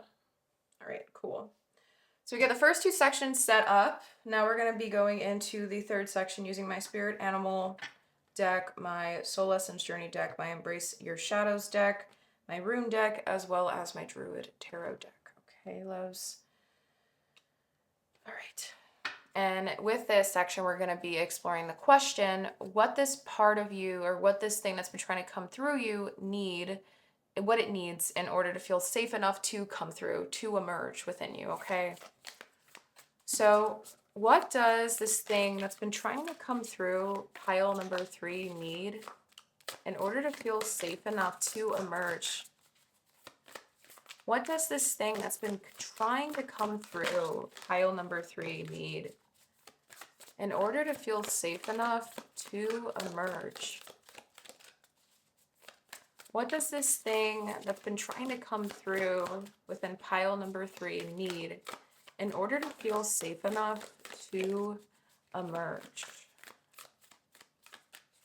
Okay, back of the deck wants to come through. We have Dear Spirit, beautiful.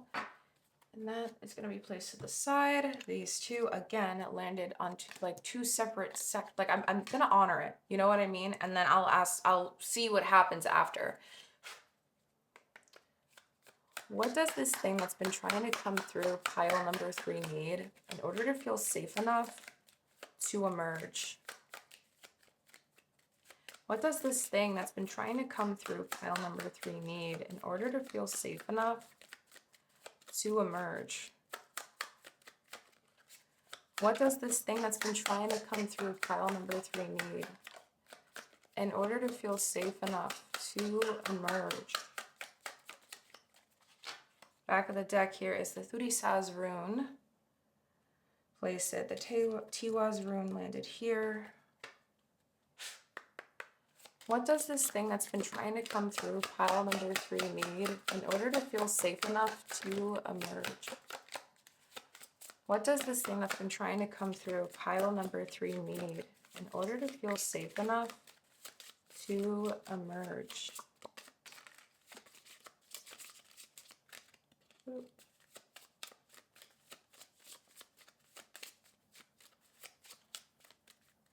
Back of the deck here is Purpose. Beautiful. This is the first time I've seen this in. Pile 2 and 1 got a lot of the Soul Lesson cards, so okay. All these landed here. So actually no, this one landed here. Right? No, it landed here, I think.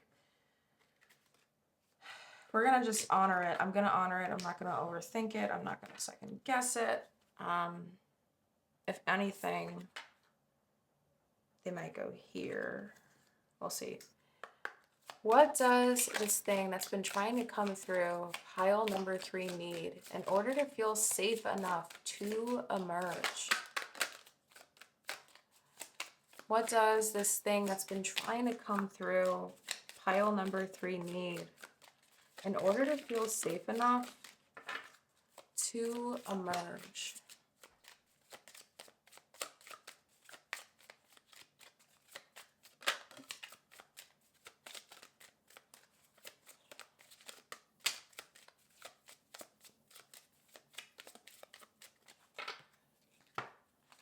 These are a lot of cards. Do I take them? Maybe, because there's 3 here. This one landed here. No back of the deck wants to come through here. But now for the tarot. What does this thing that's been trying to come through pile number 3 need in order to feel safe enough to emerge? What does this thing that's been trying to come through pile number 3 need in order to feel safe enough to emerge? What does this thing that's been trying to come through pile number 3 need in order to feel safe enough to emerge?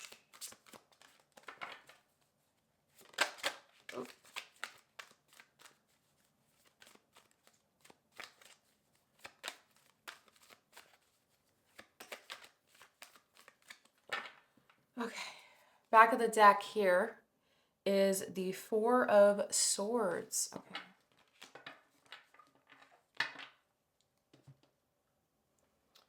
So these all landed together. I think there was some that fell on the floor. Oh no, there was just one. Okay, so this wants to be the Significator card. 1, 2, 3, 4, 5. Yes, Significator card. Okay. Yes, Significator card. These 2. This is one big thing that we're gonna lay on top of everything. And these 2 are together. All right, so let's place that here. This goes here. And this is the Significator, and there goes the Sun. Okay, Now, lastly, my loves, we are going to be getting the cards ready. Oh, I almost forgot with this part. We have my self-discovery deck, which has like different prompts, self-reflection prompts, things you can journal on to further strengthen your relationship to yourself. And maybe perhaps we're going to shuffle and see if any cards do you want to come out of this deck that will further aid you in being able to help this thing that's been trying to come through up, okay, to emerge. And then we also have my self-compassion deck which will have different self-care focused mindfulness practices. Maybe there's meditation practice, maybe there'll be a journaling prompt here again for self-reflection. It really depends on which card comes out for you guys. And then yes, we're going to be doing the final messages from source as well as your higher self. Okay, so let's just get these out. So which cards are meant for pile number 3 to further aid them in this process in reference to what they're meant to do that they're not doing yet? Which cards are meant for pile number 3? Oh my gosh.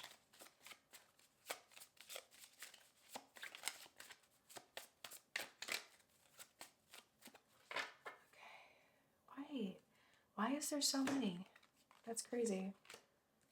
I really do want to honor this though, because maybe a lot of you guys end up choosing pile number 3, but this is the most cards that I've ever received when I use this deck in my pick a cards. So I don't want to second guess it though, and I feel like I'm meant to take them. I'm hearing take them. So, and the back of the deck also wants to come through. So you guys do have a lot of different options, and maybe you're gonna get to cherry pick, choose what resonates and leave what doesn't. You know what I mean?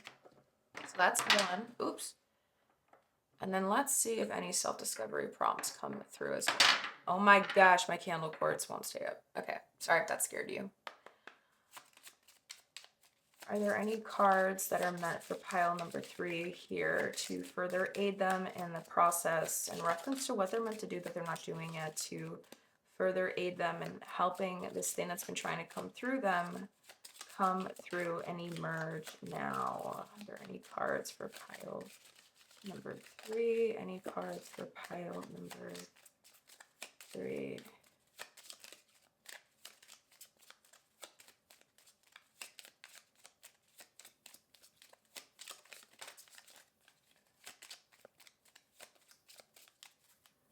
Okay, we got 2. Back of the deck also wants to come through. So like I said, oh my goodness, you guys have a lot of different practical applications and things you can do to help this part of you or this thing that's trying to come through emerge, because we really have to explore it. I can say part of you, but I also don't want to jump the gun, jump to conclusions, because we don't really know what it is yet. We got hints, but I'm not paying attention to that right now, you know, because I'm just preparing. All right, so we get the cards here. Now we're moving into the final thing. So, oh, I almost forgot to use this deck. Oops. This is my Soul Truth Self-Awareness card deck. These are additional self-awareness things, and they're gonna give you like a soul action thing you can do. So let's see. I love this deck. I find it very, very healing to the soul. I've had this deck. It's one of my OG decks, my beginning deck, the beginning of time of my readings. So I've always had a big thing for it. And it still surprises me when I see cards in it that I haven't seen before because someone gets it. You know what I mean? In a reading. So, are there any cards that are meant for pile number 3 to aid them in this entire process in reference to what they're meant to do that they are not doing yet? Any cards meant for pile number 3?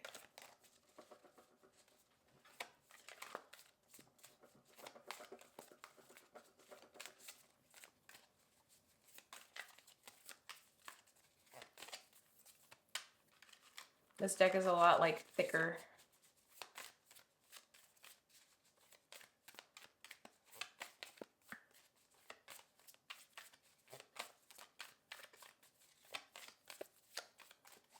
All right, so no cards came out, but we are going to, like I said, yes, I know, Source. We are going to honor the top question. So I will look into it and we'll share it read it with you. Maybe the soul action isn't meant for you though, and that's why a card didn't come out. So just the question will be revealed and reflected upon then. And then lastly, now we're going to do and gather the final message from your higher self, as well as final messages from source. But with the final messages from source, they're channeled sliplets of paper. So I'm going to be pulling out the messages that are meant for you live, like when we do the reading itself in action. So I'm not going to be getting this prepared now. We're going to take care of that when the reading is coming to an end in the middle of it, you know? So we're just going to be seeing if any affirmations are meant for you, as well as a higher self message. And then we're going to get the card that has the message associated with the image that comes out for you in terms of the message from your higher self. All right, so any final cards meant for pile number 3 to walk away with? Any final cards meant for pile number 3 to walk away with?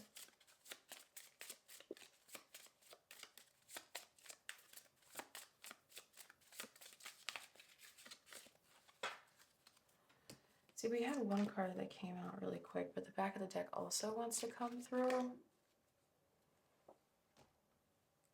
Oops, upside down.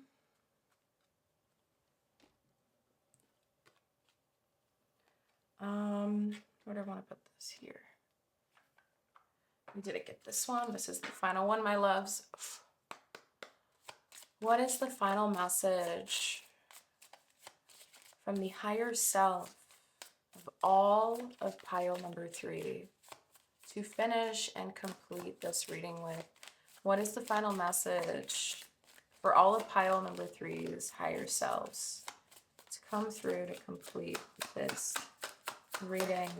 What is the final message meant for pile number 3 from their higher self to complete this reading?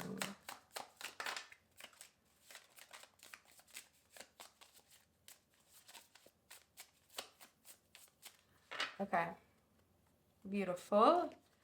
We have, wow, you guys received the same exact finishing message that pile number 2 received. So that's interesting with the number 17, which is 17 is the major arcana, the star. So the star card may be like a theme for you. But we'll see, because I think I remember seeing the star earlier. So we'll have to explore it together and see where that leads us. Okay, loves? So we got everything ready. And there we go. So with that being said, my loves, I will see you at the reading portion of the video. And honestly, make sure you have a glass of water. Make sure you have something to take notes with, because I really do feel like this reading is going to take a lot of time. And not only that, but there are going to be a lot of things to sit with and like really process. Okay, loves? So, you know, just be aware, trigger warning. I just want to put that out there as well, because I don't know what's going to come through, but I do have a feeling that there is some heaviness here that I'm picking up on, and it's around my chest area. So there might be some pretty heavy things that are going to come through. Okay, loves? Just wanted to give you guys a little bit of a warning or a heads up. But with that being said, I will see you at the reading portion.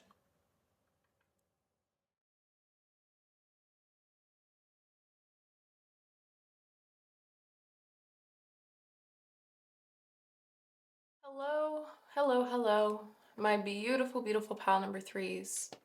If this is the card that aided you in selecting this pile, the failure card, then you already know that this reading is 100% meant for you in reference to what you're meant to do that you are not doing yet.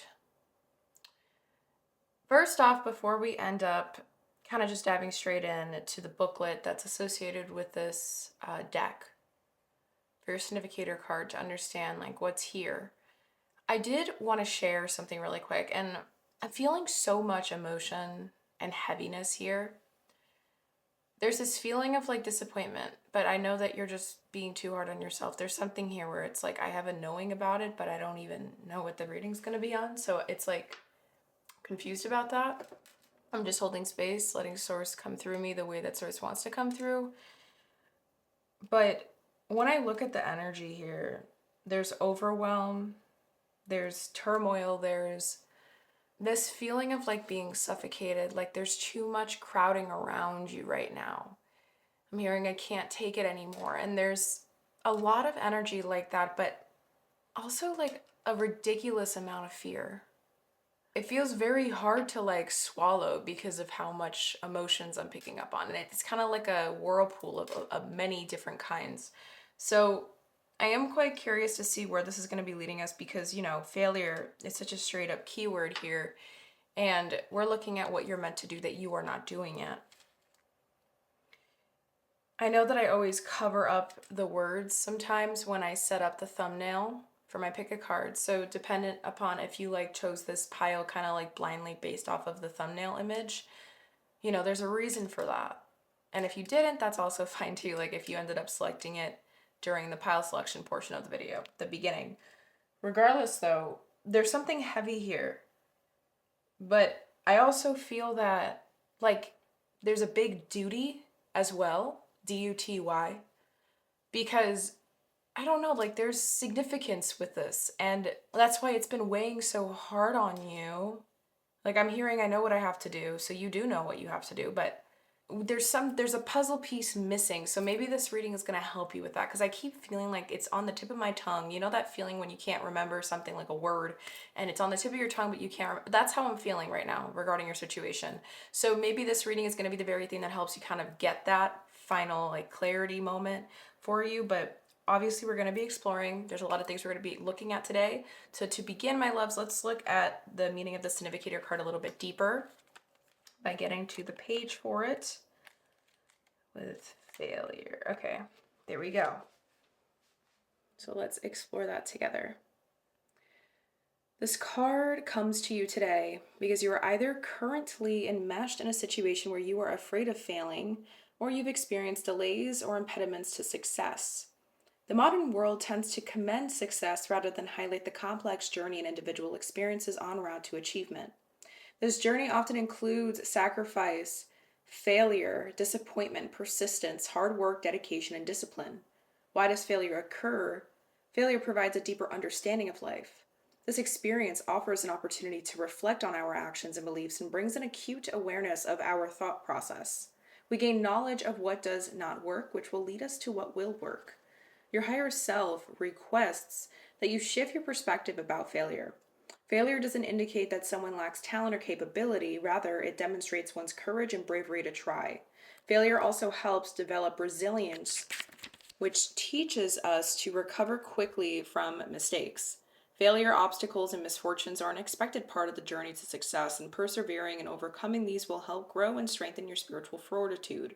Remember that failure is but a temporary lesson on the pathway to success. You're being encouraged to try again and keep going. Okay, so like I said, there's a lot weighing on you right now. But duty, that duty energy that I kept picking up on. I'm curious to see where this is going to be taking us today. So to begin, my loves, I'm going to keep my orange calcite here because I feel very called for some reason to keep like sacral chakra dominant energy around. A lot of the readings though in this pick a card topic, there was so much sacral chakra energy like showing up in so many different ways. I'm very curious to see where it could be showing up for you, but I can already tell like there is a lot of it here. And by the way, like when I say chakras, I'm talking about like from a chakra psychological standpoint. I like to use the chakras kind of like a roadmap to help me understand the human psyche and the human dynamic, the ways of humaning, I guess you can say, better. All right, my loves, because that's what I do in my career and the work that I hold space for. So with that being said, my loves, we're going to be exploring the very first question here within the question of what you're meant to do that you're not doing yet, which is what's trying to come through you right now. What specifically is the thing that's trying to come through, okay? So with that, we're going to slide the significator card as far out as possible so we have as much space as possible. We have a little bit of a mess here because I did get the cards already set up in your pile preparation portion of the video. If you guys want to check it out, if you're curious to see how all the synchronicities line up and how you can see the organic shuffling and the setup that I did. It's fully unedited, fully raw and organic for you guys, for those that were interested in seeing that whole process. But okay, so for this first part, we're going to be using a lot of oracle decks here. We ended up getting, I think, 2 separate piles for you. I'm trying to remember because this was a separate day that I set up your pile. We're also using my Oracle of the Radiant Sun booklet. We already got a placement set up and picked out for you. And then I think we have another pile here. Oh, okay, I'm remembering now.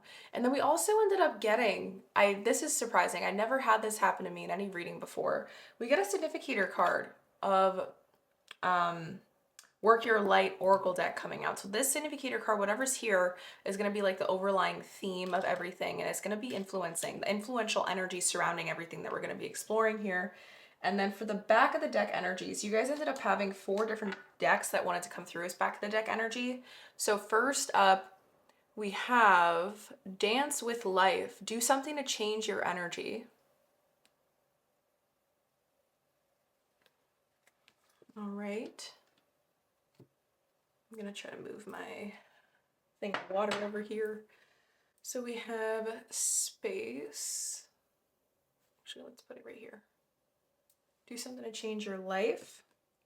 Next up, for my Heal Yourself deck, we have the number 12 with Victim Consciousness. And these are all back of the deck energies. So we're gonna be kind of combining them all to understand what's going on in your inner world right now, your subconscious, as you're watching this. First up. And then we have, oh, my voice cracked. You heard that? Ugh. We have my Yin Yang deck with Change and Courage. I feel called to cut somewhere over here. I don't know why. I don't know why this card wants to come through. We have Healing and Inner Child. So this, like, immediately, this is showing me, now I understand where the Failure card, this is heavily embedded in you. Like this feeling, this experience, there's a really embedded, heavily embedded belief system narrative that you keep kind of feeding to your psyche without realizing it, pile number 3. And it is heavily determining and being like sort of like the judge of all the decisions you make moving forward, the actions you take, how you react to certain things. So that's something really important to take into account. Victim consciousness, yeah, that also makes sense. And then Dance with Life, do something to change your energy. And then we have Change again with Courage. So there's something here about having to make a change, but you are aware of it. It's just hard. You feel like you're sinking. I'm gonna like honor everything that's coming through. My voice, ew, it's like starting to like change. I don't know what's going on. Okay, and then for my keywords deck, we have here coat, covering, cloaked, safe for a rainy day, hidden or invisible, use caution, element, self-protection, curiosity, colder weather. So immediately, like when I look at this energy, this is giving me the idea of like the face behind the mask, but it's hiding behind the mask because it's hard. It doesn't, I don't know. It feels like there is a mask. I don't know if the thing that's hiding behind the mask chose to wear this mask or you put the mask on voluntarily onto this thing because you yourself don't want to revisit this trauma, this thing, the root source that created this narrative in the first place that's been running the show for a while now. In reference to what's trying to come through you right now, one of the big things that could have been holding it back was this self-sabotage. But it's not your fault, pile number 3. This feels like the very things that you're so hard on about yourself recently as you've been watching this reading. This is a timeless reading. I want to make that clear. So regardless of where you're at in time, the timeline when you're watching this, like the things that you've been hard on about yourself, they have been with you for such a long time because they have only been trying to protect you in the past. There were times where those traits, those qualities, the things that you call quote unquote flaws in your personality and who you are, they were there in birth because there was an opportunity for them to be, or they had no choice but to show up to try to protect you in some way, shape, or form. Workaholic, digging, hidden element, come up for air, getting things started, hidden goals, reaching goals, keep going, what's coming next. Yeah. All of it is subconscious. But at the end of the day, this part of you equally wants this thing, this goal, this endeavor, the thing that you've been so upset about, thinking that there's failure here. It wants it just as bad as you do. It just doesn't know how to show up to, I guess, provide that for you. And also, the number 12 is giving me 12th house energy. And that's like hidden psyche, subconscious energy again coming through. Where do I want to put this? For back of the deck energies. Okay. So, to get this all started and like dived into, I'm just going to get as much possible space that I can. All right. We are going to be getting, okay, let's look, which one? Let's get the significator card out, and then we'll explore this, and then the Oracle of the Radiant Sun, because maybe there's two different things trying to come through you right now with the way that I set up this part of your reading. Okay, so for the significator card, we have, it says, Priestess, how are you being called to step up and lead? Wow, okay, that was very straightforward. So how are you being called to step up and lead? And then I just looked down, and you guys probably for the life of you cannot see it on my camera, but the Work Your Light deck slightly like moved a little bit.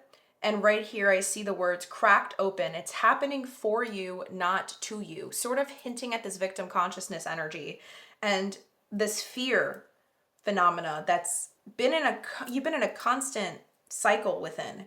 Even though the priestess is giving me high priestess energy, like you are smart, pile number 3. You know, I feel like, okay, this is going to be very like random and it might not resonate with everybody, most likely. I don't know if any of you guys that are listening to this that chose pile 3 have been subscribed to me for a while, but if you have been, I feel like there has been pick a cards that you've done with me that have talked about this topic, and it's coming through again for a reason, because there's still things to be worked on. If that doesn't make sense, if you're not new, if you're new, you know, ignore what I'm saying, but I did want to also bring that in to, I wanted to bring it forward. But yeah, like you are aware. You're aware of this thing, but you keep finding reasons why you can't do it just yet, or that you just keep telling yourself, but I don't know where to start. I don't know how, I don't know where to start. But in reality, it's kind of like a common sense situation. And this isn't meant to come off as rude or like insincere, pile number 3. I just share the way that source wants me to share, okay? So don't take anything I say to heart. I am the channeler, okay? I'm not calling you out to make you feel like shit. So respectfully, my loves, take everything I say with the disclaimer that I'm not here trying to hurt your feelings. These are readings meant to help you on your self-growth and deep healing and personal growth transformation journey, okay?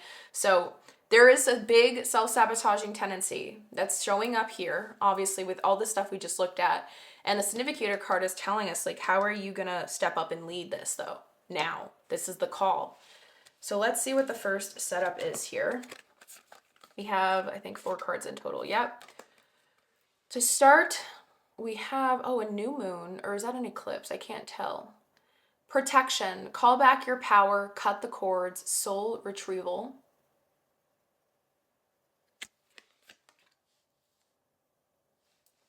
Next up, we have the number 33 with sexual arts. This is crazy. Every single pile has received this this card today. This is sacral chakra energy.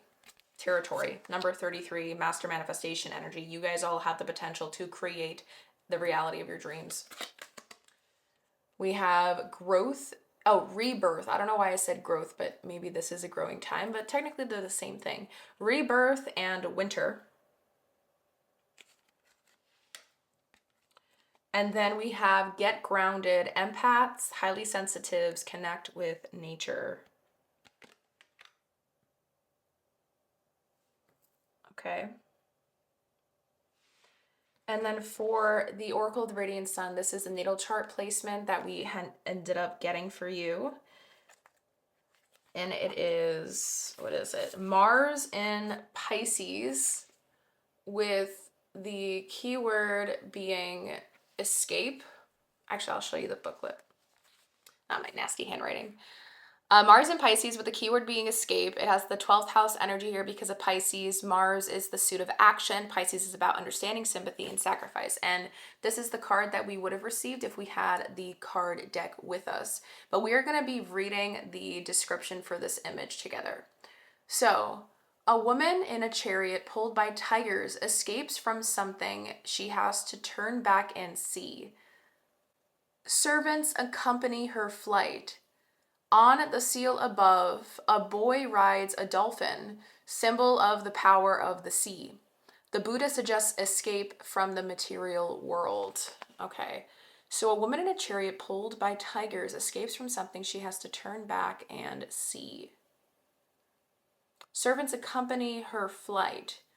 On the seal above, a boy rides a dolphin, a symbol of the power of the sea. The Buddha suggests escape from the material world. Okay, when this card is drawn in a reading, it may show that the questioner's desire to please others to the exclusion of personal needs has placed him or her within a complex and uncomfortable relationship or situation. Mars in Pisces is very rarely a fighting aspect, and more often than not, eventually, when all other options fail, leads one to escape from a situation by any means available. Okay. Interesting. I'm going to place this right here. Actually, let's place it here because we have space too. All right. Actually, no, we're going to keep it in the middle so we know that it is aligned with everything. And then next up, for the next section, we have a lot more cards here. We got Awakening with energetic upgrades, a new way of being, integration. We have the number 3 with Dreams. The tiger is here.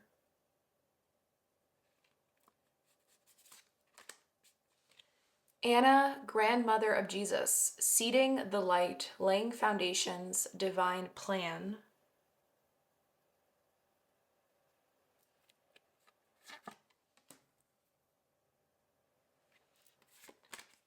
And then we have masculine.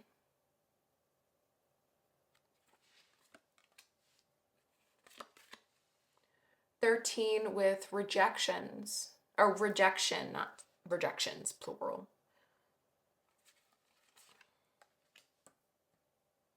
And then for the keywords, we have cup, sustenance, drink, conversing with friends, holding a cup of love, celebrating, knowledge, drinking problems, fill your own cup, cup half full.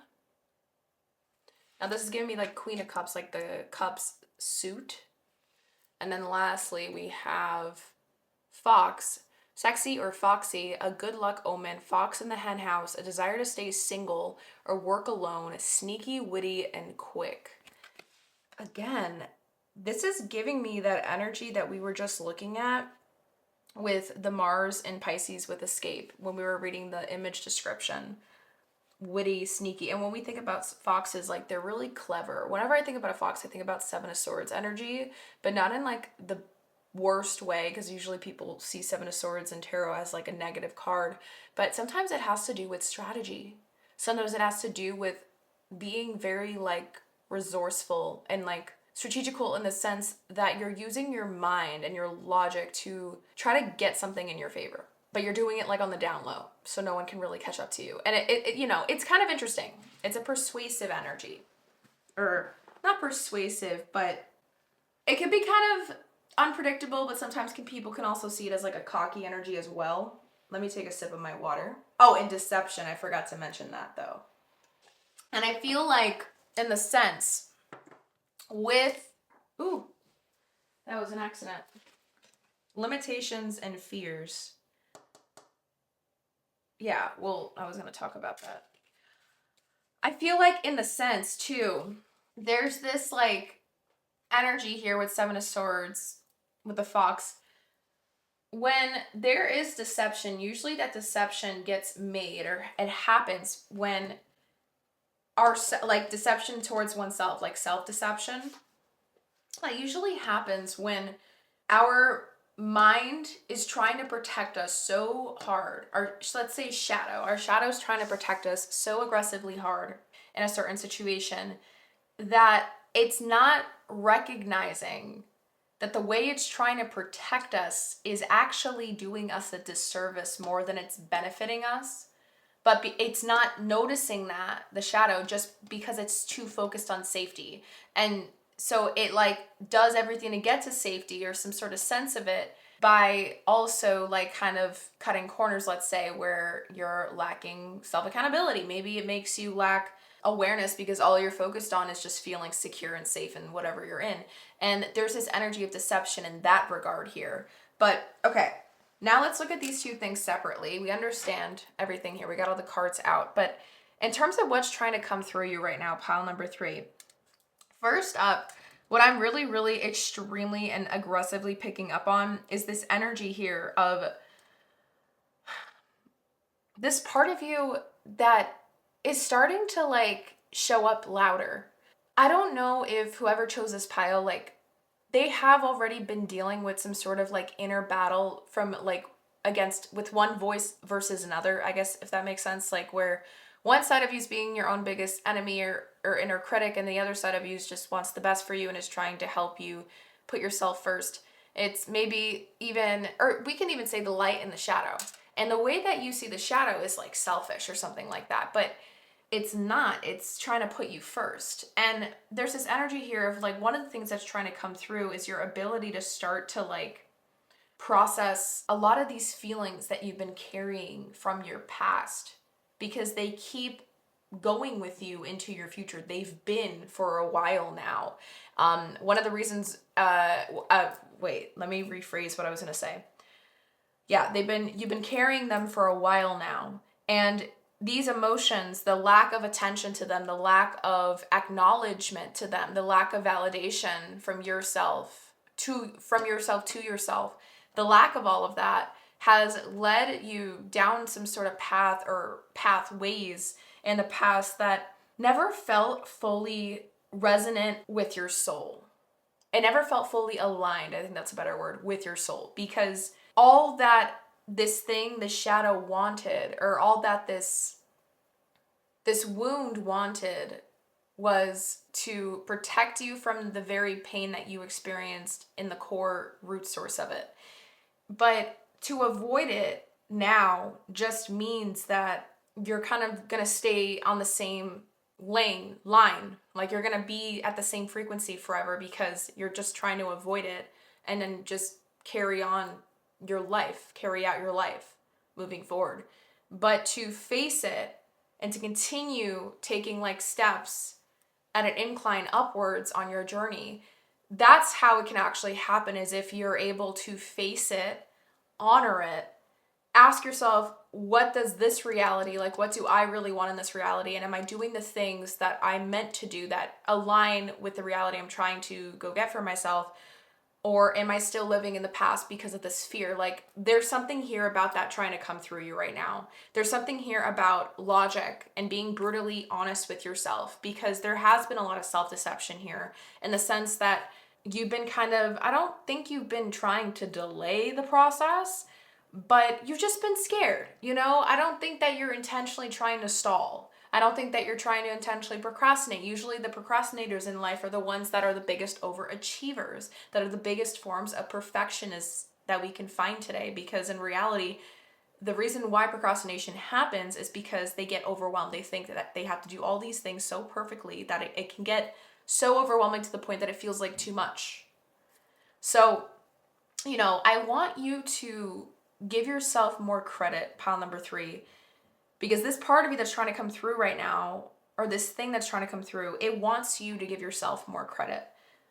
You're due for validation from yourself. You're due for some more self-compassion and appreciation and acknowledgement, because you have been carrying such a big bag of like pain for so long, like this energy of suffering, actually.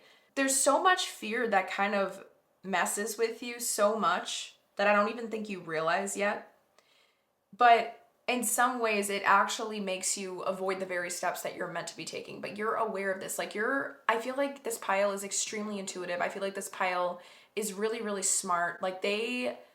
And that's why I think that Source wants me to not beat around the bush with you guys. Like, that's why Source wants me to be so straightforward and blunt, because you need to hear it that way for it to kind of be like, yeah, I know this is, I want to fix it now. Or not fix it, but take care of it, tend to it. The version of you, or the thing that's trying to, I feel like it's a version of you. I feel like this is a part of you, pile number 3, that's trying to come through. It wants to put you first now. It doesn't want you to constantly be worrying about what everyone else is thinking all the time. And that's what's been keeping you in such a bad loop. Because I'm like, when I say loop, I keep picturing like a merry-go-round. And you're stuck on it and it's not stopping. You can't get off because, or let's say a Ferris wheel, because for some reason I'm picturing a circle like this, not like flat. Okay, so a Ferris wheel and you can't get off. And you go through moments where you recognize that you're doing it, but then the idea of like tackling it is too triggering. It can get triggering, get scary. So then you end up kind of like relapsing into the cycle, and it just continues to happen again and again and again. And this part of you that's trying to come through right now is trying to wake you up so that you can start to go manifest, to go fulfill your dreams. The number 333 is of significance for you, pile number 3. And not only that, but the number 13 with change, like death. This is a rebirth. Exactly. Like, this is a rebirth. This is a beginning. Winter, this is the time of stillness within yourself and your inner world, making peace with that. The only way you can, though, is if you give yourself the time of day to start showing up for yourself in that way. But you've had trouble with emotions in the past. I don't know if you were never given an opportunity to feel your feelings. Maybe they feel too intense that it's hard for you to deal with them. That's why you try to run away or look the other way, turn the other cheek. But the thing that's trying to come through you right now doesn't want that happening anymore. It wants you to start filling your own cup up and be smart about where you're going, because I don't know if there's some sort of influence around you, pile number 3. Obviously, with this wound, there's something here where the wound has been the influence, but I'm talking about influence in the sense of people, like your environmental influence-wise. Like, there is this energy that I keep picking up on where the hesitance is coming from or coming through this fear of like what others are going to think. And specifically, I'm feeling like loved ones, but I don't know who in your immediate circle. It just feels like there's someone really important that you're afraid of, like, how they're going to react to it. But I feel like I'm being so generic or general when I say it that way. I'm trying to see if there's anything else that's important here.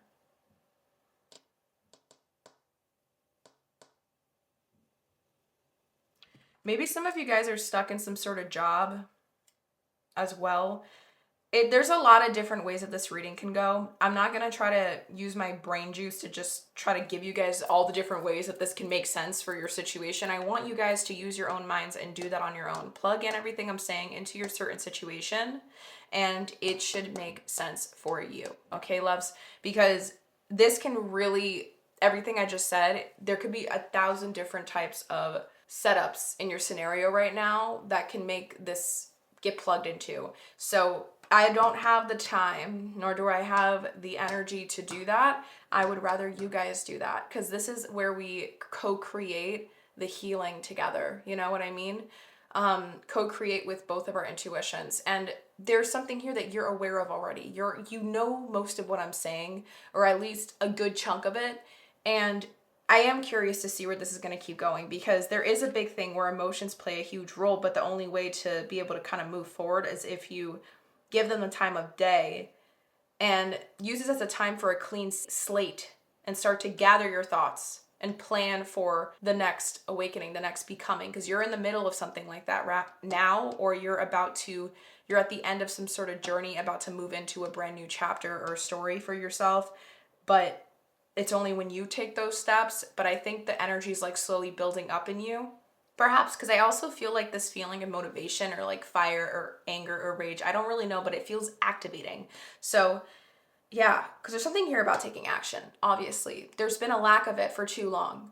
And because you've been sitting in this cycle, this suffering, the Ferris wheel analogy.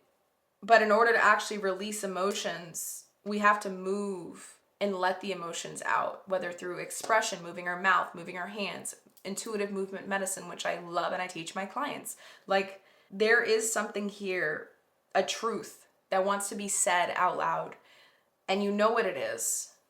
There's something here where it's like, I don't blank. I don't know what this is. Let me know in the comments down below, because I would love to hear your story, loves. But let us now move in and see what's been holding these parts, these pieces of you back this whole time. What's been holding all of this back from coming up earlier in the past? So to do that, we are going to be using my Transparent Tarot deck and my Intuit Tarot deck, my Chakra Wisdom deck, and my Shadow deck. I'm just trying to figure out how I set up the cards, because we have a lot of different cards that came through. We have, I mean, piles, like stacks, sets. So we have this pile. Then we have this one. And I think this might be a significator cards. Okay. Yeah. And then we have back of the deck energies here. So this is where it might get a little bit confusing, guys. I'm going to be super honest with you on this.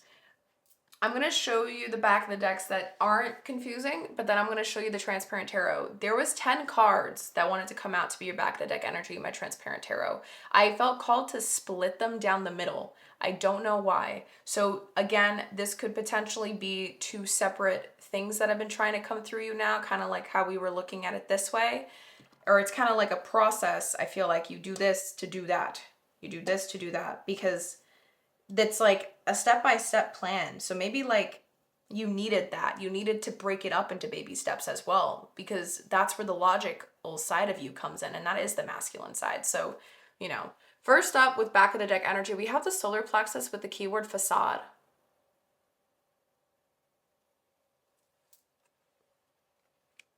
Oops.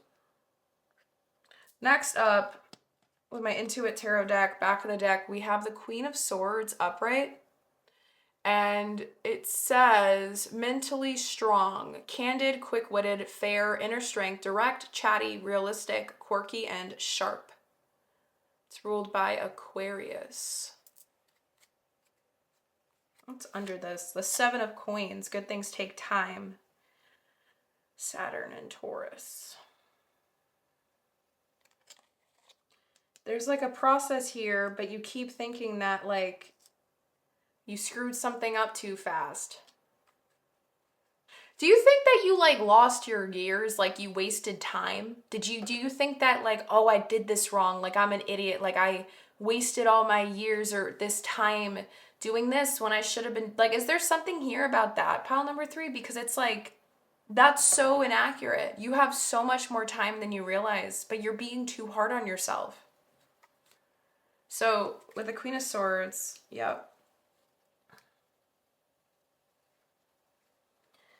And then for the other back of the deck with the Shadow, we have regret. Oh, look, and then we have the time, the clock. The past cannot be changed, but the future is still in your hands. With 3 keywords at the bottom, remorse, sorrow, and rue.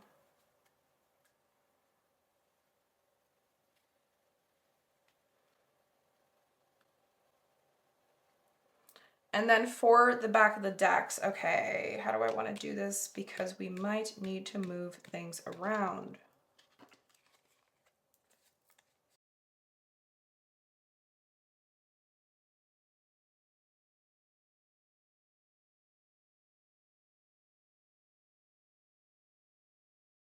All right. Okay, let's hope for the best. Fingers crossed. We can do it this way.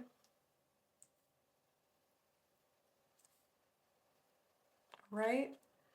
So, for the significator cards, we have the 6 of Cups with the 9 of Swords. Hopefully that isn't too blurry. 6 of Cups with the 9 of Swords. These are significator cards.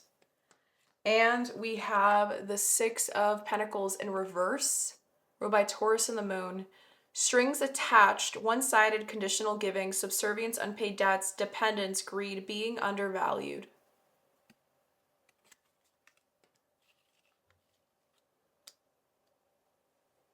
And then for the back of the decks, we're going to honor it. This might look a little confusing, guys. Just, you've been warned.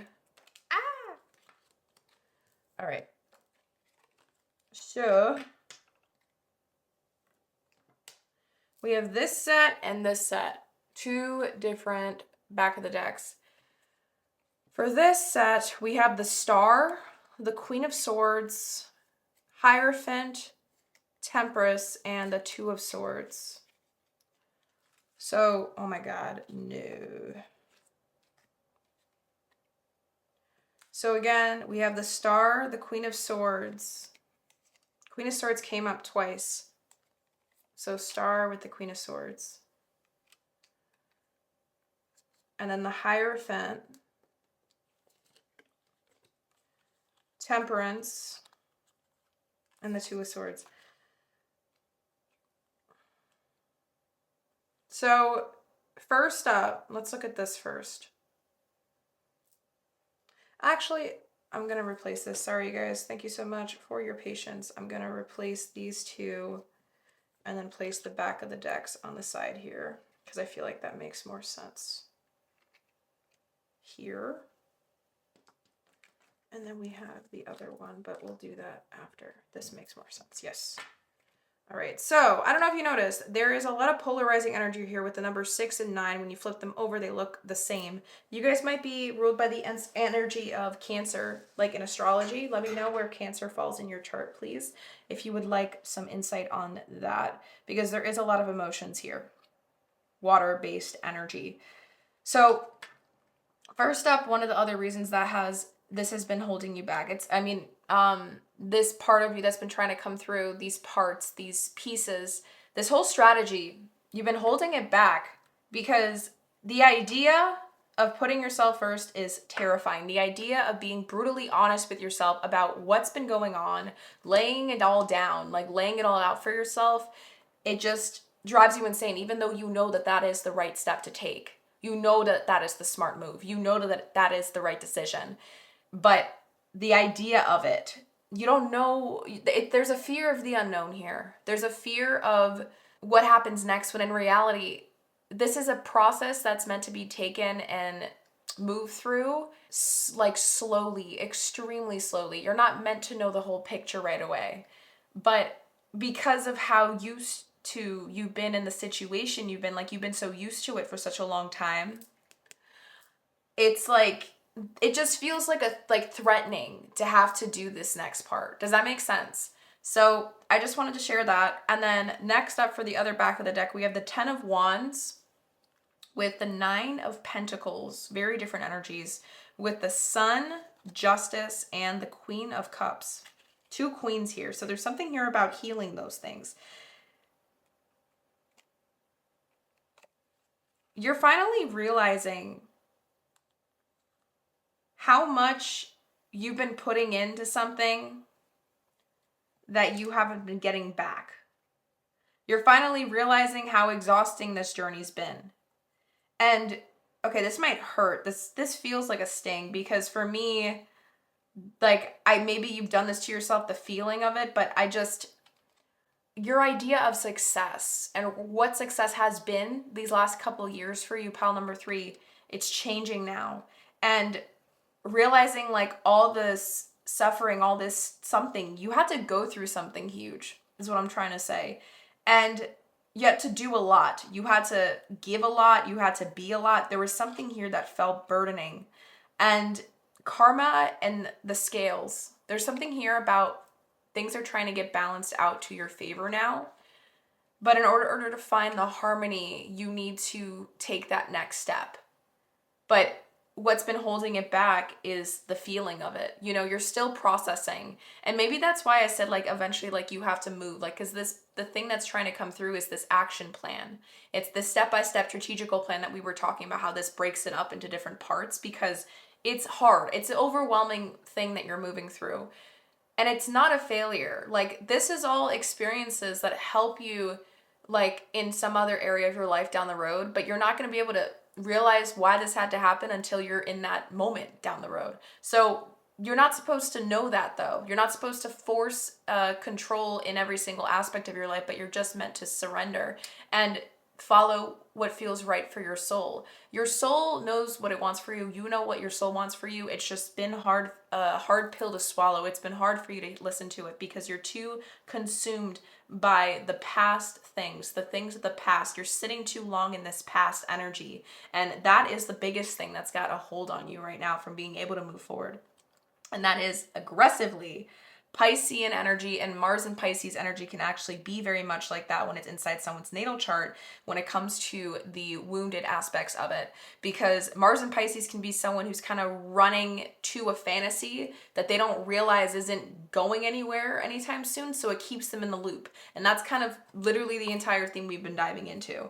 So with that energy, let's keep going. Like I said, we have this Nine of Swords with the Six of Cups and then the Six of Pentacles. And where are the other cards? Okay. Now, to layer, we're going to be looking at these pieces.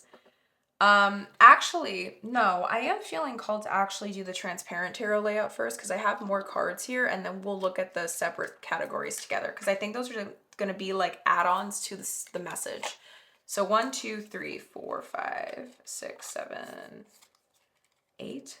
So the first card that wants to come out for you is the Ace of Pentacles. The card going on top of the Ace of Pentacles is the Five of Swords. So the Five of Swords is clarifying this Ace of Pentacles. Next up, we have, oh, there we go, the Seven of Swords, being clarified by the Ten of Cups. Yes, there's something about fantasy, illusion with fantasy. And then lastly, we have the Fool with the Five of Wands. Because of all this chaos change, there's a big rupture that's happened. And you're still trying to, I guess, make peace with it. But in order to make peace, you have to continue to move. You can't sit in it, waiting until you feel quote unquote better. You're never going to feel better. This is where things are, you guys might hate me for this, but I'm being straight up.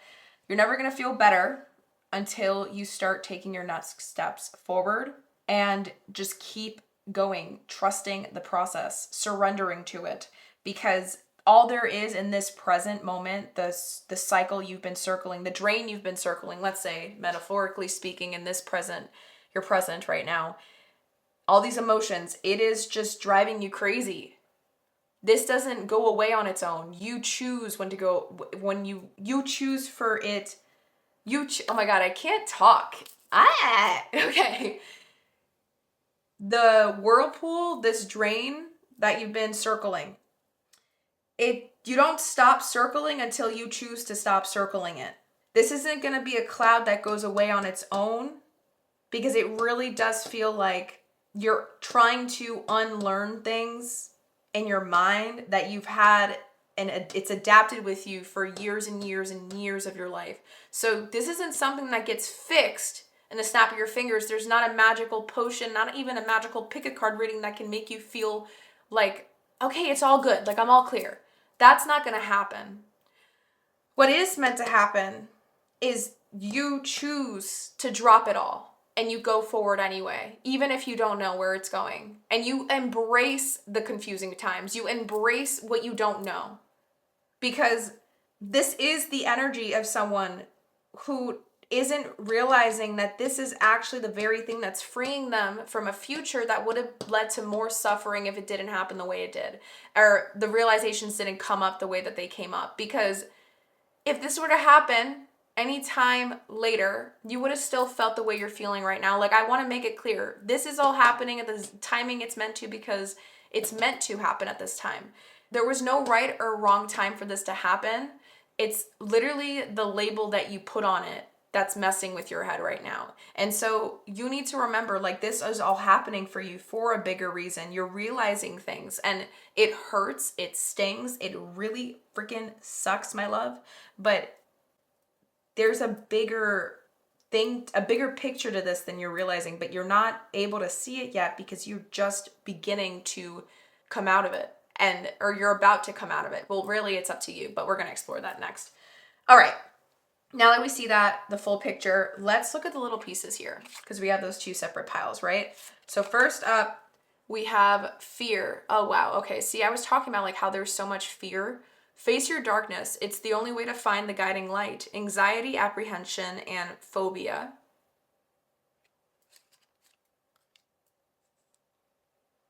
Next up, we have the Knight of Cups in reverse, ruled by Pisces, and it says unrequited love.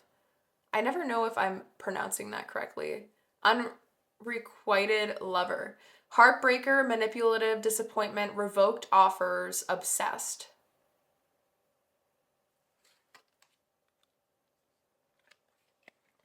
And next up we have the crown chakra with the word instinct.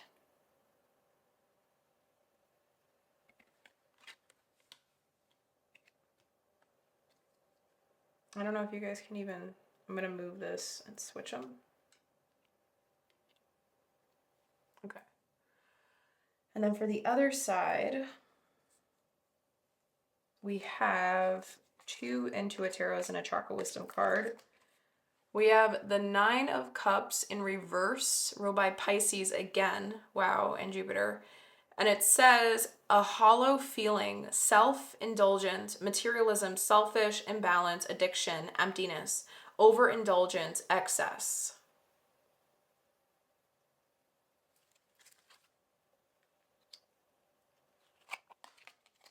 And then we have the Chariot also in reverse, ruled by Cancer and the Moon, blocked by obstacles, lack direction, coercion, forcefulness, powerlessness, facing opposition.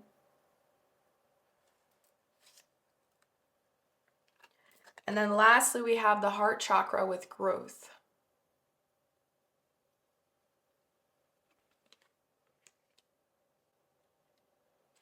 Okay, I'm going to move these cards out of the way.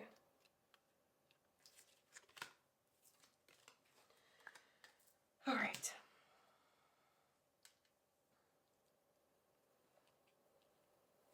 What's been holding it all back? You. The story you keep feeding to yourself. I don't think that you've ever given yourself a full, entire opportunity or chance to really seriously take a look at your inner world, pile number 3. Maybe you've dabbled in it, you know, like when we're on social media, like TikTok or something, and there was like trends for shadow work. That was a big thing. I don't know if you guys know what I'm talking about, but that was a big, big thing. Maybe you've done it in that way. Like you dabbled in it every once in a while, but you never really took full force into it because maybe there was a fear of what would happen if you did. Maybe there's things here that you still have trouble admitting to yourself, but you do have awareness of it, but you have trouble meeting it, acknowledging it for what it is. Because this is a cycle, a very strong one. This is where it gets interesting. I feel like this rupture, remember I was talking about a rupture of some kind.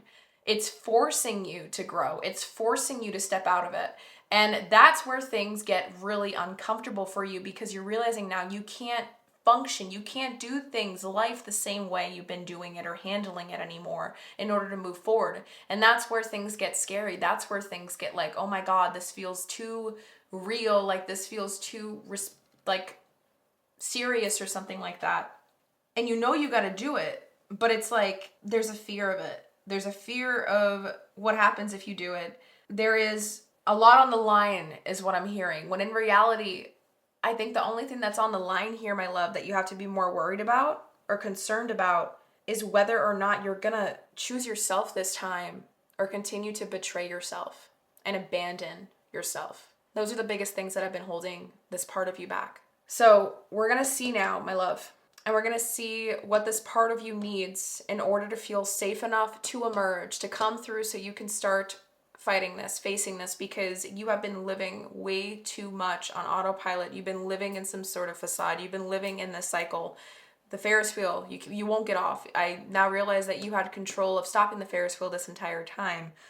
but this had to happen to kind of force you to start taking it seriously now. There's a fear here. So my love, let us now explore this together. And I want to let you know from the bottom of my heart, regardless of the situation you're moving through, I want to let you know that like I see you. I can only imagine how hard this must feel, because I am really picking up on that. Like, this is something that it was all you ever knew. Like, maybe this is a sense of identity, like a sense of self you attach to this cycle you've been in. Like, you thought this is who you are. You thought that that's who you were, sorry, or are. And that can be a heartbreaking thing to realize, you know? Examples of this that are coming through my head is like someone who wants to major in something they thought they wanted to become this for their career, and then they're in it and they realize that they hate it and that they don't want this anymore. They want to do something else. Or when you launch a business and the business model, you thought that was the model you want to do forever, and then you're a coach and you're coaching people, and then you realize, oh, this isn't what I want. I want to help more, do X more. So you got to start over. Or, you know, you're in a relationship, you thought this is the happiest relationship ever, and then something happens that forces you to choose yourself or betray yourself and abandon yourself. And that can get really freaking hard because this is all you knew. There's something here where you were comfortable and then that got ripped and taken away from you. But you hear how the way I'm saying it, right? That's the energy of victim mindset. Feeling like something got ripped away from you. This opportunity got taken. This is an opportunity, pile number 3. I need you to start reframing it as such. This is an opportunity, but you're not seeing it that way because you're too focused on everything that you're losing and not looking at everything that you're gaining. So the only thing that's holding you back right now is yourself. The only thing that's holding this part of you from coming through now is you because of the fears. So again, I just wanted to make that really clear. Now let's move into the third part. And we're going to be looking at this third part using my Druid Tarot deck, my Embracing Your Shadows deck, my Soul Lessons Journey cards, and my Spirit Animal deck. And then I think my rune deck as well, but I don't think you guys got runes. We did get back of the deck energies though again. So we're going to be looking at those. The first one we have for you is Purpose. I know what I am here to do.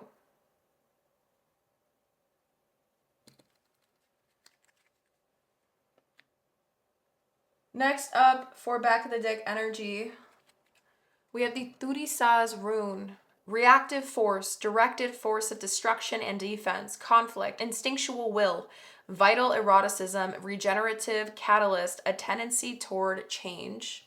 That's written everywhere. And the shape of the runes reminded me of a flag. Ready, set, go. Like when someone hits a flag, like waves a flag or something. Like does a chopping downward motion when you start a race or something. And then we have, again, separate piles here. Okay, so we have separate piles, a lot of cards on this side, and then just 2 on that. And then let's keep going for the back of the deck energies. We're almost done here. We have Dear Spirit, bring a gentle touch with the number 18. And the number 18 is the moon in Major Arcana. So there's something here about like, this isn't going to be as hard as you think it is. It isn't going to feel as scary. It is scary. I want to validate that. But what I'm saying is like when you start, like when you begin it, I'm picking up this energy of like, oh, I can sprinkle this into my day here and there. Oh, I can start doing this and that. And it's going to actually feel quite nice. And lastly, for the back of the deck energy to finish that part up, for my Druid Tarot deck, we also received the 4 of Swords. And underneath it is the 5 of Wands and the 3 of Swords. So yeah, you're still sitting here processing, but now is the next step to take action and become the leader of your life. To be proactive of the situation at hand, with the situation at hand. So, okay. Now to do this, we're going to look at the significator card energy, which is the World card.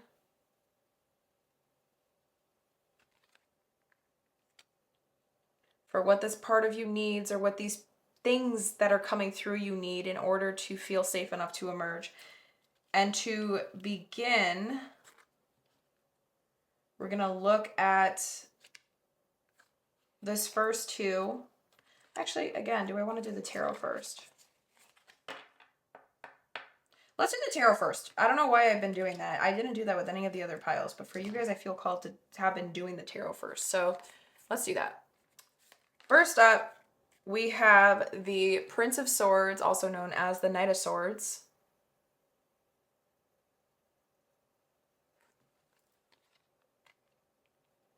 The fastest moving knight in the deck, by the way. Next up, we have the Two of Wands.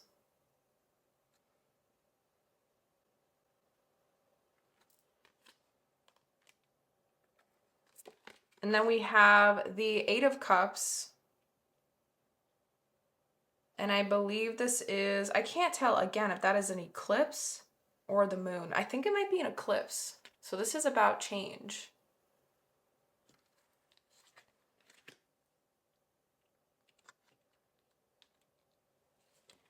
And then the second to last card is Justice. So we have Justice coming through again. As well as the Queen of Cups coming through this time. Oh, this was the Knight of Cups. But we did have the Queen of Cups coming through here. This is all about like surrendering. Release, release, release. We have full moons everywhere. So that's something that we need to say first. This is the, oh, and the moon. Release it all. Pile number 3, you are meant to release. The biggest thing that you need to do in order for this thing to come through, feel safe enough to emerge, is to show it that you can handle all this pain. And I know that sounds kind of like negative or heavy. What I mean by that is show it that you can depend on yourself. Show it that it can count on you to show up when times get hard. And the only way to do that is to hold space for these emotions to move through you. And the only way to do that is to start taking steps even when it feels uncomfortable, even when it doesn't feel fine and dandy, even when you don't know where the F this is taking you. But the one thing you know you can do right now is pick up a pen, get a piece of paper out, and start coming up with some sort of potential game plan. It needs to see that you're being proactive and you're taking those steps. The Prince of Swords is the knight that's all about action. Action taking, but doing it swiftly, doing it logically, doing it in a sense of like with decisiveness. So maybe there's a little bit of stubbornness energy that needs to come through in order for it to feel safe as well, because it doesn't want you to stop anymore. It doesn't want you to okay, you guys might hate me, I'm cussing, half-ass the process, because I don't know if you've talked to people about the situation before in your past, but I'm hearing like, maybe you've had like people say, you got to do this, you got to do that. And I'm hearing, yeah. And you say that, but why aren't you doing it? Why aren't you taking the steps? This is where you need to start holding yourself accountable and start planning forward. Whether or not you know what's around the corner, what matters is that you're putting you first this time. You're making the choice and the decision to show up. You're making the choice to walk away because you know this is the very thing that had to illuminate in your life to show you what wasn't working in order for you to move forward and heal. And you got to understand that this is where the scales are balancing out in your favor. This didn't happen to you for you to suffer, pile number 3. It happened to you so that you can open up your eyes to the things that you didn't want to see on your own. Whatever this rupture, this chaos was, it had to happen so that you would finally stop lying to yourself about something, so that you would finally stop deceiving yourself about something. Because in a way, if you were to stay, I'm picturing like a bird trapped in a cage and their feathers aren't even clipped and not trapped in a cage, but they think they're trapped in a cage that's been open the entire time. And it's like they could leave whenever they want, but they never thought that they were worthy of the life that they could have if they did leave that thing behind. They never felt like they were good enough for it. They never thought that they were capable of enough for it. And that narrative has been feeding this reality. And in order for this thing within you to feel safe enough to emerge, you need to turn that reality over on its head and start implementing a new truth, a new way of thinking, a new way of being, a new way of showing up in your life, pile number 3, where it tells it the opposite. And that's where things going to get uncomfortable, but that is the first flipping step to start putting you first and to heal this relationship you've had with yourself this whole time, because it was a very toxic one. It was one that was very painful, and it needs to know that you got your own back. Until you don't show it that, this is going to keep feeling like you're suffocating in mayhem, because that is really how it feels. But it just wants to know that you love it. It just wants to know that you can take care of them, of us. I can take care of us. I want you to say that to yourself. I can take care of us. I got us. I got you. Say those things. There needs to be some form of intuitive movement medicine here, I think. It keeps coming through very aggressively. I have a video on it that I think I can link down below in the description box for my pile number 3s. So I'm going to write for my pile number 3s and then you'll see the link there, because there is a lot of chakra, sacral chakra energy here that keeps coming to me. This idea of, in order for you to be able to take this step, you need to kind of move through the gunk of what's been settling this entire time inside of you. And so it can make space for newness. But in order for it to make space for newness, you have to do some somatic release. So I'll link that video down below. I feel like that'll be very helpful for you. But let us now continue to piece it all together, my loves, by looking at these other 2 things to kind of piece it all in one, okay? So first up, oops, this is upside down. We have the guilt trap. Release unnecessary guilt. Self-blame keeps you chained to cycles of suffering. That's what I'm saying. And guilt is the shadow side of the sacral chakra. Guilt is the thing that impairs it. And then next up we have Panther Spirit with the number 44, reclaim your power. If anyone did feel drawn to pile 2, as well as pile number 3, I'm hearing that you have to stop listening right now and just go straight into pile number 2. If that doesn't make sense or click with you, then just keep on listening. But we have the number 44 here with Panther Spirit, reclaim your power. That's the first set. And then the second set, so many cards here, guys. There's a lot of healing that happens when you do this. We have the illusion of control. Surrendering is not weakness. Trying to control everything only breeds anxiety.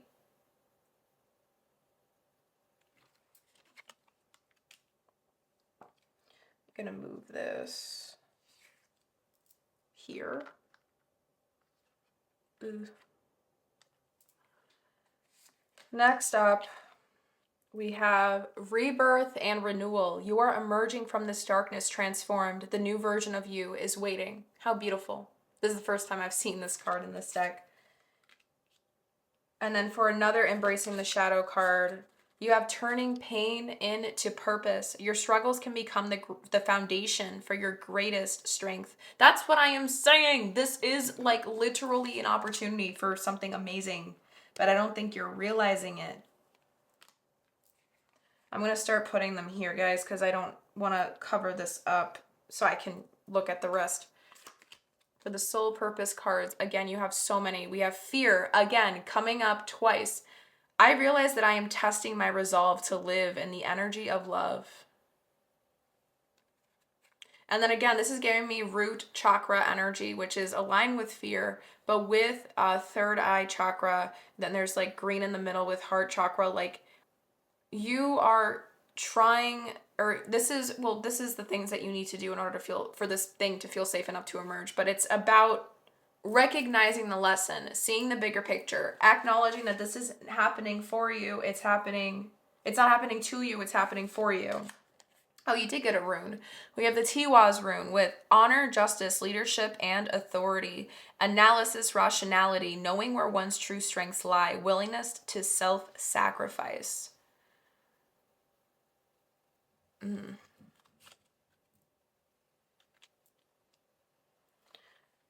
then we also have, screw it, I'm going to have to do it. We have guilt. Again, guilt. We had the guilt trap, and then this other section has guilt. I release any beliefs that no longer assist in my soul's growth. They're like the same colors. And then we also have perseverance. I know that I can do whatever I set my mind to. And then lastly, we have the number 20 with dolphin spirit. This and that are true. And I feel called to read this in the booklet. So we're going to do just that, my love. And number 20 is ruled by judgment in the major arcana and tarot. So this is just kind of like a line being written in the sand. Like, this is final. Like, that's the energy I'm picking up on. Like, this is what you're meant to do. This is your rebirth, but you're making it chosen. You have to make this decision. You have to make it because you've been settling for way too long by staying stuck in this loop. Pile number 3. When you know that your life and everything that it has to offer you has so much more for you, but you're too scared, my love. And fear is okay, but fear is just information that our brain's giving us to know that there's something ahead that we're not aware of. And there's water. Dolphins swim in water. So there's a lot of emotions that could have been like clouding the steps forward, you know? So for dolphin spirit, this and that are true. Oracle message. Dolphin spirit, like her earthly manifestation, is a reminder of duality, as the dolphin is both mammal and sea creature. So too is dolphin spirit, both this and that. Two truths coexist. The story you tell and another as well. The duality of life is present when we are suffering, for there is a blessing too in the helpers that appear. Within clouds are silver linings. When we later reflect on what happened, we can see that a situation was both this and that, and a choice led to both joy and sorrow. No relationship is either all good or all bad, and people have qualities of both light and shadow. Focus on the positive, for light exists alongside the darkness. Dolphin spirit calls for you to come up from below and enjoy a weightless moment in the sun as you dive in and out of this and then that, accepting and even enjoying the duality of life. Why not join a dolphin spirit in acknowledging and affirming the blessings present in this moment? In all areas of your life, there are aspects of both this and that. Today you can celebrate this fact and recognize the complexity and the beauty of the fabric of the universe.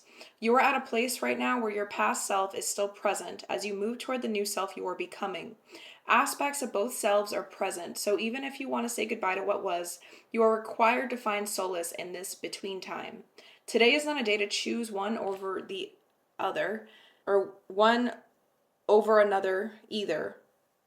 Today is not a day to choose one over another either, but rather to accept things as they are without judgment or resistance. Even in matters of the heart, duality is present.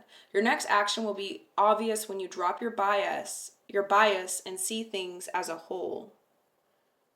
So, actually, I do feel called to read the protection message. Okay.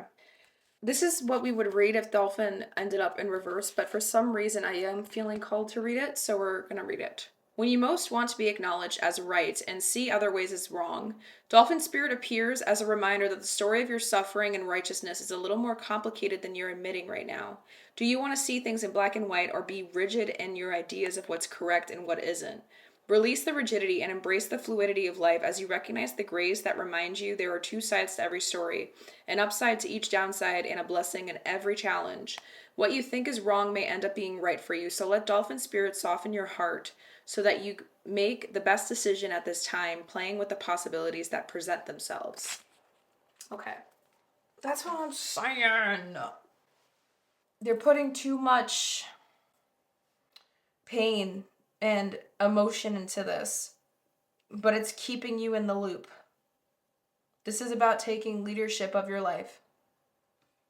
Understanding that you can't run away from this anymore. You can't run away from what is coming up, but instead try to see what it's trying to tell you.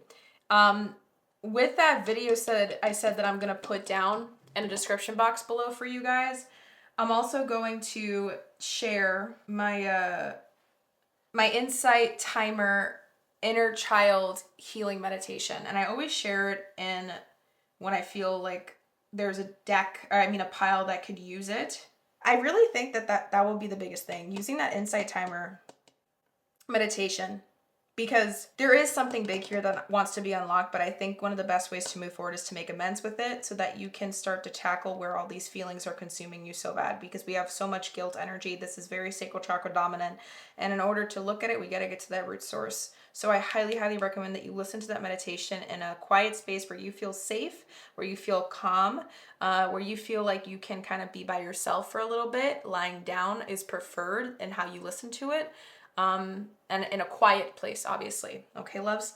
So make sure that you scroll to the bottom of the description so that you can get the calls of action that I am feeling called for you guys. And with that, additionally, my loves, we ended up getting a lot. Like, you guys are actually the pile that ended up receiving the most of these practical application exercises for your process and how to allow this part of you or these bits and pieces of you to feel safe enough to emerge.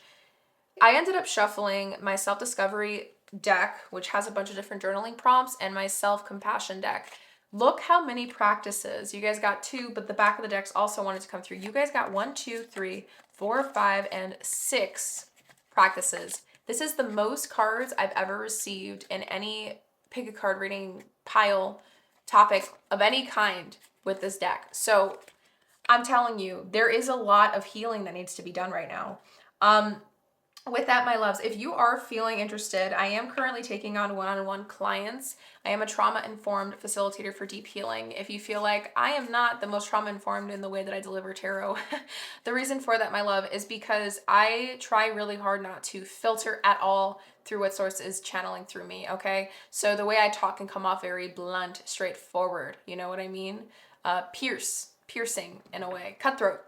But at the end of the day, like, I am a person that tries to hold space. It's my job as a facilitator for deep healing to hold sacred space for healing and remembrance of one's soul. So the work is basically, like, my work is basically for the ones who feel lost, stuck, or quietly tired of self-sabotaging. And it's a client-led process where we work one-on-one together, either through like consistent monthly work or a one-time session, dependent upon like where you're at your healing journey.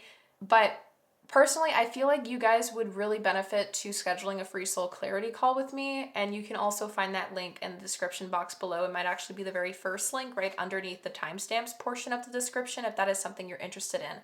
And that is a completely no pressure call. It's just to see if one-on-one work could be a good fit for each other, if we would be a good fit for each other, but it's also for me to help understand your story, and maybe you can even just unpack some of the things that came up today. Okay, loves? So that's something you're interested in, feel free to schedule a call with me. And okay, now that I got that out of the way, my loves, let us look at this. Oh, and then I forgot to mention, I also tried to pull out cards from my Soul Truth Self-Awareness deck, but only the back of the deck energy wanted to come through. So let's actually start with that first. And it says, if I had a magic wand and could have anything I desired in life, what would I choose? So these are things that I would recommend that you pause this video to like take notes for, so you can really like reflect on it heavily. But I am going to continue going because that is something that you have to do. You have to pause it on your own. And let me just show you the other back of the decks before we look at the card. You have so many cards, it is insane. So there's a lot of different practices. Not everything might resonate, okay? Choose the things that do, leave what doesn't. We have only human. Consider one of your heroes or role models. What 3 things do you have in common with them as a human being?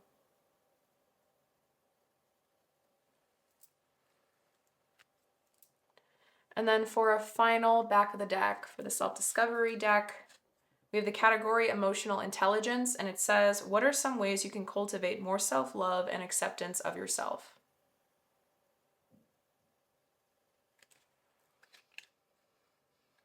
Okay. So for the self-compassion cards, you have acknowledgements. Just kidding. That doesn't count.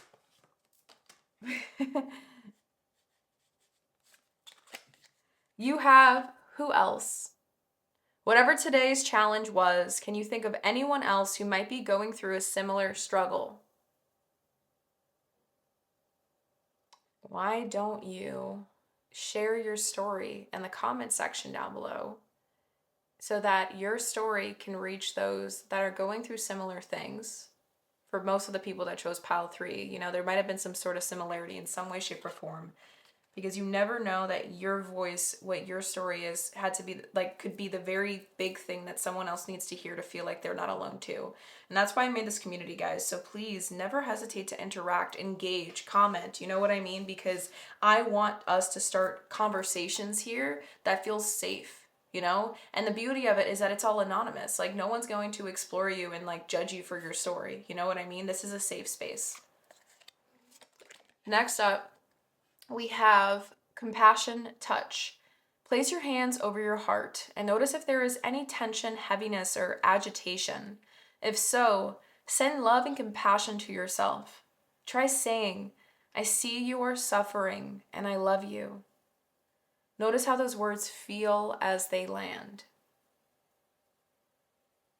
And that's exactly what I was picturing. I was picturing someone who deserves, like, who should be giving themselves a big hug. Like I was saying earlier, how they deserve to hear you say something to them, and I said a couple of different lines, but that's what keeps coming through. So this really resonates to what I shared. So maybe that's even confirmation that you should be doing that, or maybe even try doing it in a mirror.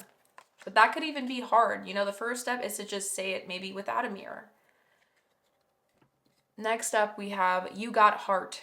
Give yourself credit for that small thing you did in the past week that took courage. How can you build off that today? That's what I'm saying. You're not meant to be perfect. As long as you keep moving forward, that's what matters. You're going to have hiccups. You're going to have moments in any journey, especially when you're trying to break like self-sabotage or like overcome anything. Relapse is like normal. You're supposed to have relapse, but you're not supposed to let it be the thing that stops you from continuing forward, because consistency is the biggest thing at the end of the day. The second to last card we have, nothing personal. When was the last time someone got under your skin? Can you think of 3 reasons they may have acted the way they did that have nothing to do with you?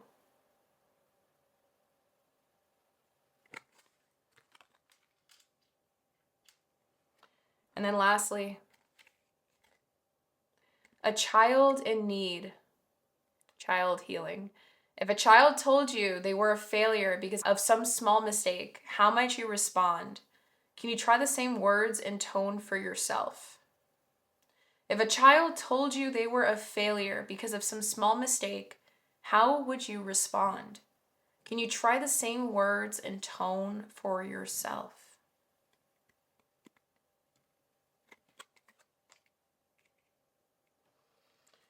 For the final 2 prompts, we have the category mental clarity.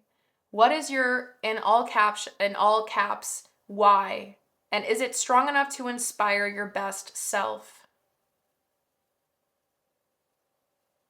What's your why? And is it strong enough to inspire your best self? I always call this your emotional why. We all need an emotional why to keep going, to keep persevering and pushing through the journey. So what is your emotional why?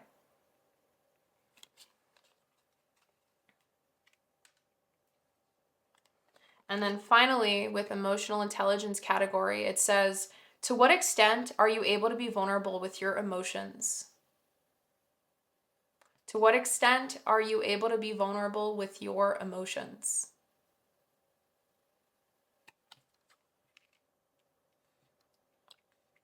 And then to wrap up this reading, my loves, we are getting final messages from Source as well as your higher self.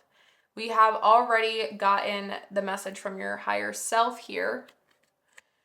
And we did have a affirmation card that wanted to come through, and the back of the deck also wanted to be seen.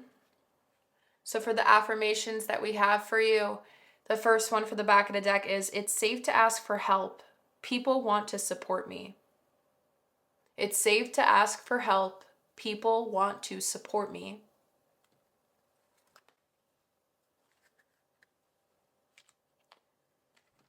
And then for the other affirmation you guys received, I claim my desires. I hold great visions. I am ready to receive. I claim my desires. I hold great visions. I am ready to receive. That's the mindset. And we're gonna reveal this, but before we do, we're gonna look at some channeled messages from Source with my sliplets of paper here. So what are the final messages from Source for pile number 3 to end their reading with? Final messages for pile number 3 to end their reading with. Okay. So we have 6 sliplets. Let's look at them together. Okay, so to begin, my loves. First up, we have your purpose isn't a job title. It's how you exist when you're not self-abandoning. Your purpose isn't a job title. It's how you exist when you're not self-abandoning. Next up, sorry for the shadow. We have your nervous system isn't resisting change. It's waiting for proof that it's safe. Your nervous system isn't resisting change. It's waiting for proof that it's safe.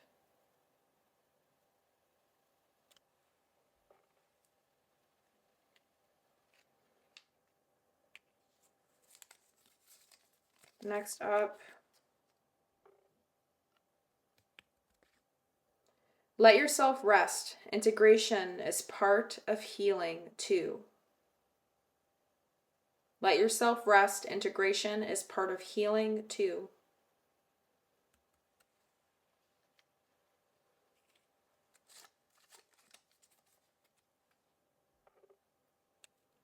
Ooh, this one's long. You've done enough learning. Now it's time to embody. You don't need one more card pull. You need stillness and presence. Trust that the knowing is already inside you. You've done enough learning. Now it's time to embody. You don't need one more card pull. You need stillness and presence. Trust that the knowing is already inside you.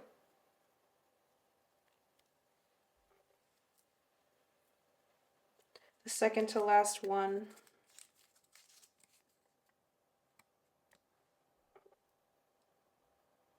Your next breakthrough will be triggered by something annoying. Pay attention.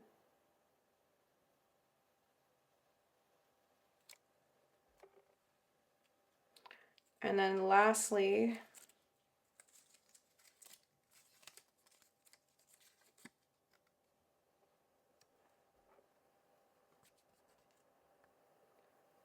the reason you still feel empty is because you filled the space with something performative instead of something true.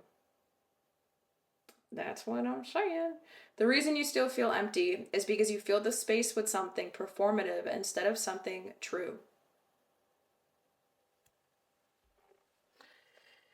Yes, my loves.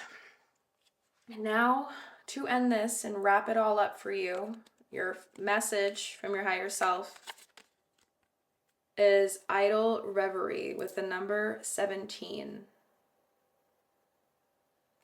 And the message, the key themes, the guidance, everything that goes along with this card, as well as some reflection and actionable insight, I'm going to share, but I do highly recommend, I'm going to keep it still. So you can pause, screenshot, do what you have to do. So there you go for this side. And then this side, because I'm only going to be reading the affirmation, the guidance, and the message. Okay, so you had your chance, loves. So it says, key themes: contemplation, daydreaming, mental rest, creativity through stillness, reconnecting with inner desires. Amid the constant hum of activity, there is profound wisdom in pausing to let your mind drift. In the stillness of idle moments, answers and inspirations often emerge from the depths of your subconscious. This is not wasted time. It is a vital part of your growth and creativity. Allow yourself to daydream, to linger in the spaces where nothing is required of you, and discover what your wandering thoughts reveal about your inner world. Guidance. This card is a gentle reminder to step back from the relentless pursuit of productivity and embrace the art of doing nothing. Idle reverie encourages you to see value in rest, daydreaming, and quiet contemplation. When you allow your mind the freedom to wander, you tap into a deeper well of creativity and self-awareness. Trust that these moments of mental rest are as essential to your journey as the moments of action. Let your thoughts flow without judgment and pay attention to the patterns and ideas that naturally arise. They may hold the answers or inspiration you've been seeking. And again, for some reason, this keeps taking me back to that inner intuitive movement medicine. So again, please check out that video. I'm going to link it down below. Affirmation. I honor the power of stillness and daydreaming. In moments of mental rest, I find clarity, inspiration, and connection to my inner self. Because I know you can rest, but it's hard for you to actively rest. Like actually stop thinking, turn it down, stop worrying. That's where it gets hard for rest. You know what I mean? So again, with that being said, my loves, please take a look at the description box below. I'm going to have the link set up for you, my pile of threes. And this is all I have for you today when it comes to this reading in terms of what you're meant to do that you're not doing yet. If this reading resonated, it would mean the absolute world to me, my loves. If you could give it a thumbs up, subscribe to the channel if you haven't yet, if this is something that you're interested in, if you love to see more readings that are aligned with soul growth, deep healing, and helping you step into the most empowered version of yourself you can possibly become, then I highly recommend that you subscribe. I'm always dropping videos like these. And again, just remember, the door is always open, my love, if you are ever interested in scheduling a free soul clarity call with me. There's absolutely no pressure, just all about presence and getting to know each other, okay, my loves? So with that being said, hopefully I'll see you in my next pick of cards to come. And I really genuinely hope that you were able to get everything that you were looking for from this reading and more, okay? Do not give up on yourself, because I'm never going to give up on you. Sending you so much love. Bye.